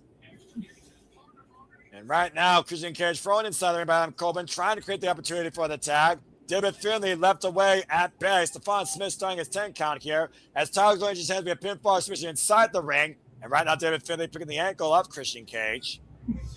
Still a length away, Christian Cage. Up on the eye. Tag me! I mean, would you expect anything less from that asshole, Ash? I'm just saying. No, not at all. Now, Copeland with the hot tag. Got a fire of the world for the next few minutes here. Overhead, back by drop to David Finlay. Irish whip, to your point, Adam Coleman and Christian Cage AEW career originally defined by the TNT Championship and Spike being invented. Impaler! Impaler DDT to come out the far leg and a 2 count on David Finlay. That was a deep cover there by Adam Copeland after that DDT. Yeah. Woof. We all know how dangerous Adam Copeland is when you instigate the rated R superstar. Uh-oh. And Ash, I think he's got that look in his eyes and he's poised. He's going for the spear. Copeland on the move. Whoa! Good agility by David Finlay. Clark Connors and both dogs. Oh, okay. I thought they were both going to go for a spear, but that works. Double shoulder tackle still takes Adam Copeland down, and once again the dogs find themselves back in control of this matchup. Isolating themselves of Adam Copeland. Uh-oh. And right now, Adam Copeland left all alone. Opposite sides loaded. As right now, Clark Connors and David Finlay might look for the high-low. Whoop! Christian Cage, though, pulls Clark Connors out. Second time we've seen Christian Cage and Adam Copeland go to the aid of each other when they need it the most, Ash. And David Finlay right now being pressed against the second rope. Oh, man. Caught with the splash in the back. Slingshot and Christian Cage caught by Clark Connors, driven into the barricade. Was probably looking for that pop-up slap to the face or chop. And that's just like good teamwork, like being aware of your surroundings and where not just your tag partner is, but your opponent is at all times as well. Yeah. Oh, low! Oh, wow, that's nice. And they're counter by David Finlay to win! Kick on two. And to your point, though, both these sides extremely well aware where their partner is at all times. And nearly catching the champions off guard there. Look at this high-low. He thought he was going for the spear. Instead, it was a spear and a chop block combination. High-low attack by the dogs nearly won the championships. That was a pretty sweet double team move they did there. Now looking for full clip here, of course, the hoisted up, vertical drop, brainbuster. Adam Copeland fine battle. Oh! And suplexing David Finlay. Yeah, overhead. Barely knocking him down. Yeah, I think David Finlay's boots caught Clark Connors in the head and he fell from the top turnbuckle. And right now, Adam Copeland creating distance with David Finlay. Looking for a spear of his own. We're going to run forward. Oh, runs to a knee. And Finlay pop up. Spear by Christian Cage. Oh, okay. Out of nowhere. Cover two and Clark. Oh! Drives Christian Cage in the official. Uh-oh.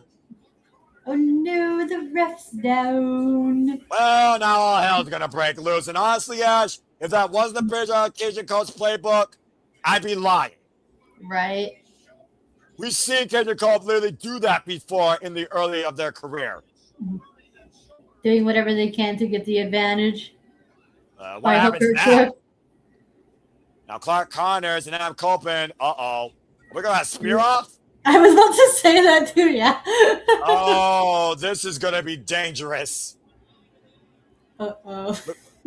Look at the It drive. was bound to happen in this match. It was Look at the eyes, Ash. Who meets first?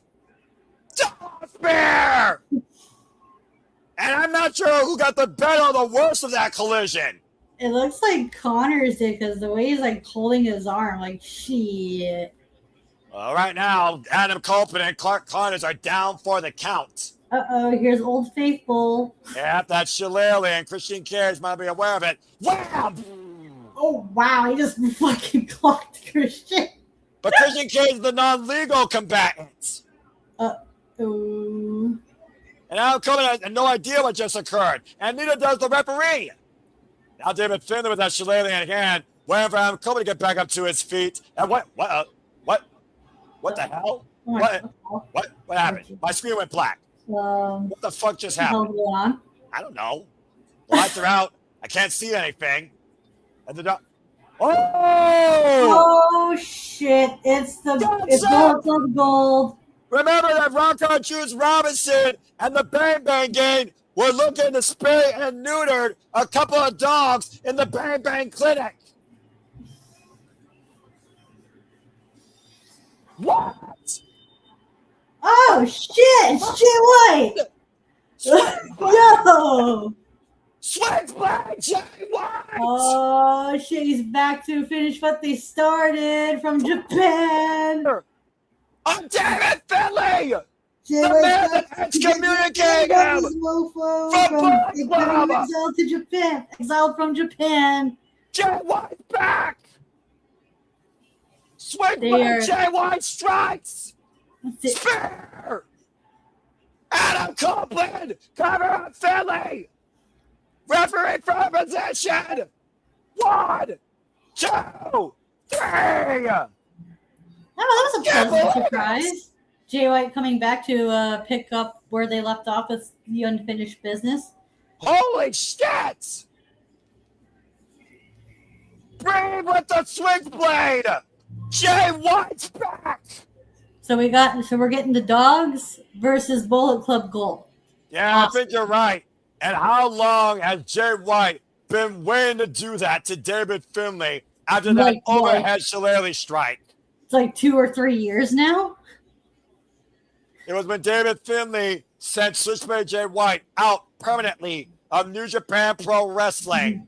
And now with both involved in AEW, Switchblade Jay White exacts his revenge and helps Adam Coleman and Christian Cage retain the AEW Tag Team Championships. Wow, I'm not sure what to make of this. Neither is Cage and Cole, but bottom line, folks, guns up, full arsenal. Switchblade Jay White is back in AEW. And Nick was right. Woo! Nick was right. Nick and was what right. You, Nick? Nick was right. The Bang Bang Gang is back to full ammunition. And Nick was right. Right, Noah? Just say Nick was right. That's all I need to hear. You were right, Nick. Good job, man. Honey, you quiet over there. And congratulations to Christian Cage and Adam Copeland, still the AEW World Tag Team Champions. Hell of a match, though, by the Dogs. Okay, so I will say Okay, so you guys need to help me. Why the fuck did he come back here and why did he come back here and not in anything that had to be related to Mox? Because we're in California, and this is where it was ousted 2 years ago, and it was by David Finlay that it happened. And he just cost David Finlay a huge chance for his first piece of gold, tag gold, in AEW. And this faction warfare where the Dogs use the Bang Bang Gang towards their expense to challenge for the championships. Switchblade Jay White finally truly had enough and came back when it mattered the most. Not only screwing the Dogs, but enhancing the Bang Bang Gang in the process. Guns up, folks. Jay White is back. Okay, well, good to know. I am a little bit confused on why you returned here. Continuity, Nick. Continuity. Yeah, if it has something to do with New Japan and the ousting, I mean, okay, I can see it. But yeah, cool. Yeah, good call. Hey, guess what? Irish goodbye. All right. Well, thank you so much. And thank you again. Shout out to Who's Having Fun by Drain that provide the official theme for Forbidden Door. And shout out to all of you that have encouraged us to continue to cover these professional wrestling shows events, including Forbidden Door. As you see earlier today, Mercedes Monet and High and Maya World are arriving. We have reached the pinnacle tonight. It is time for our first of 3 main events. And it's time to crown this year's winner of the Women's Owen Heritage Tournament, Mercedes Monet versus Maya World. Do we have another match after this, other than the Owen and the cage match? That's it. It's time for our triple main event. We've reached the top of the card. So we're getting the Owen finals back to back. Okay. Sounds like it. Let's go ahead and talk about this journey. Maya World, who came in really quickly before you talk about the journey, there's reports going around that Swerve and Ospreay is the main event. Good, they should be. All right, wow, thank you, Jay. nice. We'll see if it executes, but that's the report. Well, Okay. I believe that they should, because that's bigger than that steel cage match. So I hope you're right. And we seen Anyway, thank you. Can I be honest with you guys? I don't really care for the tag match, the steel cage tag match, sadly. Let's just talk about MJF versus blank, and then just go from there and just have fun with people throwing each other in the steel cage, okay, Ash? And the Don Callis family implosion. What you do care about, though, is women's wrestling, and what we have cared about and invested completely is the Cinderella story of a girl choosing an opportunity to try and thrive off of tragedy, willingly, in pursuit of achieving a dream, beating her teacher, now facing her idol. Maya World, the it girl, could become the girl to stun the world and beat the CEO and claim her last title. It's time for the Owen Heritage Tournament Finals. I will say this throughout the tournament, Maya impressed me so much. Like I love her so much. no pun intended. I want to see her. Give Maya the world. Have her become champion. I don't see her being AEW Women's Champion anytime soon, but TBS somewhere down the road. Just start her off with the mid card title first, and then build up to her. Although I will say this: if she does win this tournament, I'd be amazed by that because I'd be jumping out of my chair. Wow, that'd be super unexpected because, and it'd be a much needed change of pace, especially because we need fresh new faces in the women's main event scene because we've been cycling through a lot of the same people. So Maya World would be a beautiful breath of fresh air going into the women's title. Well, let's go ahead and listen to Renee Paquette get the sports takes here. We got the Dapper Yapper Justin Roberts, referee Aubrey Edwards, and Tari Okada, our Japanese ring announcer, going to bring the big fight feel in what is the finals of this year's Women's Arbitration Tournament. Who will add their name to Dr. Baker, DMD, Willow Nightingale, the Glamour. Of course, I'm talking about Mariah May. And of course, last year's winner, looking to go back to back, Mercedes Moné. Maya World, like I said, has punched her ticket to the finals, defeating Skye Blue and Athena, but has never faced who she deems her idol in the CEO. Of course, talking about Mercedes Moné, who punched her ticket via wild card, taking the spot of Willow Nightingale and defeating Alex Windsor, and Hazuki now finds herself one match away from going all in again to accomplish the one thing left in what she believes is fulfilling her legacy, the AEW Women's World Championship. This is Mercedes' last title, and she's looking to trade it in for another title. The big one that she has yet to win. From 13-1, from a humbler version of the theme to anything but humble in what she guards herself as a standard of professional wrestling. Hard to argue as Mercedes Moné has come back with a vengeance for gold, and the AEW World Championship is the final hurdle. And of course, Mercedes Moné, she was the wild card at the expense of Willow Nightingale, who we of course asked to get well soon. Nice picture as I see there in the middle briefly. Oh, this is going to be good. And let's think about this, Ash. The statistics are not in favor of Maya World, but the surprise aspect and the support is there heavily in favor of Maya World. Only a select number of women have beat Mercedes Moné in her AEW career. Willow Nightingale, Chris Statlander, and Timeless Tony Storm. And Alex Windsor. Yeah, that's quite the win record that Mercedes has. And of course, this past Saturday on Collision, that was yesterday, High-End and Maya World were involved in a tag team main event against Mercedes Moné and Athena got the better of Maya World's partner, pinning High-End after the old face. Backslide on Maya World.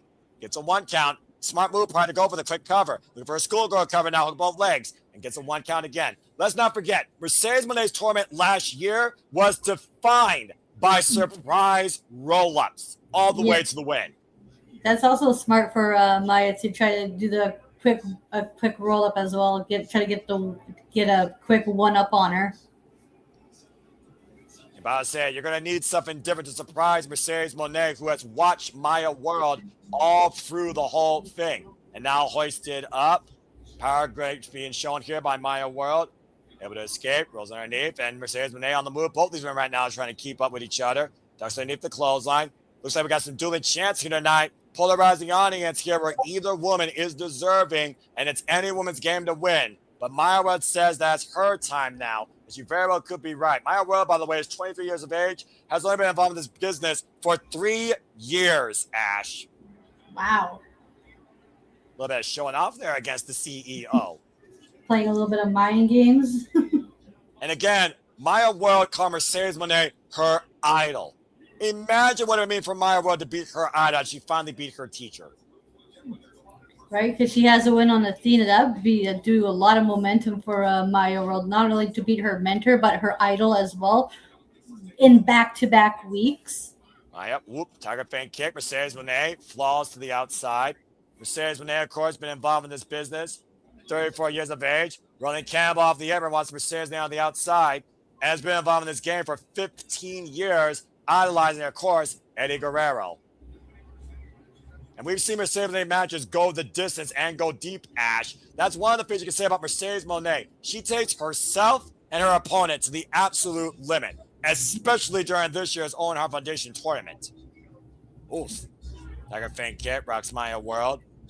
Masugi nearly pinning Mercedes Moné and turning into a Stardom vs. AEW final. And we know as of this moment, whoever wins this will face Thekla for the AEW Women's World Championship at All In as it stands.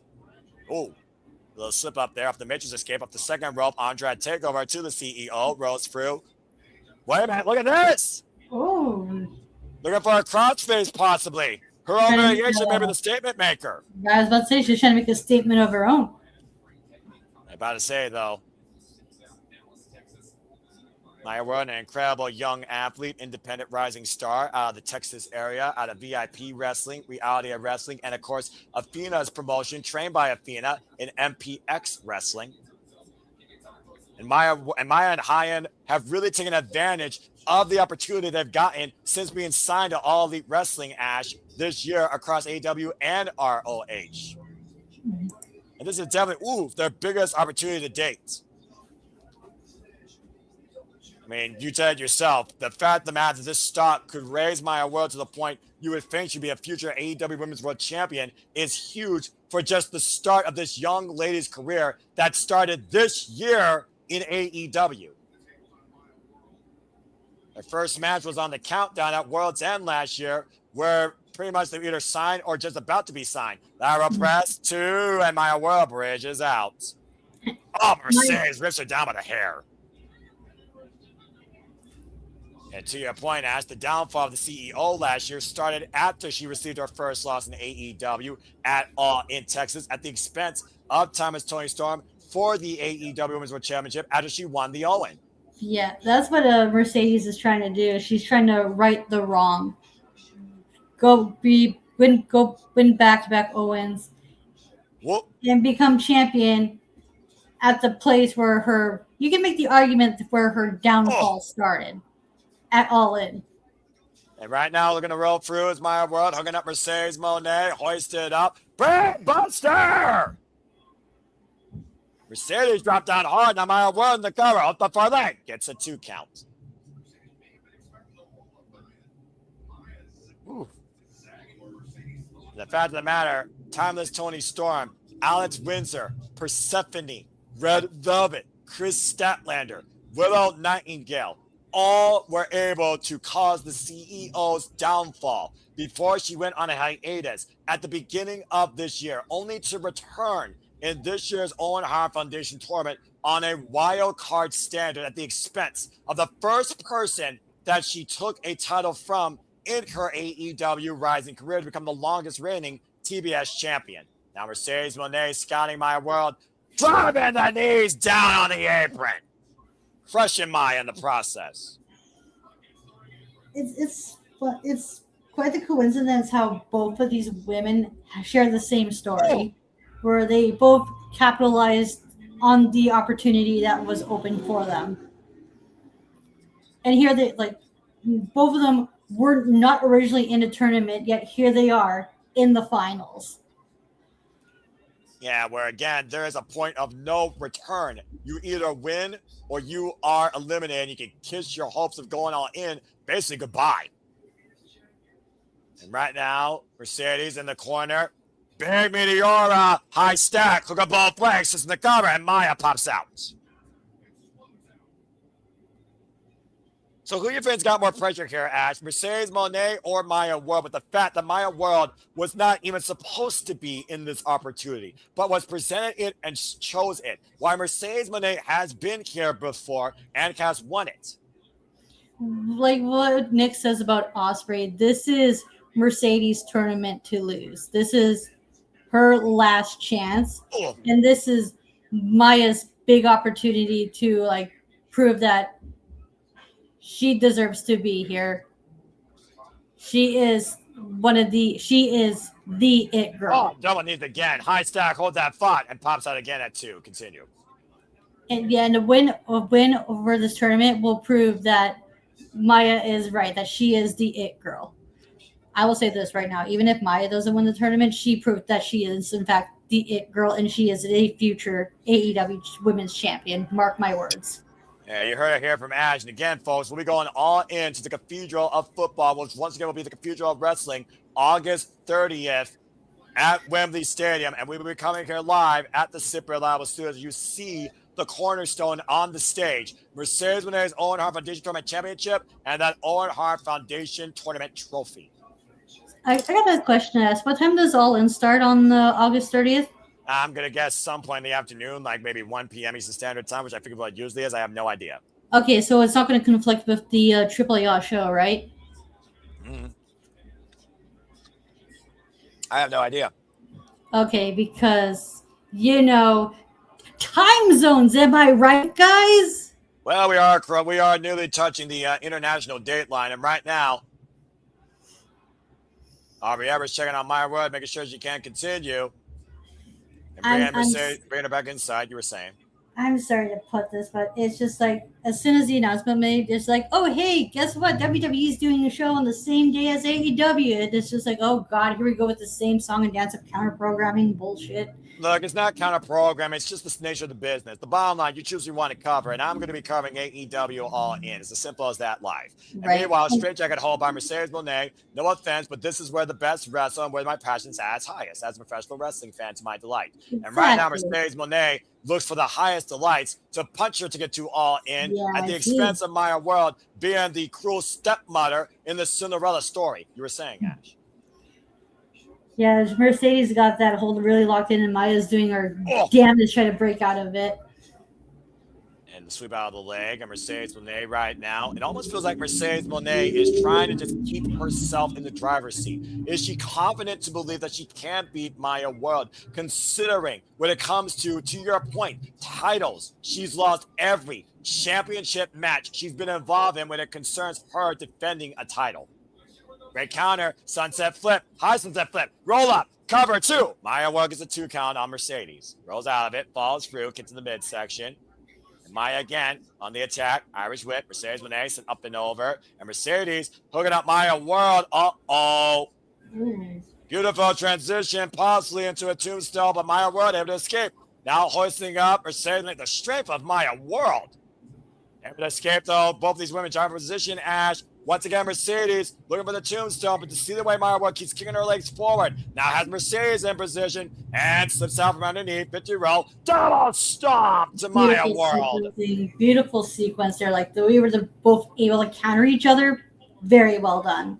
An incredible counter exchange by both these athletes as Mercedes goes for the cover and gets a 2 count. And I think that hesitation there, to your point, caught off guard by the potential of Maya World as Mercedes being tested by it. Might have cost the CEO there in that moment.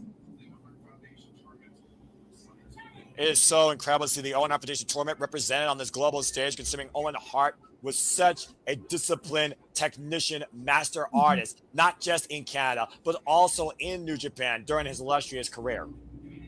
It's a shame what happened. He was gone way too soon. Amen to that. So was Eddie Guerrero. Now Maya World right now driving the elbows forward, trying to literally make the CEO go bankrupt. Bring Mercedes Moné down to her knees. Smoke of fire, a little spark coming out of Maya World. How fitting considering Maya World and Jada Stone were once former tag team champions together, known as Spark of the World. They rolled through and, oh God, double stomp by Maya World that time to Mercedes Moné. Tip for tat, move for move, counter for counter has been the story here between Maya World and her idol, Ash. Damn, there's damn near took out the I forgot what the saying is. Took the air out of her lungs. That's what it is. There you go. There you go, young bat. You got it. Fucking ADD brain, man, I tell you. We love you, Ash. Don't worry about it. The side stab, spinning soul bot, and I couldn't think of a better person to call this show with you. So I'm so grateful that you are here.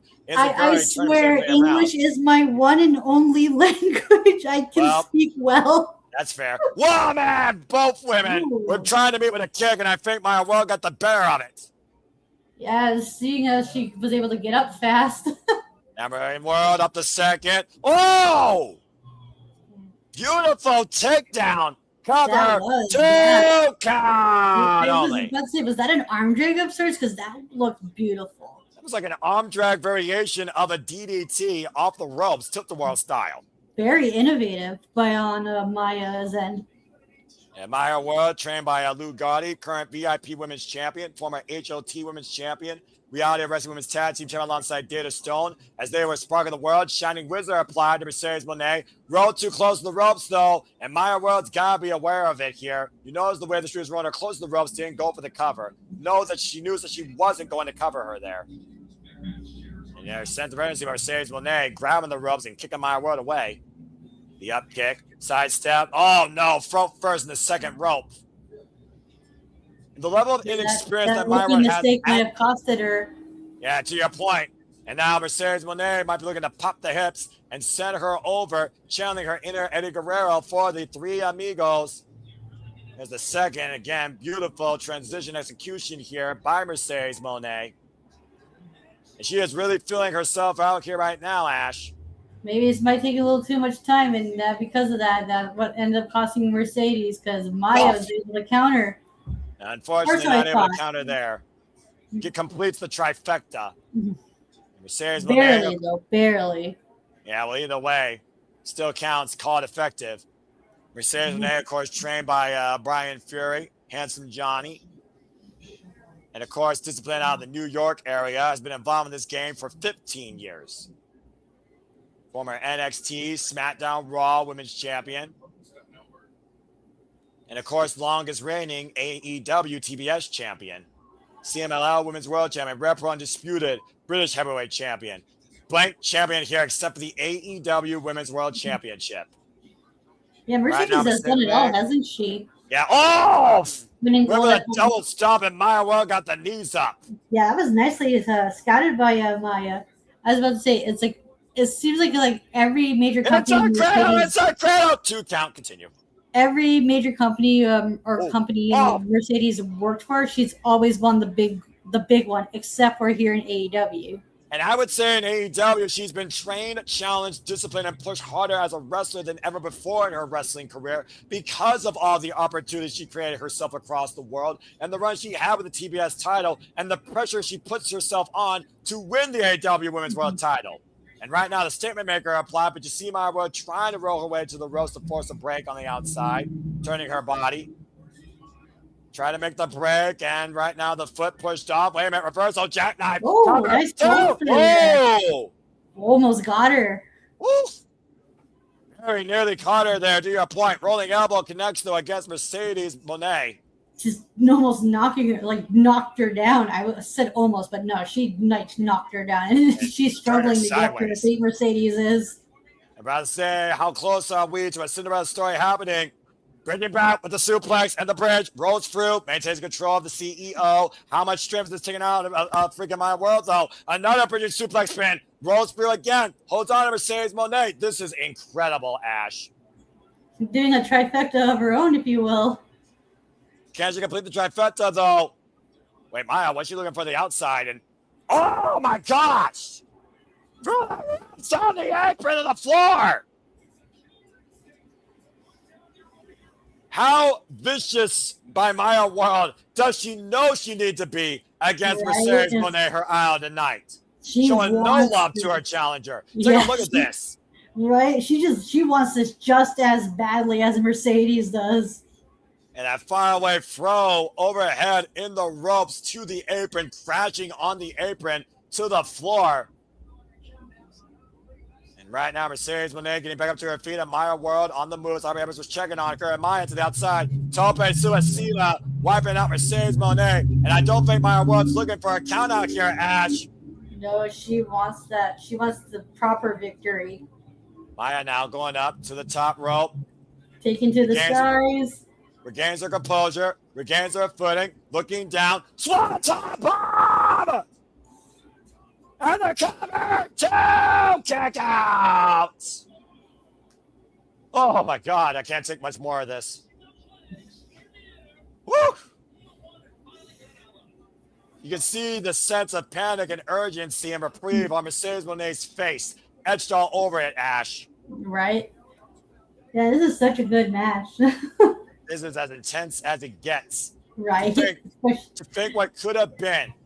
came down to the what ifs. Take a look at the replay here, by the way. Beautiful swanton bomb, high angle, immediately went for the cover, hook on the far leg, and somehow Monet escapes. Again, the importance of this match. You guarantee yourself to go all in and challenge the AEW Women's World Championship. And Maya Woods have been face first in the second turnbuckle.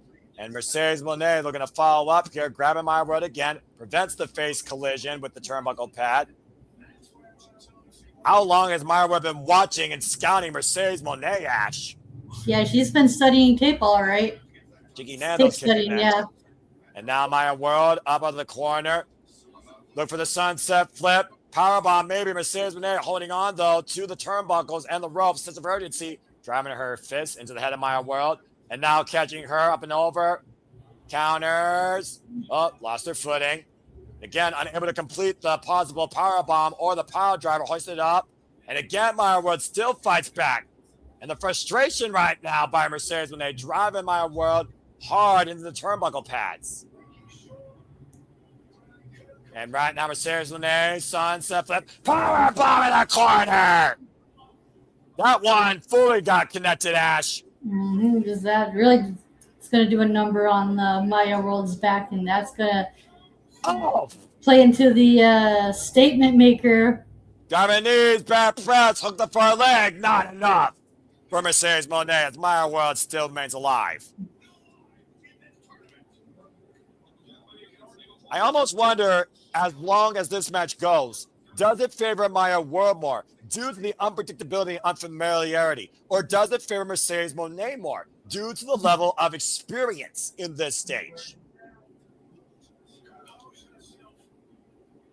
Yeah, because both of these, both competitors are like... This is incredible.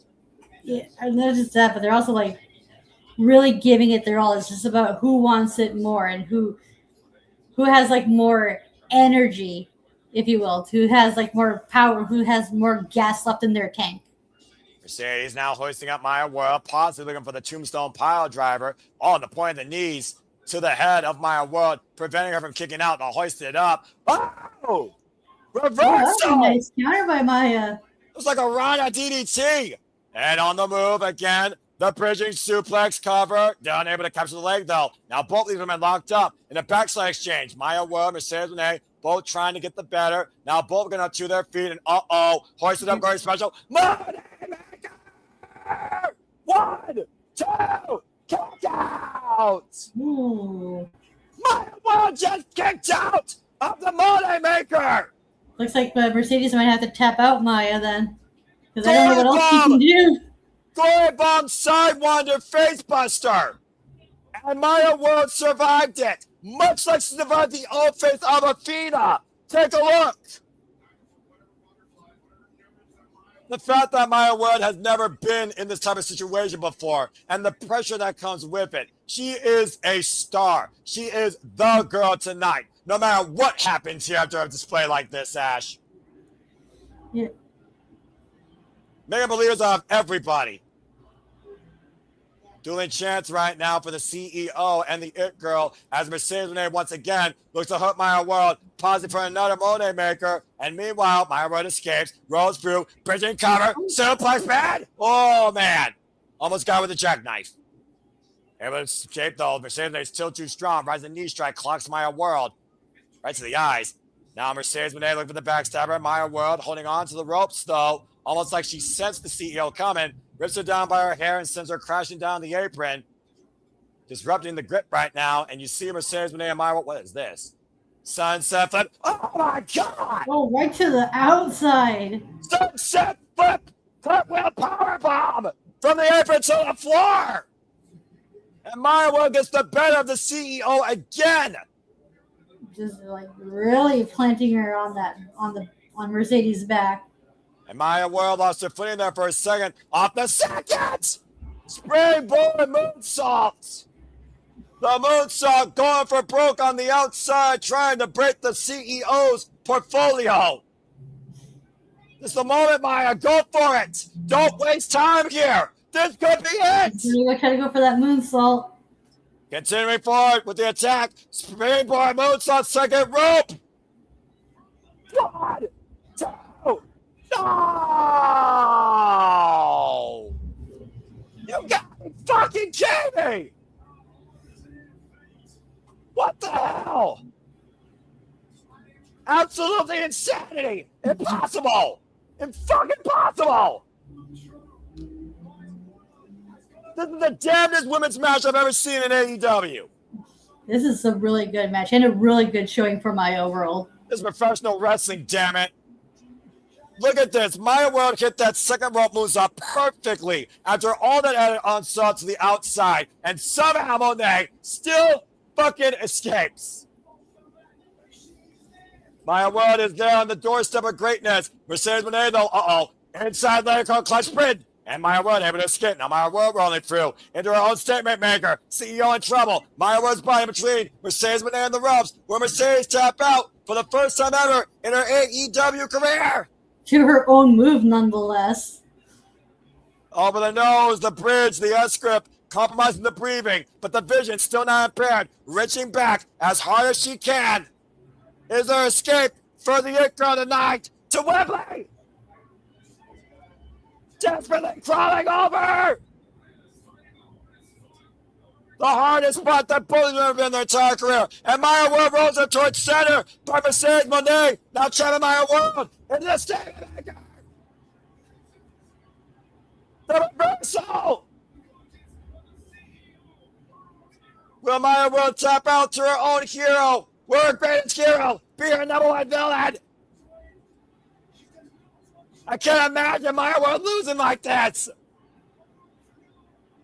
And Mercedes Monet again, sense of urgency, reaching back as hard as she can. It might be a matter of time before Maya World passes out. She's got it firmly locked in, but Maya World's still trying to fight back. Bottom rope, literally within inches of Maya World's perseverance. Slowly Can but she get surely. there?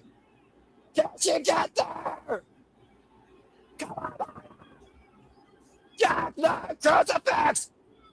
Oh, Maya World at the near leg! Oh my God. Oh, that was close. I'm gonna die here tonight. Oh my gosh. And Maya World again unable to hoist up Mercedes. Mercedes trying to hoist Maya World up again. Backstabber! And Mercedes take over again in the statement maker. Fully applied! And Maya World, oh my God! And that is it! That is it! That is fucking it! Rich like a horse show! Mercedes Monet fucking wins! I should see JJ's comment here. What a fucking incredible, once in a lifetime opportunity, world championship caliber effort by a 3-year young upstart, future prodigy of this business by Maya World against her idol Mercedes Monet, as the CEO is moving on up to Wembley Stadium and is now the first 2-time consecutive Owen Hart Foundation tournament winner. Mercedes made history tonight by being the first back-to-back Owen Hart winner, and she cements her place as a #1 contender for that women's title at All In. The CEO is once again going all in for the AEW Women's World Championship. Now And the question remains, will Tekla be champion going into All In? Because that could all change before then. I have no fucking idea. All I know is that is the greatest women's professional wrestling match I have called in AEW history. That's professional wrestling, damn it, and immortality. That was an instant classic, and Maya World has nothing to be ashamed of. While Mercedes Monet, maybe on her last opportunity, to your point, Ash, Maya World opened the door to an endless possibility of future opportunities. We are not going to forget the name of that It Girl. But for now, the Owen Hart Foundation tournament stands for CEO. And also, Maya World, because she has a win over Athena, she might be next in line for that ROH women's title. Mercedes Monet, the biggest career win thus far, and only one thing remains to cement her legacy and immortality. The AEW Women's World Championship to go to Renee Paquette with Athena. And let's not forget, Athena and Mercedes Moné were looking to take over AEW last year, and they both lost in doing that. Athena showing no love to Maya World. Go figure. I get the character, but come on. Can you be humble for once in your damn life?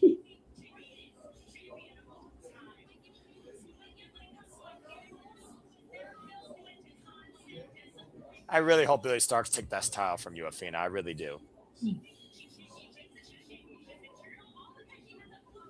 Athena apparently mad about the flip victory over me.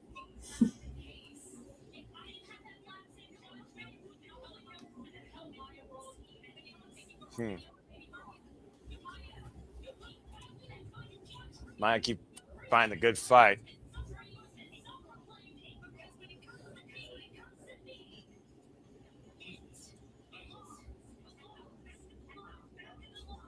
Damn. Well, Athena no love lost that Maya World was the one that eliminated her, clearly, and showing no humility towards what her greatest student demonstrated in the Women's Own Heart Foundation tournament. I mean, again, a phenomenal effort off a tragedy, seizing this golden opportunity willingly. How can you not be proud of that with somebody you trained in professional wrestling and for somebody else that truly looked up to you as an idol for professional wrestling in this business? Are you fucking kidding me? Like, seriously. What a tremendous matchup, though. My God. So rats like that. All right. As of course we continue here as with our trifecta of main events, to your point, our semi-main is going to have all hell break loose inside a brand new one-of-a-kind circular steel cage as it ascends down upon the ring. It is time for Team MJF versus Team Mark Briscoe, 12-man steel cage match. And the only way to win is via pinfall or submission inside the ring. Escape means fucking nothing. And if Team Mark Briscoe wins, he will get a shot at MJF's AEW World Championship. If Team MJF wins, Mark Briscoe will never get a shot as long as MJF holds the gold. Oh my fucking God. I just had an out-of-body experience. Oh man, excuse me. Sorry, my chest is killing me right now. That was, yeah, I'll be fine. I mean, you know, I've done this shit before. How many times now, Ash? I'm just saying. True. Very true. Holy shit. Good grease lightning almighty. That was the most fucking incredible match I have seen in AEW for the women's division. That was a really good match. You can't get closer, deeper, more putting your life out there than that when it came to Maya World's potential in bringing us that story. I don't give a fuck if I was wrong. She earned everything she got to demonstrate tonight on the world stage of AEW Forbidden Door. Not just in front of AEW, but in front of everybody in this partnership. That's what a tournament final is supposed to be like. Well, you know, some places get it right, some places don't, but it is what it is. Anyway, let's go ahead and move on from there. I meant in showing how badly both women want it. Like, that's what I meant. I wasn't trying to throw shade or anything. No, I'm not throwing shade either. There's a certain identity to what professional wrestling conduct in the highest form of competition is. And AEW demonstrates that moreover. And the Owen Edition tournament just proved that. That being said, let's bring up to speed on this match. Mark Briscoe and MJF have been the bane of each other's existence since the last year, as a child of God looks to humble a devil and send him back to hell once and for all. Last year at AEW All Out, Mark Briscoe beat MJF in a tables and tax match. It was after that match. Oh boy. Death's Door. I like that. Okay, that's what they call it. Okay, cool. Well, welcome to Death's Door, Ash. Are you ready to see what this means? Yeah. Well, Nick's got his wish.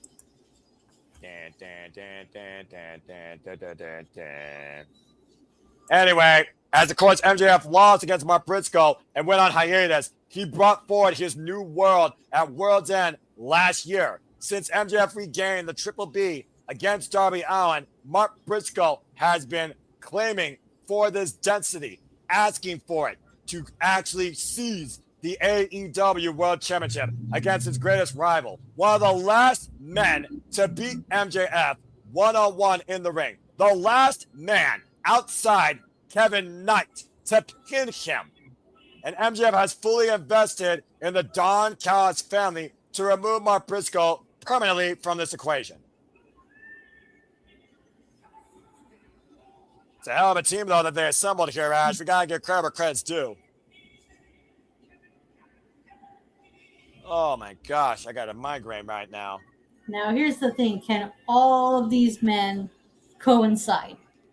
Well, let's go ahead and run down, shall we? MJF invested in a big case of money in the Don Callis family and picked the following players. Protostar Kyle Fletcher, who is hell-bent on getting back after Konosuke Takeshita and returning the AEW National Championship to the Don Callis family. The Jet, Kevin Knight, who not only negotiated if the MJF team wins, he will get a future shot at the AEW World Championship, but Kyle Fletcher has not been looking eye to eye with Kevin Knight, considering he holds his previous prize, the TNT title. Kazuchika Okada, Proto Okada on the same page, it seems, but Okada very much wants that AEW International Championship as well. Jake Doyle, the anomaly, coming off a great singles winning streak, was brought into here because he is a power brutalizer. And Andrade El Idolo at most odds ends with MJF. How you know? Because he wants MJF's AEW World Championship, does not want to work with this man. But Don Callis, still christening him as the money man, has promised El Idolo, you will get your title shot. But MJF has already disrespected this man on numerous occasions and decked him this past Wednesday on Dynamite in this communication that led to MJF eating a J Driller, a move that he's never kicked out of. And now we look at the opposite side as we look away at those ugly-ass T-shirts. Ugh.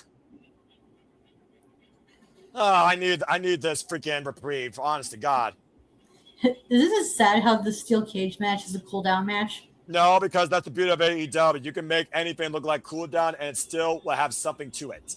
Because at the end of the day, we're dictating so much of the Don Callis family or the AEW World, the TNT, and the AEW International title.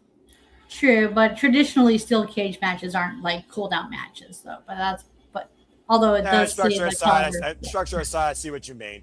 But again, hindsight's 2020. Who gives a fuck?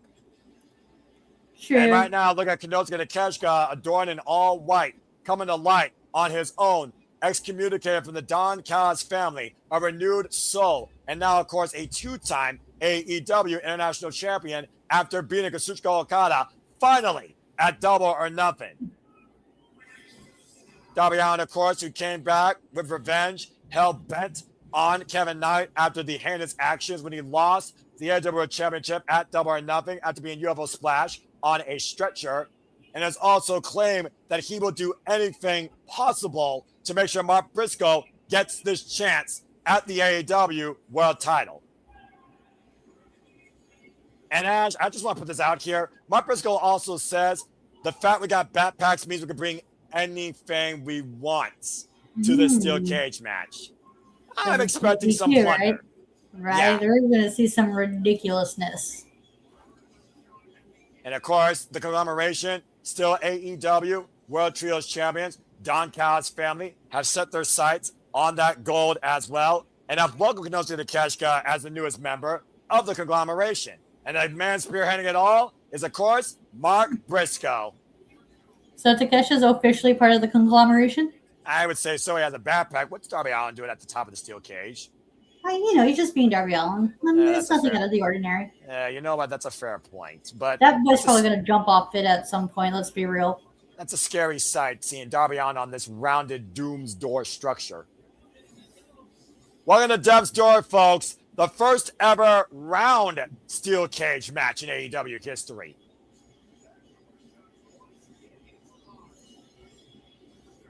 Oh boy. I like how they have like a round steel cage because your traditional, I think they learned from last year where they knew like the traditional square one was not enough, like did not leave enough room.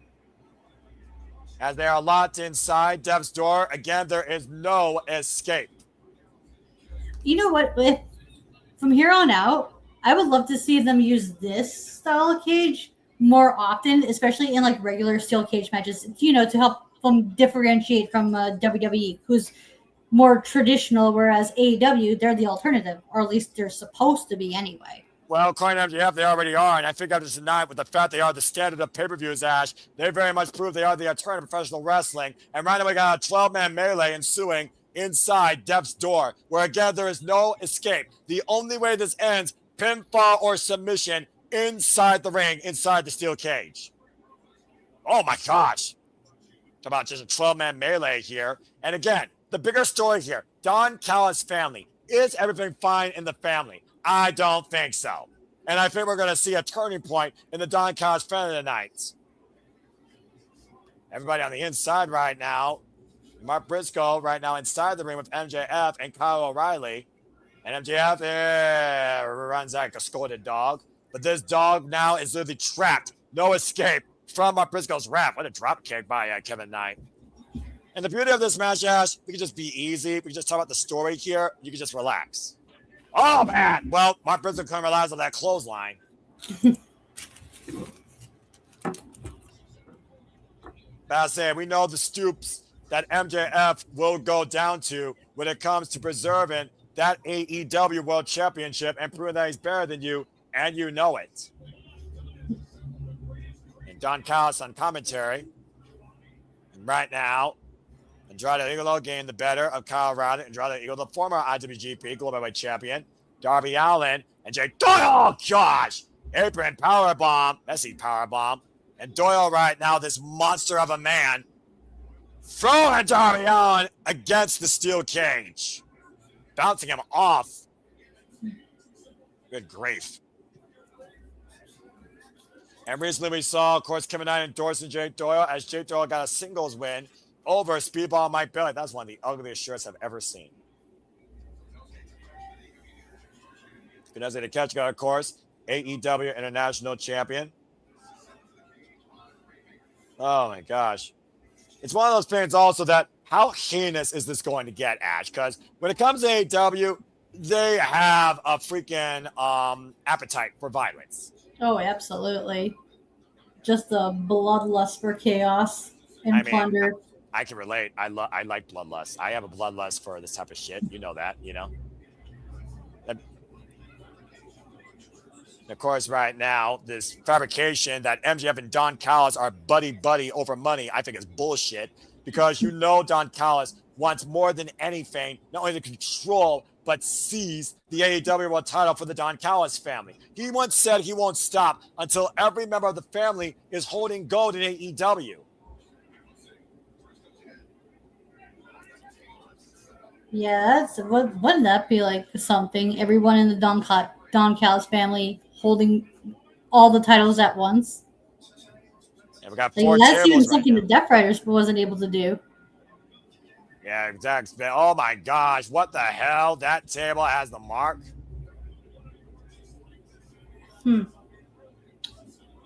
Interesting. Okay. Yeah, I mean, we've seen it all. We've seen the that endorsement. I mean, we've seen Slim Jims. What's next? Well, I guess at least with this, a one-time freaking promotion for an ugly-ass shirt that might as well die in a dumpster fire. Don Callis fan right now going to work and in control so far of Team Mark Briscoe as we have tables set all over the outer ring area of this unique round structure. MJF just literally just standing in the ring like a deity trying to be worshipped. And Andrade Igolo. I don't want to. But who do you like better, Ash? Andrade Igolo's posing or MJF's posing? About to say Andrade I was about wanted to to say get the something lady. really bad, but I'm like, mm-mm. Andrade wanted to get the ladies. Uh-oh. What did I tell you? Again, right now, Okada, Jay Doyle trying to play peacemaker, and Kyle Fletcher. We know how much Andrade wants to take MJF's block off here. I mean, I'll say this: who entertains me the most, I have to see Andrade does. What the hell's in that bag? Right now, Roderick Strong swinging a giant ass duffel bag against the Don Callis family. Big boot in there. Yeah, like it's square, but what kind of like square object is in there? Please don't tell me there's bricks. Oh, please don't tell me there's bricks. If it's bricks, I blame you. Kung Fu there just clocked Okada, former AEW International and Continental Champion. Because I We're like talking these about the types of backpacks. matches, We talk about but- the backpacks and just say, what is that? It's a Super Nintendo. No, that's a Nintendo. What the hell? A Nintendo? Nerd. Why not even a Sega Genesis, dude? Come on now. It's the better system. Okada right now being teed up against a N64 controller being battered here. That's almost worse than the freaking weapon used in Ghost of Yote. Wait, is that an N64 controller? Yes, that's an N64 controller. Huh. Now, Fletcher. Ran into the Jesus, clothesline that one's so wrong. of that cord. Wait, And now, is that a cartridge? which But game I don't is think it? I don't know. Damn it. Insert and press play. Bring us back to the 80s, why don't you? Do. Oh! That was kind of funny, I'm not going to lie. What's next, Ash?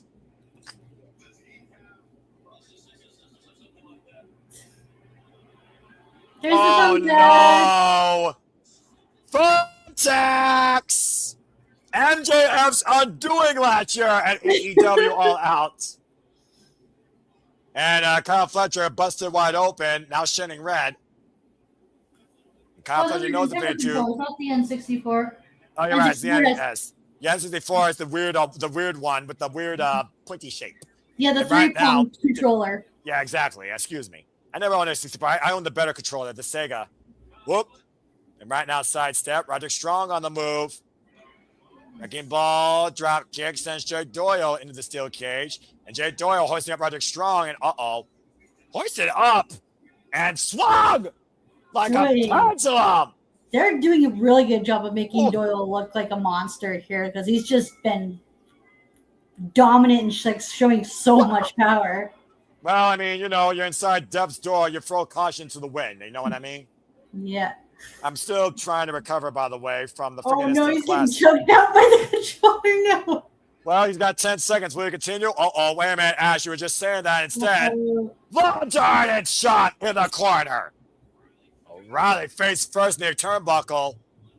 Isn't that crazy that the Nintendo system's older than Kyle Fletcher? I mean, you're not wrong, but you're kind of right. Hey, want to know a Accurate. fun fact? Yeah, sure. I can't. The Mario Kart for the Super Nintendo is 29 days older than me. Oh, God! And 29 plus tax with the overhead bill, and my price goes back. Oh, you're dumb out with the very skateboard. smart. Yeah, shots midsection. Oh, jeez! Almost snapped that damn thing in half. And MJF right now wrecking the eyes of the man that he beat to regain the Triple B, the AEW World Title. Good grief. Now MJF might be looking to send Darby Allin into the tax. Irish whip. Oh, point toe kick. MJF staggering. This Darby might not Allin end well for MJF. pushing MJF closer towards his undoing. And Darby Allin on the move. And Oh, Jesus. 360 flip. Face first in the tax. MJF with the counter kick at two. Darby, Darby's a crazy boy. Oh my God. Oh my gosh. 360 face first in the tax ash. Look at the replay. Right. That was. Overhead 360 back body drop. Face first, chest first into the tax. Golly. And hands first. Oh my gosh. Look at his hand. Look He's at gonna his sweep away the thumbtacks. Oh my gosh. Well, clearly MJF wants nothing to do with tax as he tries to sweep away the punishment that could have been for him. Okay, that's funny. That's pretty funny. But that's also very smart when you think about it, Ash. Right? He knows how bad those fiends are. Remember, he went for 10,000 plus of them in Canada last year at All Out. You're right. That was crazy. Good Lord. Hey, I mean, if nothing else, he's also saving the cleanup crew a little bit of work. Mhm. Not the kind Nick usually talks about either. Yeah, accurate.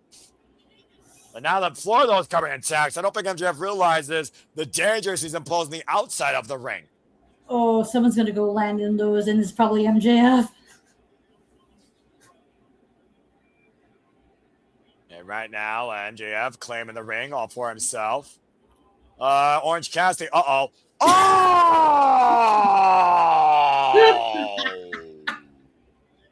Right in his tiny pickle with the broomstick. What's in the backpack, Orange? Sunglasses? I was saying, what is Orange Cassidy? Good Aww. luck tonight, Willow. Aww. A little luck for Team Orange. Briscoe. Those are orange slices. Oh my god. I mean, you might as well get a little bit of nutrition while on the job, right? Fucking Yeah, look at Bryce Rensburg, it's an orange. Got to give the citrus what you want. I just said that, folks. Yes, I did.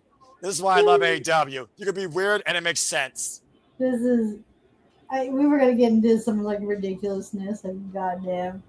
The alternative professional wrestling. All elite wrestling where the best wrestle and the cartoony shenanigans follow. And right now, Kyle Fletcher, I wonder if he likes tangerines. Uh-oh. Oh, wait, citric acid in the open wound on the blood. That's searing stinging of that citric acid. Ooh, that's got to be painful. That's going to be like... I've seen everything, though. I've never seen oranges used like that as a weapon. That was just kudos, rude. right? Like, kudos for Fletcher for being a trooper for taking that, because damn.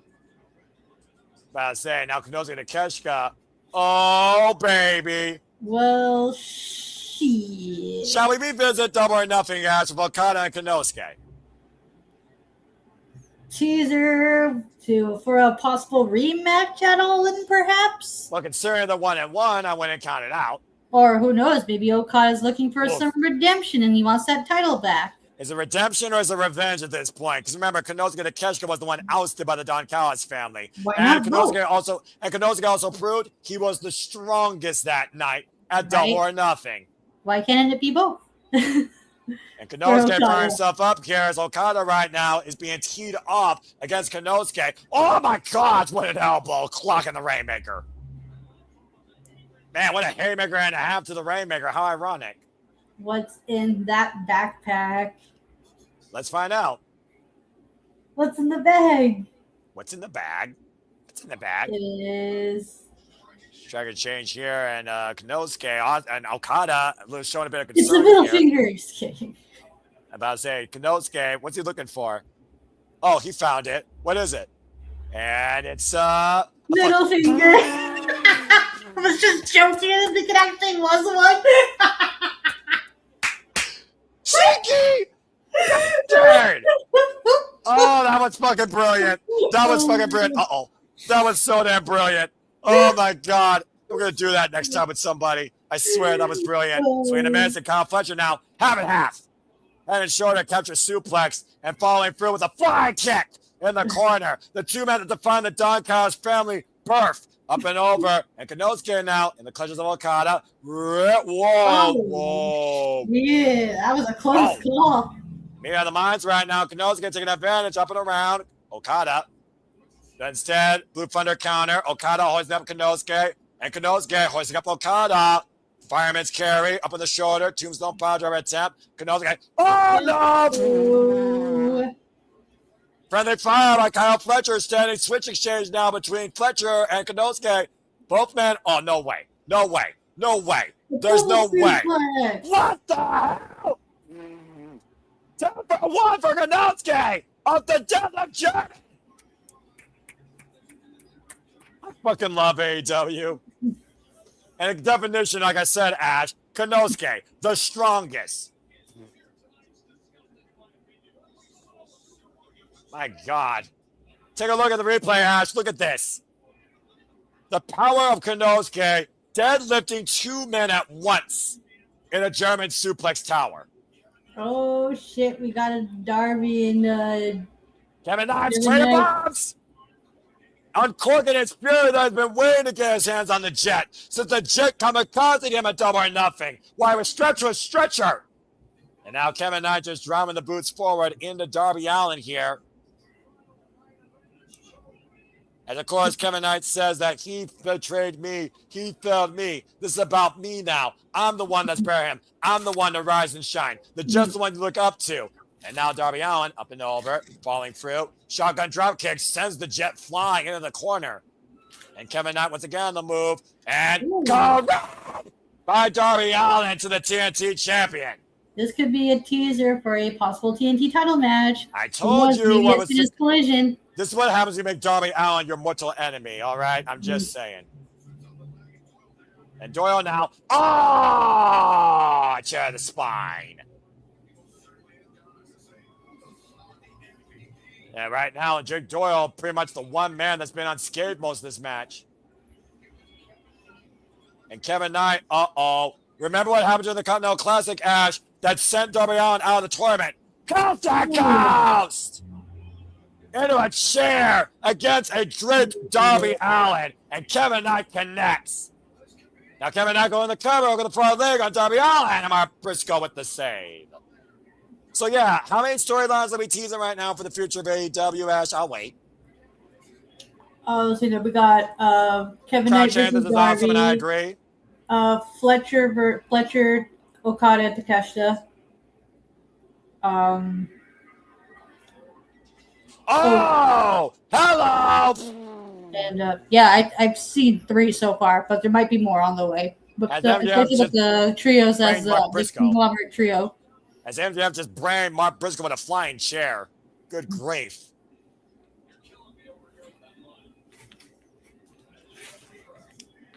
The amount of freaking, the energy, the competition, the moments. And we're still not done yet.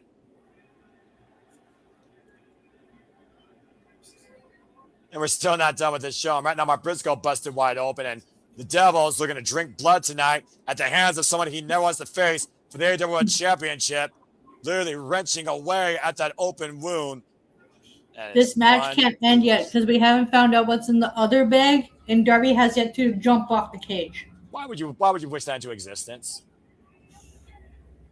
And right now, MJF directing traffic, telling Okada to get Orange Cassidy as MJF dons the Dynamite Diamond ring, looking for a 100K against Mark Briscoe. What is in that bag? And what the hell? Okay. Rush. Sure. Why not? Why not? Fine. It's all fine. Okada's scared out of his wits. Wait, why is he looking up? Is it rain? The rain? Because it's the rain, because the rain, and he's the rainmaker. Yeah, fair enough. And now we got Leo Rush in here. I didn't expect that tonight. Handspring. Although he's had a weird obsession with Orange Cassidy. Kevin Knight springing in. Whoa. And right now, the evasive nature of Leo Rush coming out. I wouldn't mind seeing this for the TNT Championship, honestly. And then Kevin Knight go, though, and whoa, God! Wow! And Kevin Knight, whoa, wiped out. Kyle Fletcher wiped out. Now Andrade, oh, hello. Remember, how you know? How you know? Ash, how you know? How you know? Leo Rush with the rush hour. Andrade, oh, God, what a stunner. By God, what a stunner.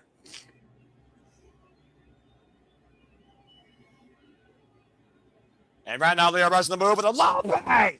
Suicida wiping out Kevin Knight. My goodness. You know, of all things I thought I was going to see tonight, I didn't put Leo Rush in a duffel bag. And now MJF squaring up the 100K Diamond ring against the Blackheart Leo Rush, who wants it. AEW chants ran out loud and proud where this is the best wrestle. And right now MJF, wait, he wants the ring? He wants the precious, Ash. He wants the precious. Interesting. I mean, the precious will calm Leo Rush down. I mean, would you say no to Gollum if he's face-to-face with you? Actually, I wouldn't know what to do in that situation, to be honest. You know what? That's an honest answer right now. Okada hooking up Leo Rush. Rainmaker! Might have flatlined the Black Heart for now. That was just disturbing. And now Jay Doyle putting Leo Rush back in the bag. As MJF says, put him back in the bag, put him back in the bag. Meanwhile, the Don Callis family are trying to neutralize the Blackheart and send him back to rest. First class, or maybe coach, I'm not sure. And MJF right now stopping to lay out Leo Rush, making sure that he remains incapacitated. And, what the hell is Jake Doyle doing with that chain? He's gonna lock it up to make sure he doesn't escape. Again, the way Orange Cassidy trying to come back in the fray here.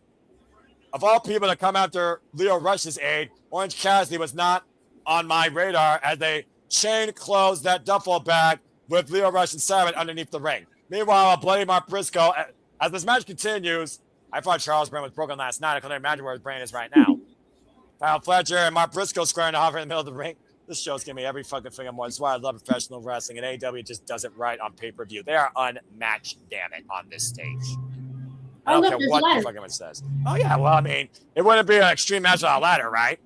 Oh, that's right. As the Warrior Bird action's underway, with Mark Briscoe forming a helicopter, wiping out the Don Callis family.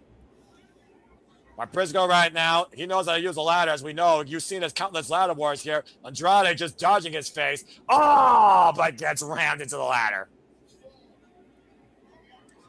And Mark Briscoe right now, in his elements.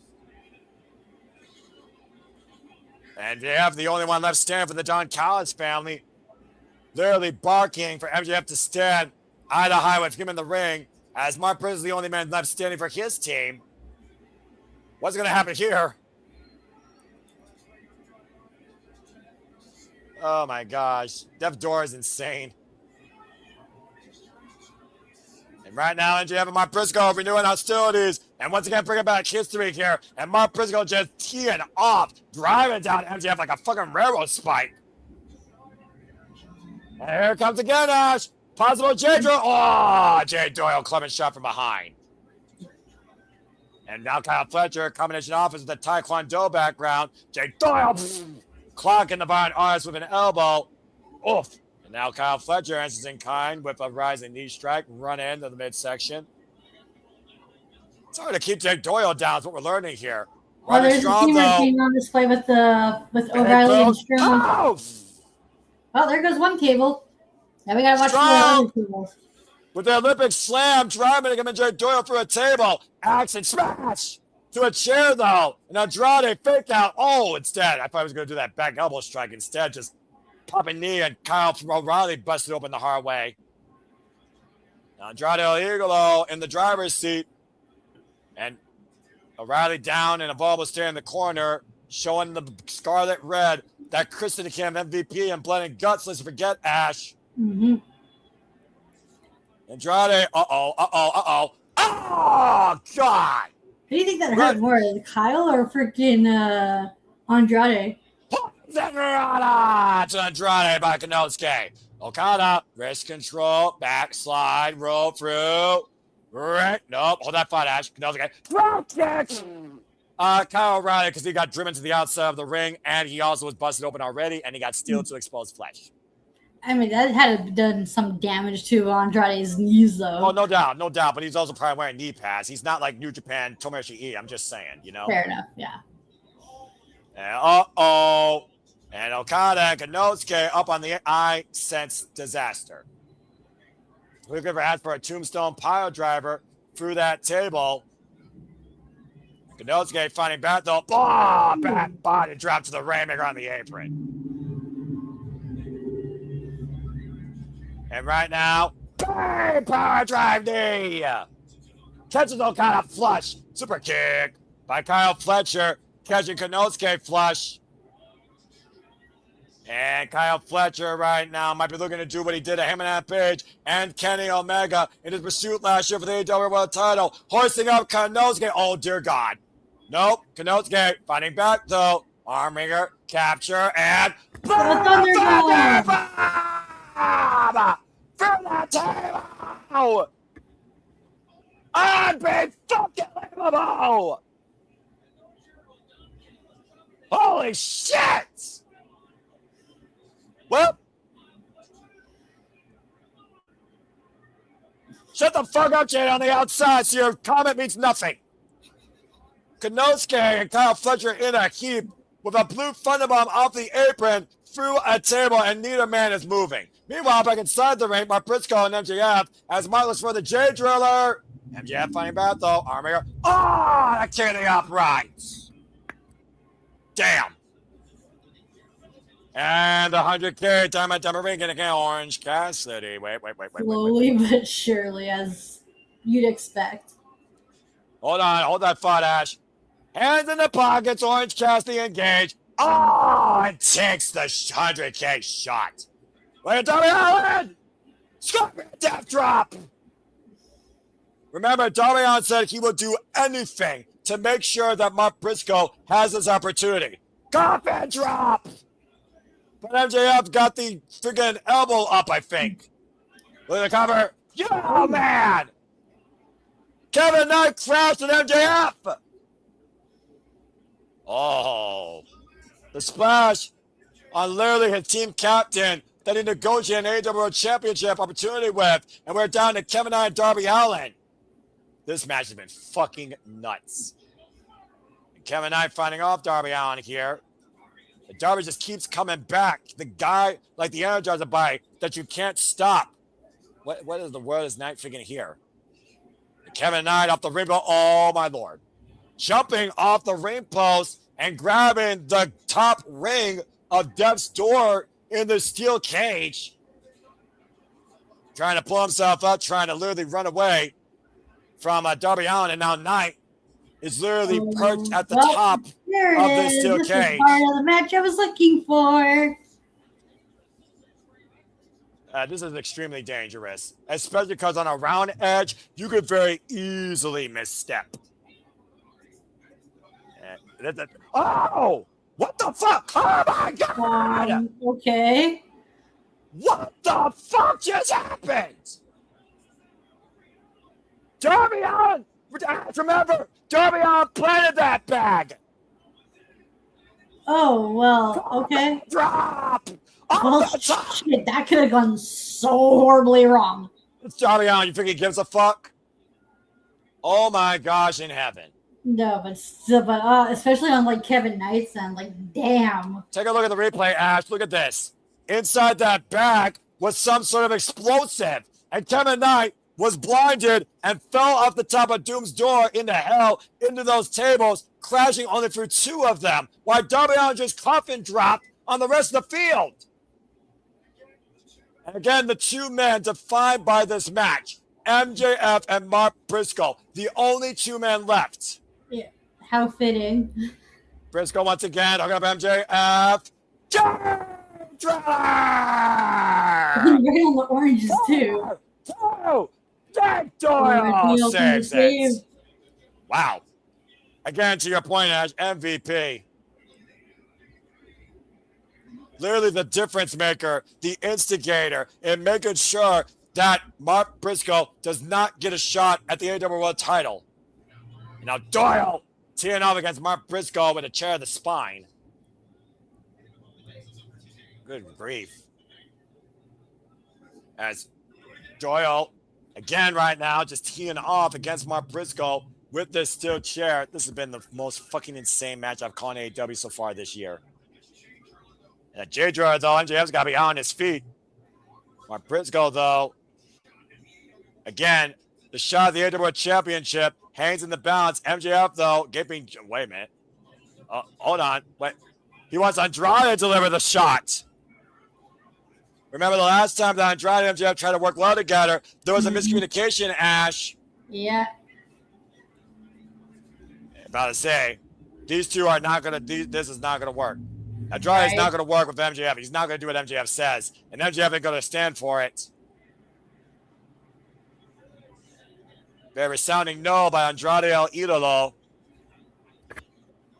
And we'll see if Andrade decides to do what Don Callis has instructed him to do with the promise of an AEW World Championship match. Now hoisting up Mark Briscoe MJF right now scouting with the Dynamite ring. Tries. I'm trying to just drop MJF. We're spinning back elbow. Oh, he's gunning after MJF next. Fuck Don Callis' agenda. Andrade wants that AEW World Title. Well, it looks like Andrade is going to be the next to leave. About to say, Dick Doyle asking what he's doing. Uh-oh. Again, tranquilo. Oh! Well, that's one way to take Doyle out of the equation.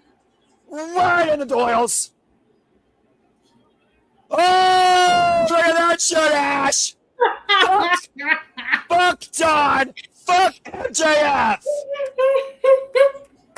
Andrade just left the Don Callis family! Well, that's one way to make an exit. And put him on Briscoe to end this! The Dorada to Jay Doyle! Yeah, Driller! Cover! 2! And Mark Team wins! This was the most funniest steel cage match I've ever seen. I fucking loved it. Top to bottom. The first of its kind, as only AEW can bring. And we just saw another member leave, the Don Callis family. Doom's door opens up with Mark Briscoe now guaranteed a shot at the AEW World Title. As Andrade said, fuck Don, fuck MJF. Do you think they're gonna sell those shirts on a shop AEW or AEW shop? I'm pretty sure it'd probably be a bestseller because we both can't stand Don Callis. MJF, the jury is out.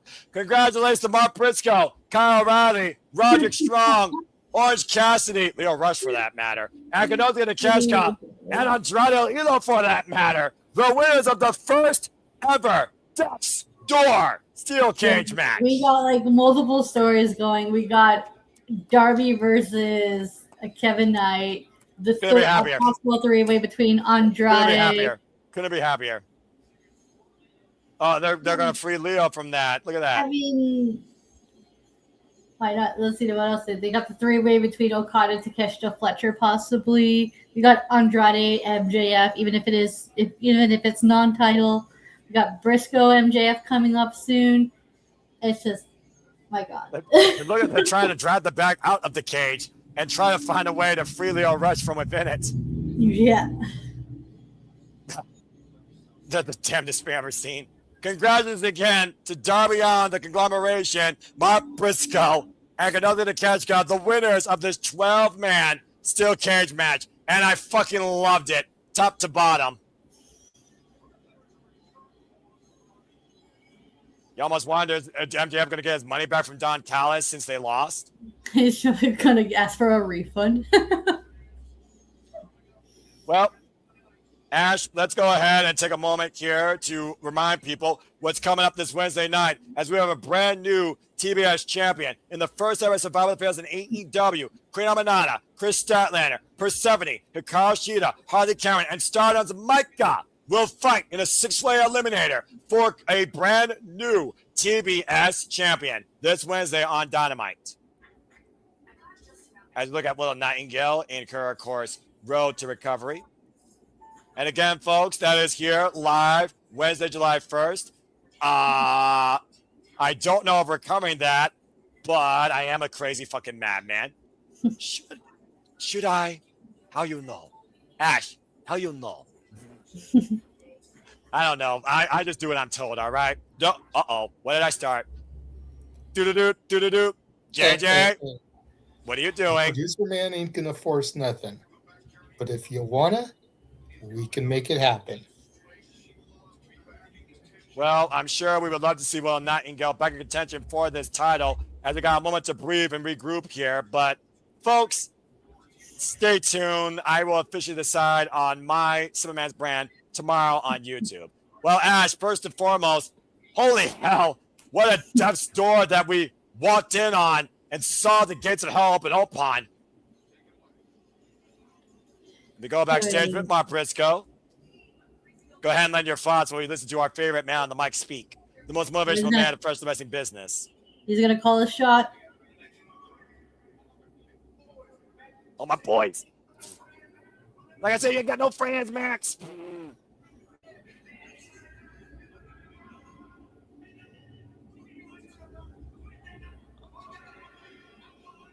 Wednesday night on Dynamite. Well, shit. Damn, this guy's not wasting any time. Fuck it. Let's do it. Man, Mark, you a goofy, crazy motherfucker. But we And I wouldn't will have you follow- any other way. I will follow that crazy motherfucker through any AEW ring. I figured Briscoe would at least wait for Beach Blast. Right? But Beach Blast is next week. But this Wednesday, Mark Briscoe's calling his shots. I know. I figured he'd at least wait till the following week. Well, Mark Briscoe is a man that looks to live. You know? I mean, regardless, it's going to be something special. Well, again, it's not official yet, but I'm sure Tony Khan AEW will officially update us, and we'll update you if that match is official. But Ash, on the night where we saw the return of Switchblade Jay White, Andrade said, fuck MJF, fuck Don Callis. We saw the first ever Dev store where Team Mark Briscoe won. The Divine Dominion show domination over Thunder Rosa and Olympia. Maika punched James Survivor with the Fittest at the expense of Skye Blue. The Young Bucks were able to win that interpromotional freeway. Shota Umino retained against Pac. Monster defend against Bandito. Yeah, exactly. Thugler defend against Starlight Kid. Desecrated her match, the Stardom present, the Stardom logo. And Myra and Mercedes Moné gave us a match for the ages in women's professional wrestling. It all comes down to this. As ladies and gentlemen, all elite fans, wrestling fans, we have finally made it to our main event. It is now time for Will Ospreay versus Swerve Strickland for the Owen Hart Foundation Tournament. Ash, here we fucking go. And also, Kenny Omega beats Destiny Jr. Much to your point earlier, I'm not going to forget that. And holy hell, that was a match. 3 matches tonight earned the silver match. Thank God I'm not a chain. Thank God I don't smoke, because if I was, I would have been smoking a whole pack after that match. I think tonight 3 matches have given me that's professional wrestling, damn it. All right, and this one very well could do it. But let's go ahead and bring him up to speed, because first off, thank you to everybody that's watching. Please subscribe, comment, tell a friend. Follow us at SR Studios 24. Subscribe to Data Barrier for Wrestling. Subscribe to all the outlets here. No DQ Galaxy YouTube channel, as well as all outlets here across the Bubba Studios. And now we get ready for Will Ospreay versus Strickland. The most dangerous, the most determined, the most hungry, the most deserving, the most willing, the most that needs it. Last time that Ospreay said he needed to win this was last year in the finals against him and Adam Page at Double or Nothing. And he said that was his ascension. But him and Adam Page was the better man that night. And now this year is his second chance on life in redemption and a dream, not just for himself, but for his country. But he has to beat a man he hasn't beaten in a decade in Swerve Strickland. It's Mania time at Forbidden Door. Oh, boy. The scary thing, Ash, every time these two men meet in the ring, they set a bar and they raise it each time. And they're the main event of this phenomenal pay-per-view tonight, where everything is on the line.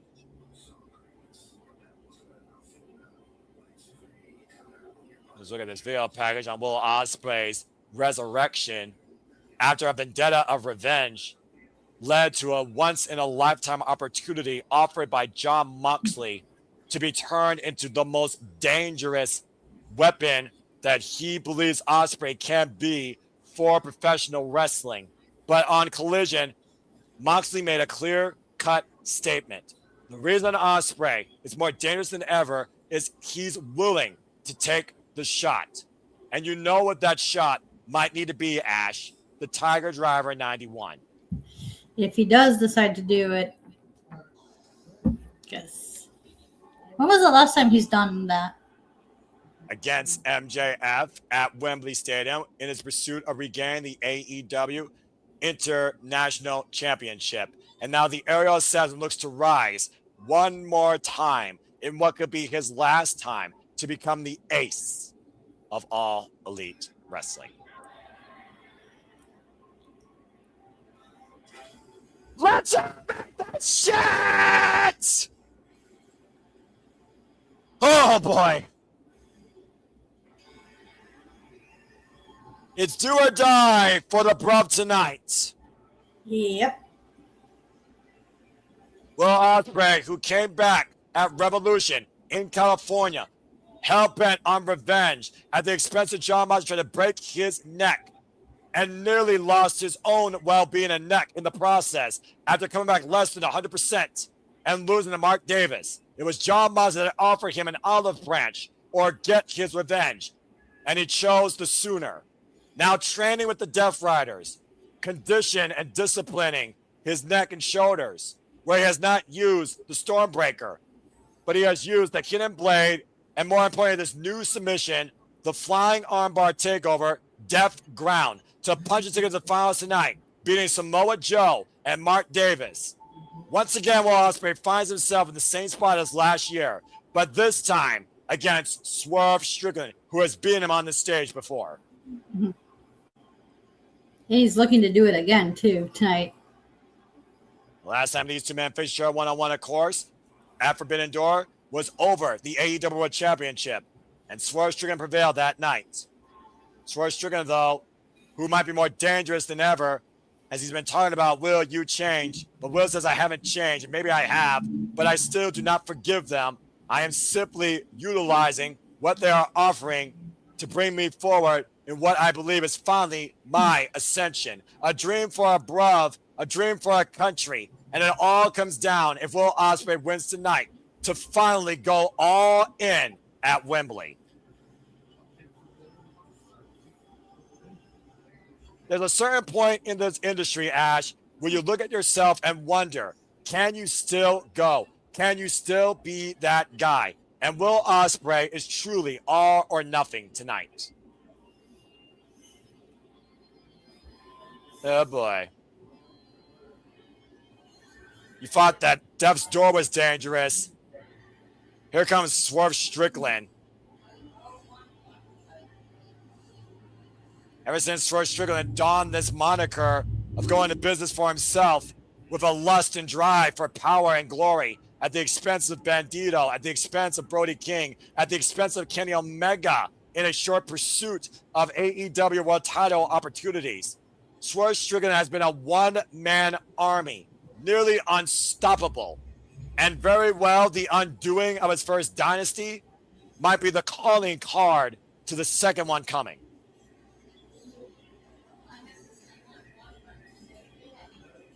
What's going on for your head right now, Ash, seeing this entrance? I'm wondering, like, what Swerve's supposed to be dressed as. Swerve Strickland right now, adorned heavy metal, and the chance to become the main man once again as a mogul to worlds in all elite wrestling. Okay. I don't know what he's channeling besides something extremely dangerous with that get up here with a mock of a freaking biker gang overlord and someone ready to stick a sickle in someone's throat. Okay. And maybe it's like a Slash or some sort of like dark vigilante. I'm not even sure here. And the fact of the matter that this time last year, these two men were fighting together for AEW's very well-being and existence. Yeah. 1 year later, find themselves finding each other for the very state of AEW's future that they want to control, that they want to lead, that they want to be the AEW World Champion. Let's go down to Renee Paquette for the sports takes. Once again, bringing forward the story, of course, that I just illustrated.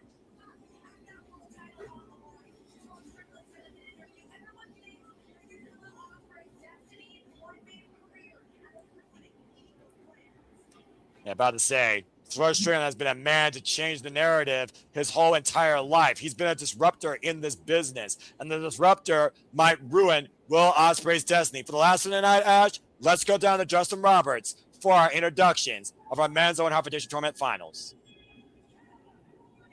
Dapper Yapper, dressed to the nines as always. Oh, baby.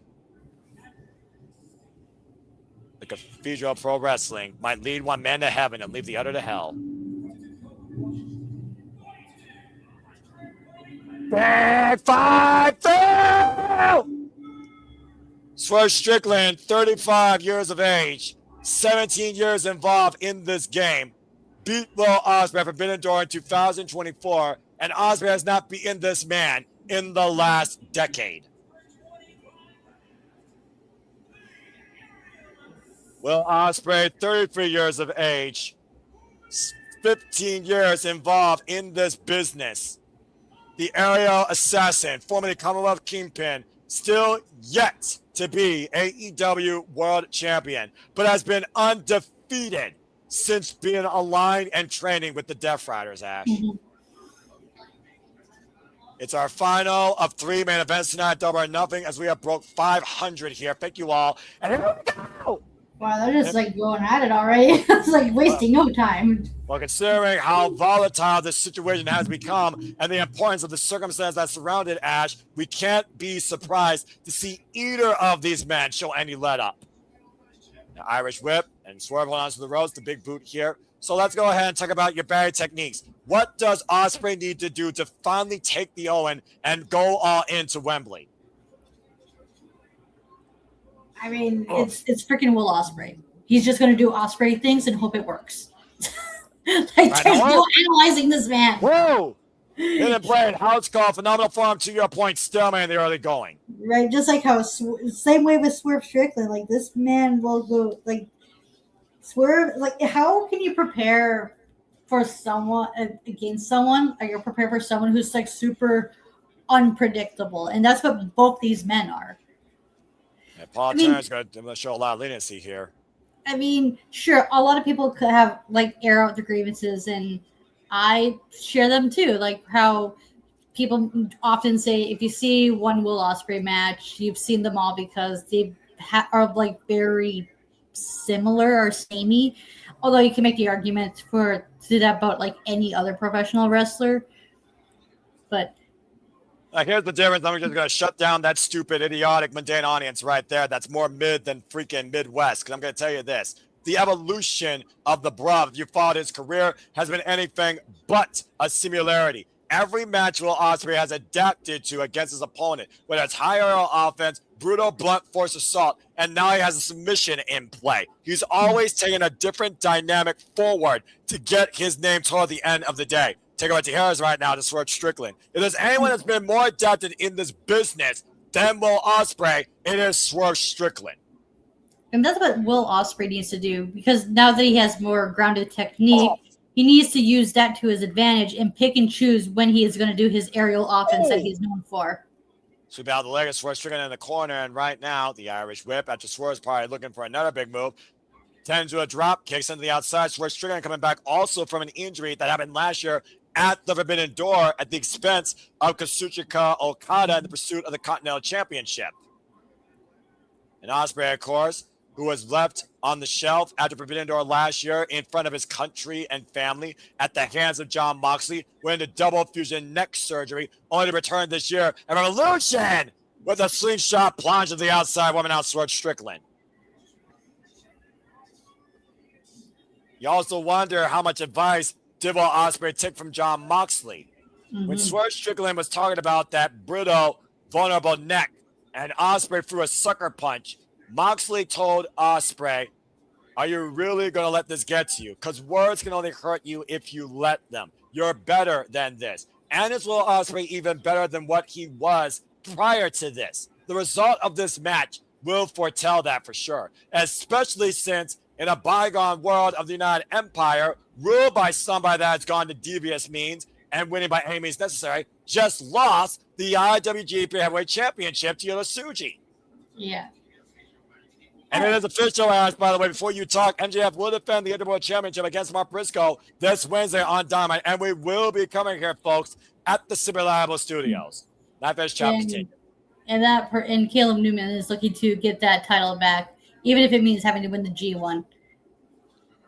And the first time ever, Survivor the Fittest will crown a brand new TBS championship in a Ring of Honor staple on AEW soil. Long dart in the corner.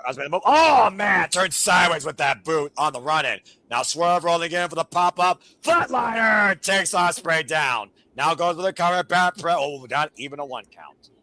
You were We got saying. an action-packed match in front of us, just like how we're going to have an action-packed upcoming Dynamite. AEW, where the freaking consistency of high caliber in-ring competition wrestles weekly. Right now, Swerve Strickland and this summer of AEW is in full swing forward to All in Wembley, and it goes for a beach break and a redemption. And we already got an AEW World Championship match on July 1st. Talk about fireworks before the 4th of July and Independence Day. Well, I At least mean, for us here in the States. well, I mean, here in Canada, we can have fireworks on July 1st because that's when Canada Day is. Well, I mean, happy Canada to you in advance. And Swerve right now with a cheap shot to Ospreay here.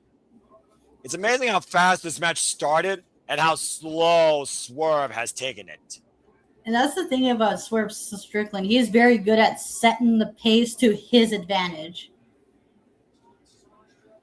Again, Swerve Strickland looking to follow through.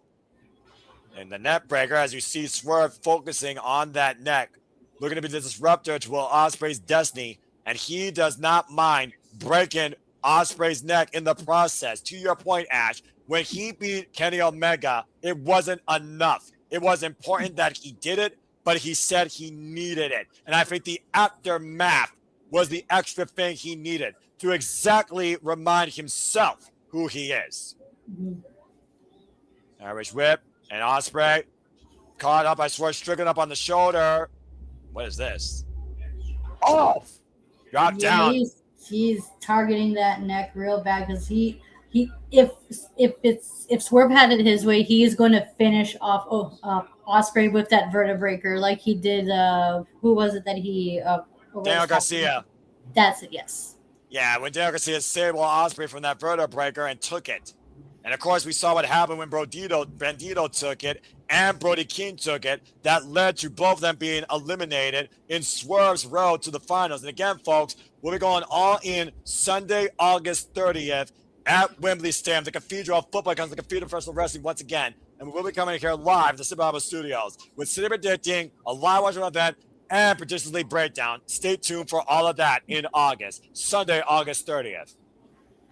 It's Nana, of course, who's been the ride and die family of Swerve Strickland on the outside, further instigating the boss's violence, dangerous tendencies. Wow, Ospreay popping up like a pimple on prom night with a jumping Enziguri.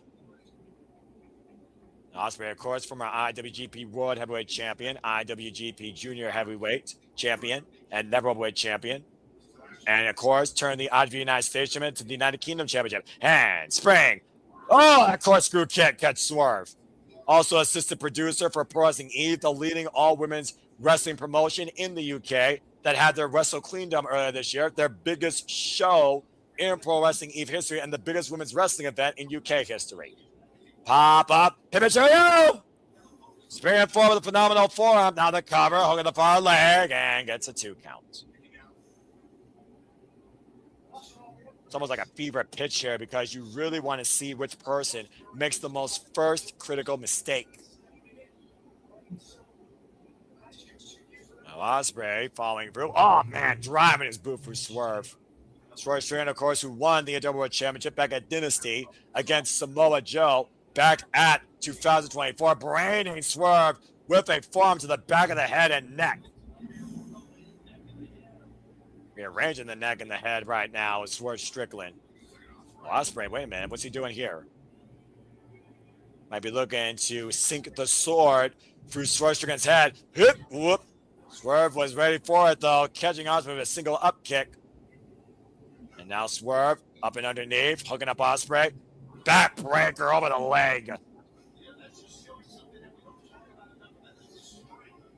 Another thing we got to consider here, the familiarity, but the power game by these two incredible hybrid all-round athletes, Ash. Yeah. I argue since Swerve Strickland, okay, it's Lobo. All right, I knew it had to be inspired by something. Okay. Makes sense. Again, I'm not familiar with pop culture. The only pop culture that matters to me is professional wrestling, damn it. And game shows. And Swerve Strickland right now.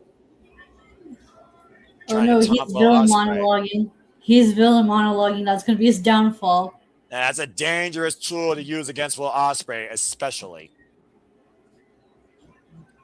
The long-term history with these two men goes all the way back to 2022 at Warrior Wrestling in War of Attrition.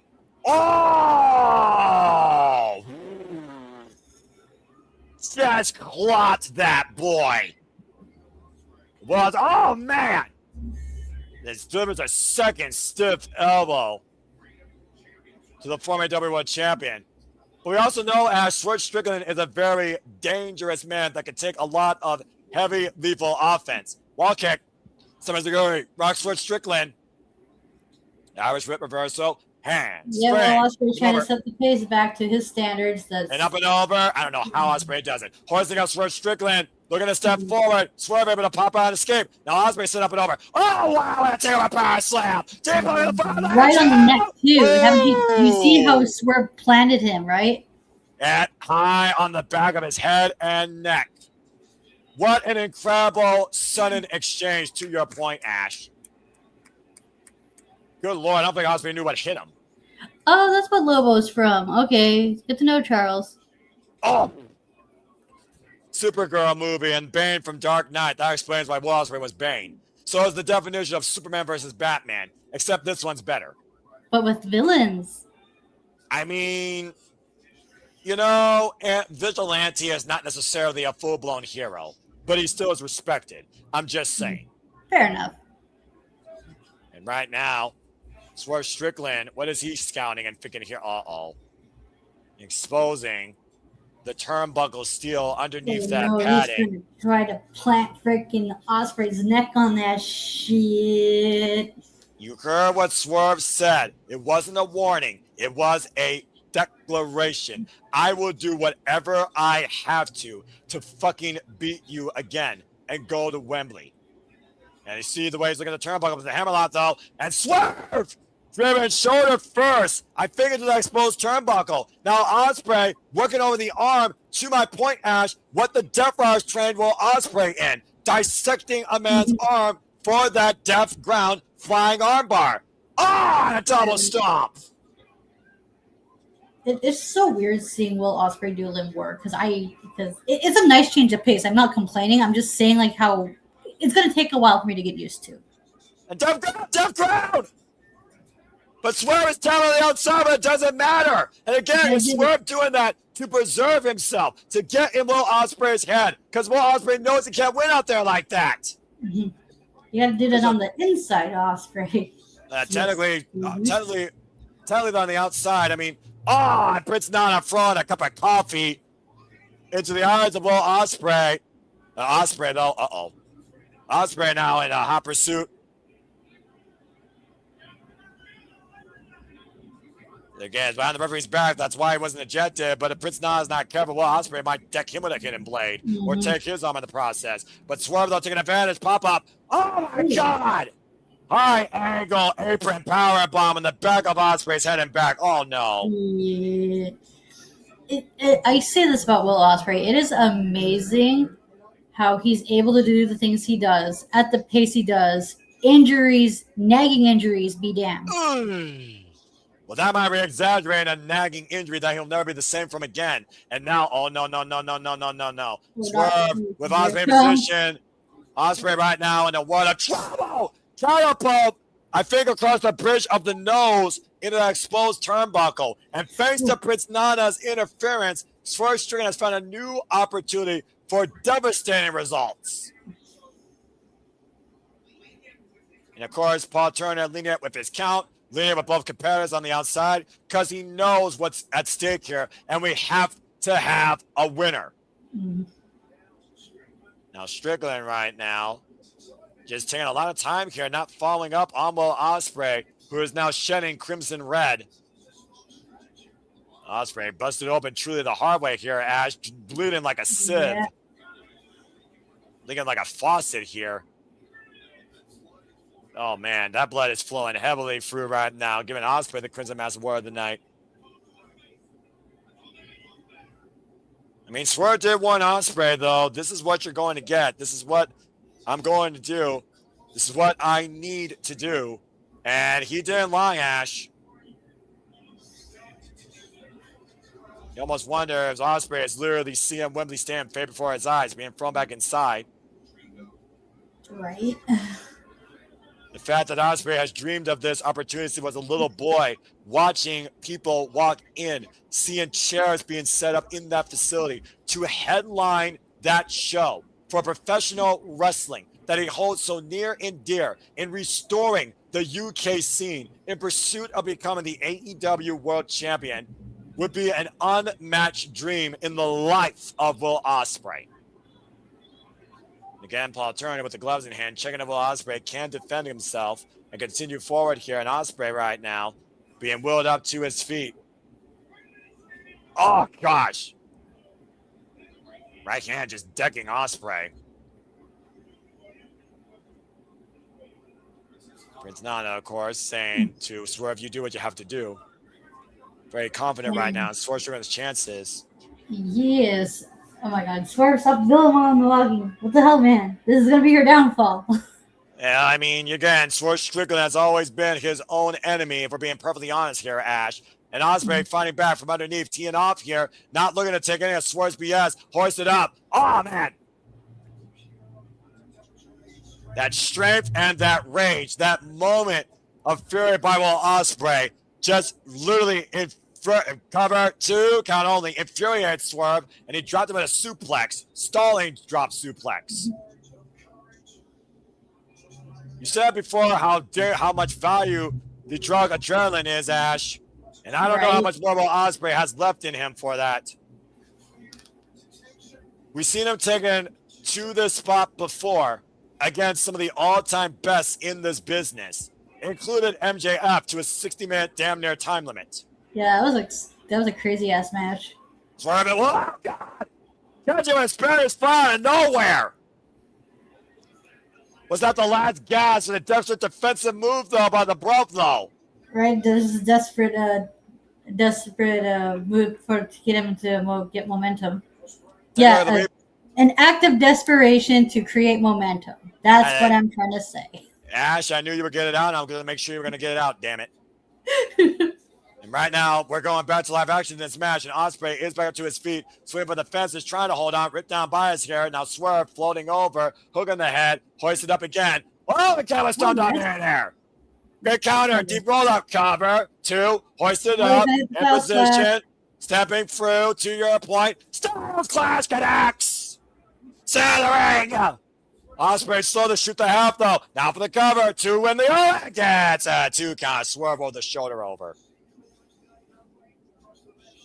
You saw the way the legs were displaced, by the way, Ash. The leg was not over the left shoulder. Mm-hmm. And right now, Ospreay finding a whole nother gear that he may not knew he had when it comes to fighting for a dream you may never get again. Here that blade! Oh my gosh, it's Swerve just throw it off! And Ospreay on his own! I've never seen that before. Right, that's a new one for Swerve. Just basically just fucking bitch slapped Ospreay. I mean, the blood loss, you wonder, did you get the blunt impact of that hidden blade? Again, how disoriented was Will Ospreay on the run-up, though, Ash? Right away. Man.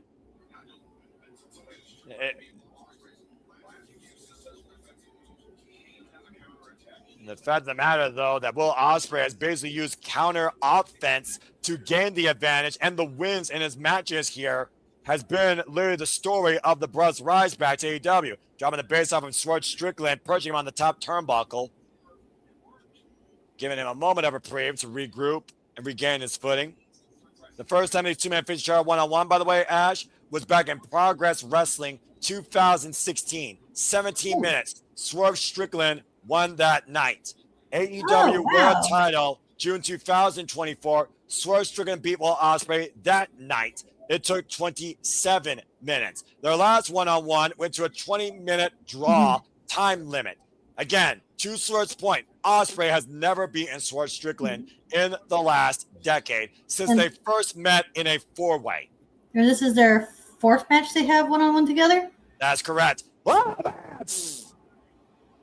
reverse run! Robinson special! No! Oh my God, so close. I'm a breath away from Will Ospreay looking to achieve his dream and punching his ticket to Wembley. And right now, teeing off. Oh man, clocking Swerve, first kick. And Ospreay looking to take to the skies for the Oscar off the second. And Swerve catching him. Oh dear God. Oh no. Oh! Down from Swerve Strickland too! A move from Swerve's greatest rival, Heyman Adam Page.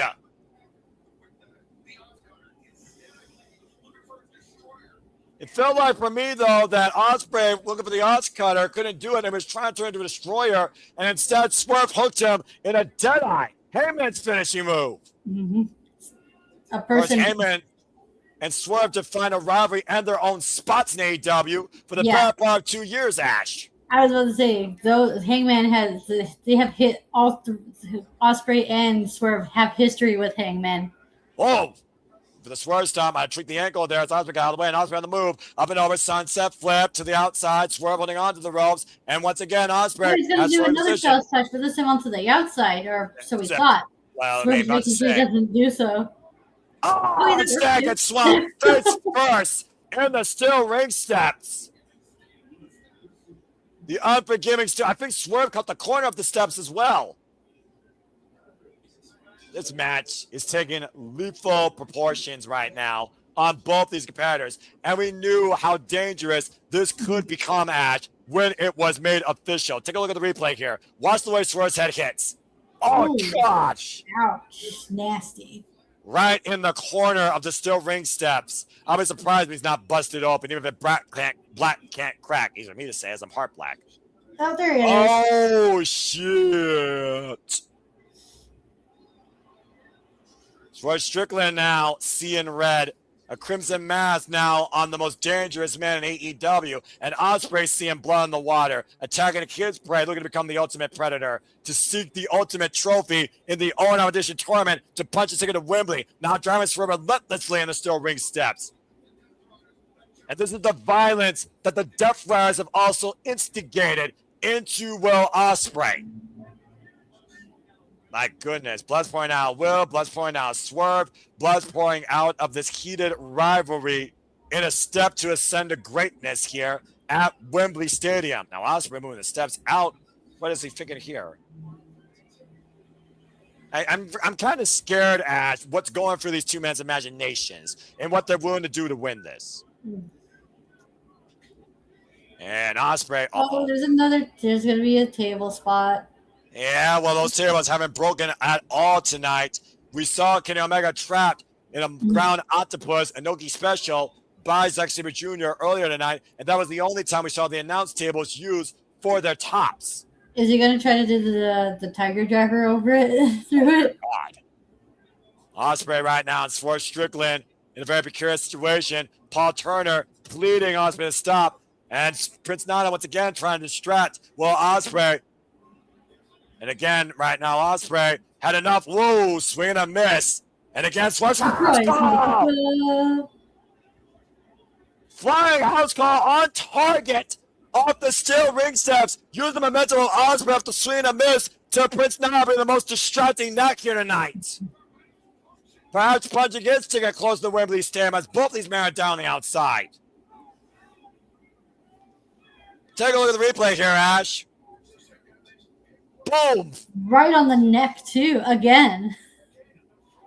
Talk about, again, your fragile-ass neck. And it He's literally... going to try to do the vertebraker on Ospreay. Oh, dear God, no. He did this to Kenny Omega, lest you forget, on the announce table, Ash, when he first said, I needed this. I needed this. We've seen him use it before. Ospreay said if he gets this, he's done. He can't deal with that. And you see the panic, you see the sense of urgency on Ospreay. And Paul Turner is also starting his 10 count. Remember, we need to have a winner here. Oh, man, back elbow creating separation. Both these Can men the still... Owen win off the count out? I would think so, but I don't think they give a damn. Oh, okay. Dear God. Oh, my God. He's going to do a Styles Clash through the announce table. Oh, my gosh. Off the steel ring steps, in position, stepping over. Styles Clash connects! to the death of the announce table. Deplorable actions by Will Ospreay with devastating effect. Again, those deaths, Ash, they don't fucking give. No, but still, that had to hurt regardless. Good Lord. How blood tells a story of two men willing to die for this business, to be the man to lead all elite wrestling. That is Swerve Strickland and Will Ospreay. Oh my gosh in heaven. Swerve Strickland right now on the blood's on the floor, blood on the desk, blood christening those stainless steel steps. And Ospreay going back inside the ring. It feels like to me that Swerve Strickland's wound has been further exaggerated from that spot, Ash. And right now, Swerve getting back in at the count of 9. Ospreay springboard drop kick. To the side of the head. Ospreay on the move at the second rope. Ospreay! Cover! 2! And Swerve gets the shoulder up again. Just barely, though. Well, devastating move, effective but not emphatic to your point with the exclamation point. The lengths these two men have been willing to go to destroy one another, to surpass the other. Ospreay right now waiting for Swerve to get up. Oh, hook kick. Coming around the corner, and Swerve rebound the ropes, and another hook kick, staggering Swerve Strickland. Ospreay right now, and again, teeing off on Swerve here every chance he could get. Relentless assault. The balance right now literally shifting in favor of Will Ospreay. Rolling elbow! Got Swerve Strickland to his knees. Gotta say. Oh! Straight to the face. And now Ospreay just driving his elbow in the back of the head of Swerve Strickland. Paul Turner right now checking on Swerve, though. Ash, this was the same way that Will Ospreay concussed almost Shota Umino, and Red Shoes Umino called for the match to stop.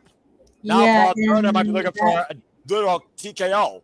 Yeah, that brought a lot of discourse about like how certain moves should be banned, and whether or not Ospreay is dangerous and whatnot and shit like that. Well, when you're considering yourself the most dangerous man in AEW, you would expect to be more dangerous than what Will Ospreay can throw at you, right? Oh, and Paul Turner push out. Hit it, Black next! Well, that'll do it. 1, 2, no! Damn! Strickland refusing to let Wembley die tonight. The stairs of Wizard's undoing might be a second coming in pursuit of the AEW World title. Ospreay's done everything except the Tiger Driver. Well, again, was Jon Moxley's word ringing true? And will that be the one shot he needs to call to win tonight here in AEW? He might have to at this point because Ospreay's done everything and Swerve is kicked out of it. Right now, looking up for a high-risk move, Fireman's Carry, as the blood continues to drip out Swerve Strickland. Instead, hammers down on Swerve, and now Swerve attacking the back of the head and neck. Well, Ospreay now. Oh, gosh, and oh, no. Oh, my God. Is he going to stomp on his neck in that position? Oh, please, God. No. Oh, stop! Jesus. Ospreay literally with a blind kill shot delivered to him. Just the way he folded that boy. You see the blood still trickling down Swerve Strickland's face. Pools of blood literally defining the disruptor of this business. What the hell is going to happen here at this point after this? How are either of these men going to be the same again? But again, there has to be a winner, Ash. We have to have a winner. Swerve again looking for the cop killer. Will Ospreay able to escape. Double leg Nelson. The clutch. Gato clutch. Oh! Swerve house call. In the center ring, cover. Kick out one by Ospreay. Black axe. Cover. Kick out Swerve by one. Oh, shit. Going to another gear. Bulldog collide. Middle of the ring, and both men down.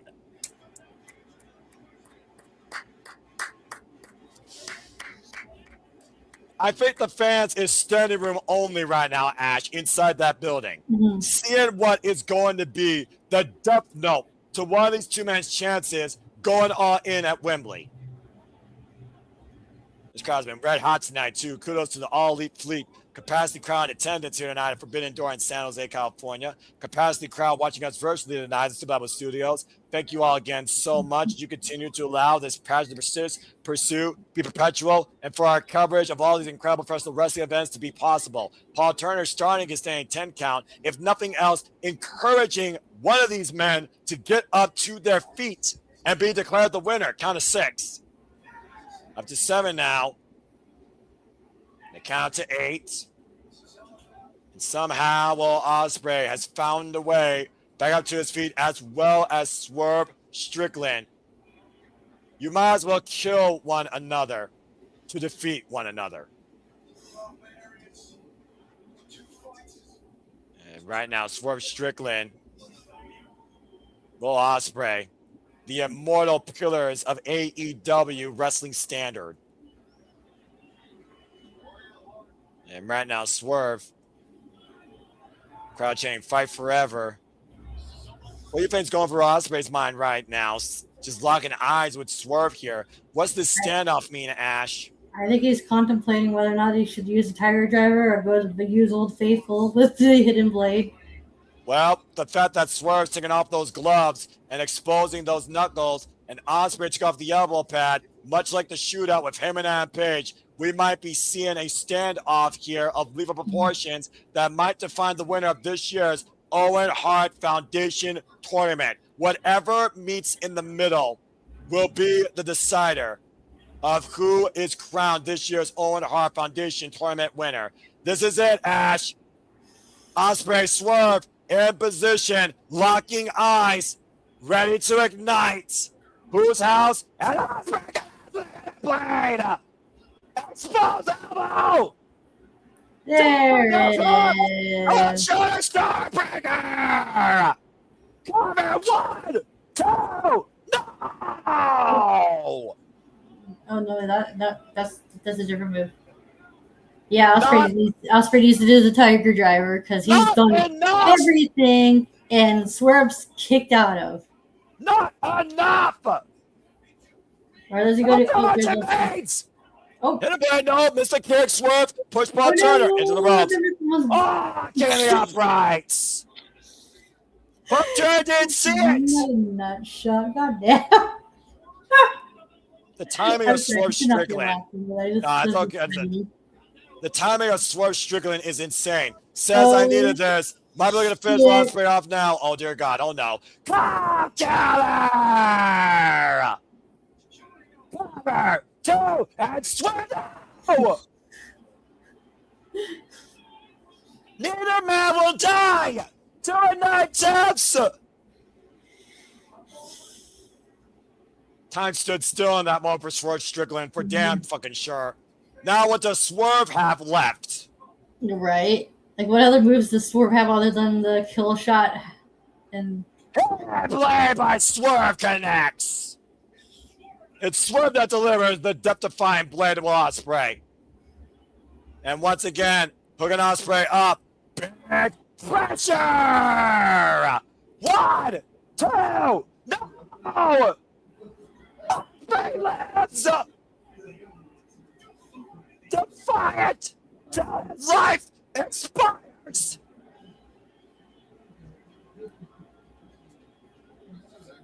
Wait a second, Swerve Strickland and John Moxley and the Death Riders now at ringside here. Oh, well then, this is Look at, they're the ones that will Ospreay into the second chance at freaking Resurgence. They're gonna try to persuade Ospreay to be like, you know what you need to do, man. Just have you changed? Are you willing? Can you do it? Yeah. The Death Riders right now has been instrumental in Will Ospreay's second coming to All Elite Wrestling. That have helped him try to pursue his destiny. House call. It just doesn't lock sides with Moxley. It's almost like John Moxley. It's Will Ospreay on. Ospreay rising back from the dead. Play connects.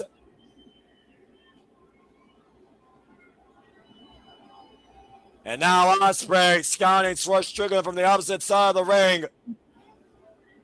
Ospreay. Buckshot lariat. Slingshot. And play cover two. No. Damn, they both use Hangman's moves. Swerve with the dead eye, Ospreay with the buckshot. Holy fucking hell. And once again, Ospreay. Debrader. Paradigm shift. Not done yet. Debrader. It's not done yet. What's it gonna do? What's it gonna take? What's the final tool? Oh my God. There it is. Tiger Driver! 1, 2, 1, we fucking win!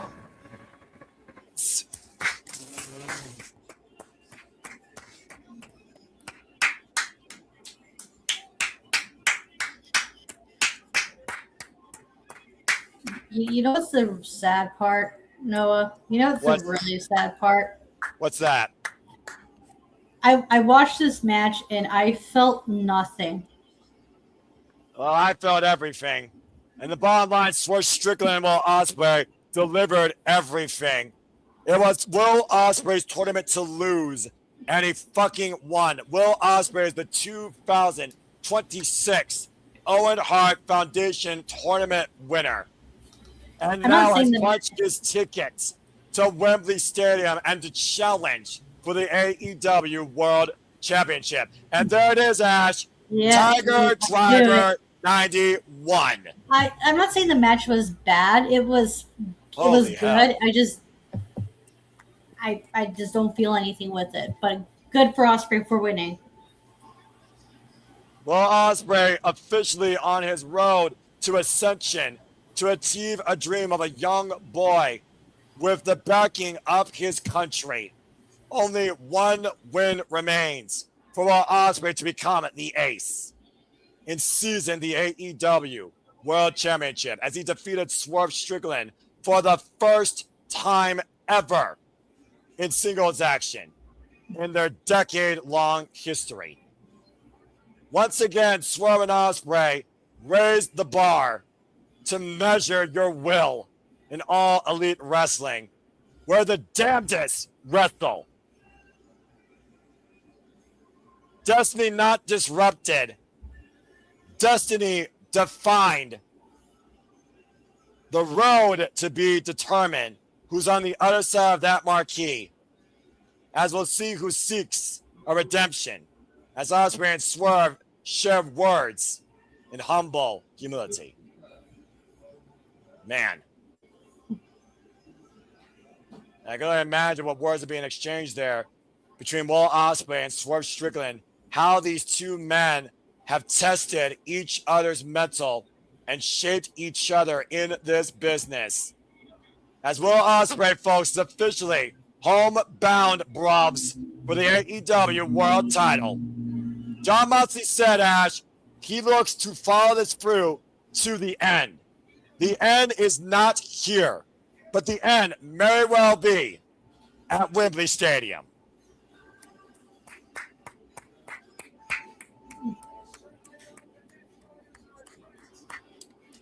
He may not trust them. He may not forgive them. But I damn sure bet that he respects them. As Claudio and Moxley hoist up this year's winner of the Owen Hart Foundation tournament in the men's division, the aerial assassin Will Ospreay is now fucking all in. This has been, once again, one of the greatest pay-per-views I have gotten to witness and experience, where absolutely everything was left out there. And still so much more to come. As Ospreay relishes this victory with Maria Shafir, Derek Garcia, Clark Noli, Pac, and Jon Moxley, and Willa Yuta, all the hard work, all the discipline, all the neck conditioning, and the listening to Jon Moxley on deaf ground leads towards heaven abound for Will Ospreay. professional flag dance. Congratulations to Will Ospreay, who adds his name to Bryan Danielson, Heyman Adam Page, Ricky Starks, and Adam Cole, baby. One thing's for sure, the 2026 Owen Hart Edition tournament raised the bar in honoring what Owen Hart demonstrated in that ring, bringing the most heart and the best in technique, as Will Ospreay embraces who he recently married, Mrs. Brav, Alex Windsor. For Mrs. Brav, the dream may have died, but for her husband, the dream stays alive. Holy fucking hell, what a night. Man. An absolutely hard-fought, hard-earned, hard-deserved journey to victory to go home and be in Wembley Stadium at All in London for All Elite Wrestling. That is the greatest graphic I've seen this year. AEW Forbidden Door might come close at the end of this night, but one thing's for certain, we will see you again very soon in AEW. Actually, this Wednesday for AEW Dynamite. For Ash, for the American Wrestling JJ Williams, I'm the Seminole Foster, reminding you that we are Sabre Studios and telling you this is AEW, where insert blank wrestle. And until the next time we see you in the X or on YouTube, make a positive impact in life. Have a good night. This has been AEW Forbidden Door, and this has been a fucking phenomenal, once again, high caliber, professional wrestling delight. Bitch. Cut the fucking feed, JJ.